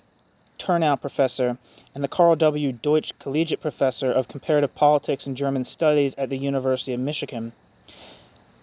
Markovits is the author and editor of many books, scholarly articles, conference papers, book reviews, and newspaper contributions in English and many foreign languages on topics as varied as German and Austrian politics, anti-Semitism, anti-Americanism, social democracy, social movements, the European right and European left. Markovits has also worked extensively on comparative sports culture in Europe and North America. In August 2021, Markovits published a memoir entitled The Passport is Home, Comfort in Rootlessness.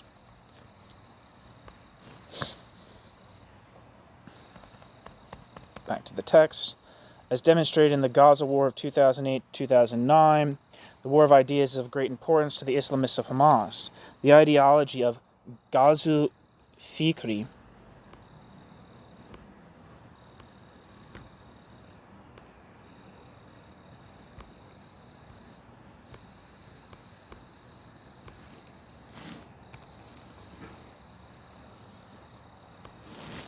or, quote, intellectual invasion, end quote, of the Islamic world appears in the Hamas Charter.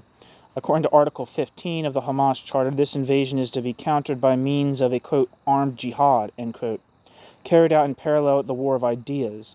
More specifically, Article 35 states, quote, the lesson to learn is that the contemporary Zionist Ghazu, or invasion, was preceded by the Crusaders of the West, ... As Muslims defeated the earlier invasion, they shall also manage similarly with the new one. Muslims learn from the past and purify themselves from any intellectual invasion, end quote.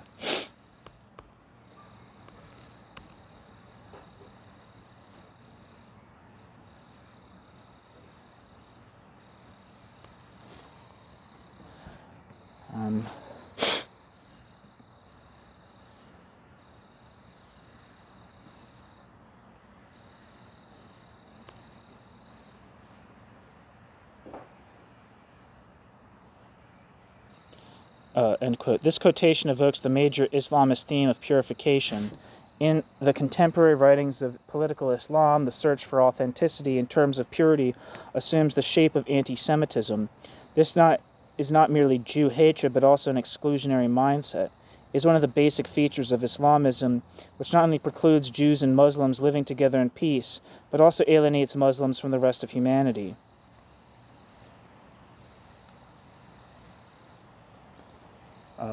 I missed some footnotes here, but the one thing was Andrei S. Markowitz's Uncouth Nation, Why Europe Dislikes America.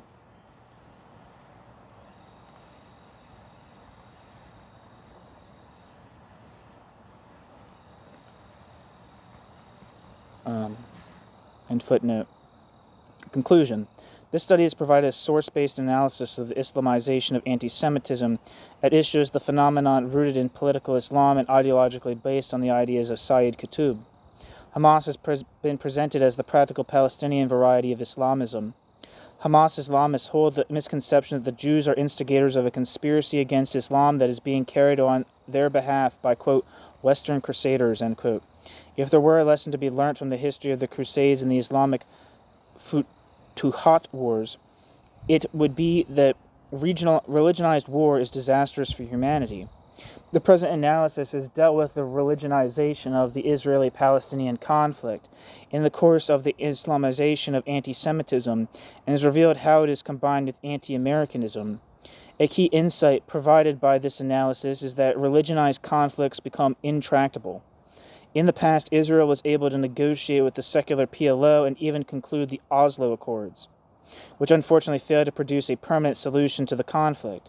Nothing like this could ever be repeated with the Hamas Islamists because the issues in question are simply not non-negotiable to them because they are divine.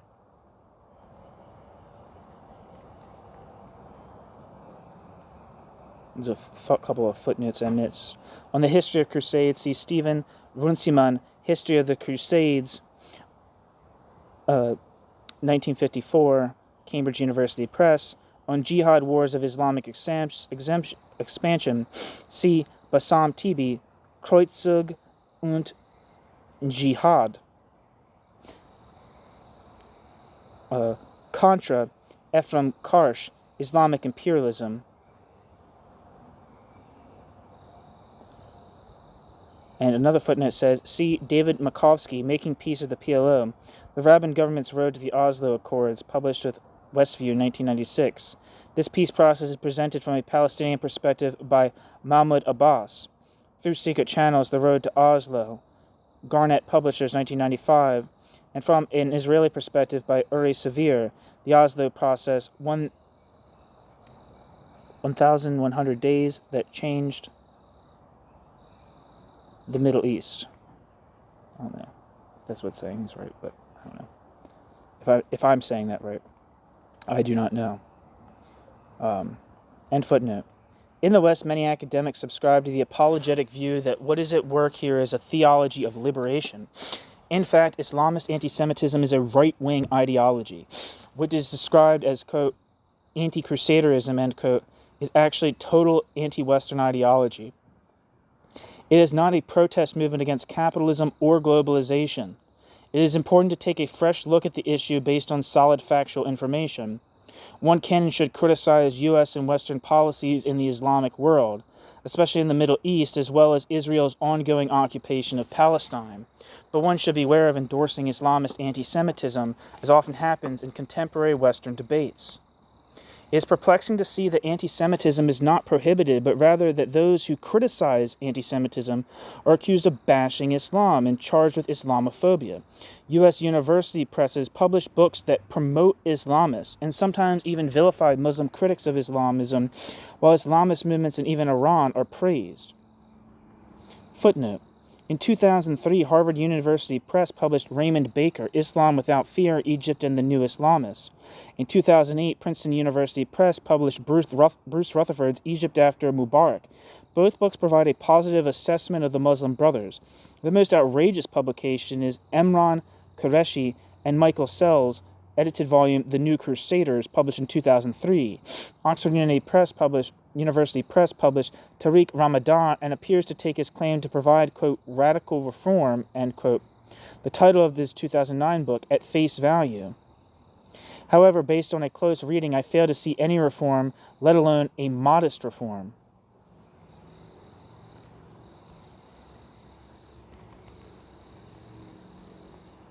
End footnote. Next footnote. This is done in the book by Ahmed S. Musali, U.S. Foreign Policy and Islamist Politics, published by Florida University Press. See my article in the International History Review.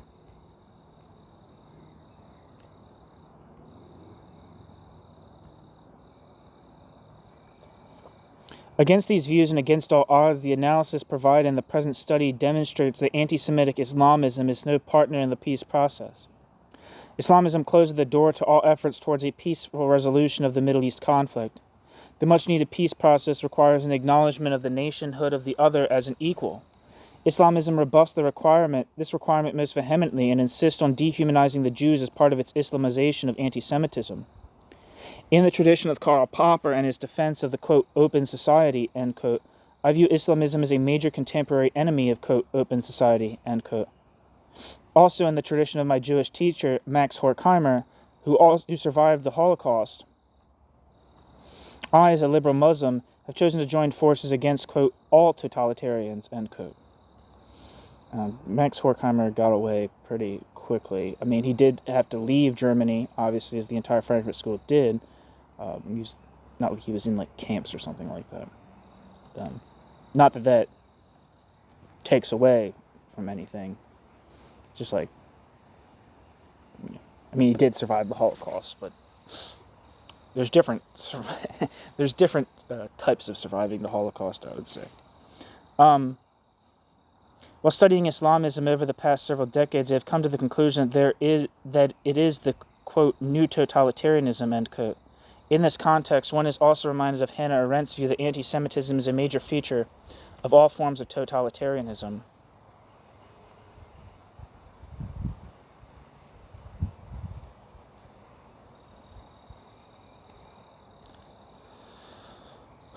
Oh, Bassam Tibi has a piece on Max Horkheimer. That's cool. The political legacy of Max Horkheimer and Islamist totalitarianism.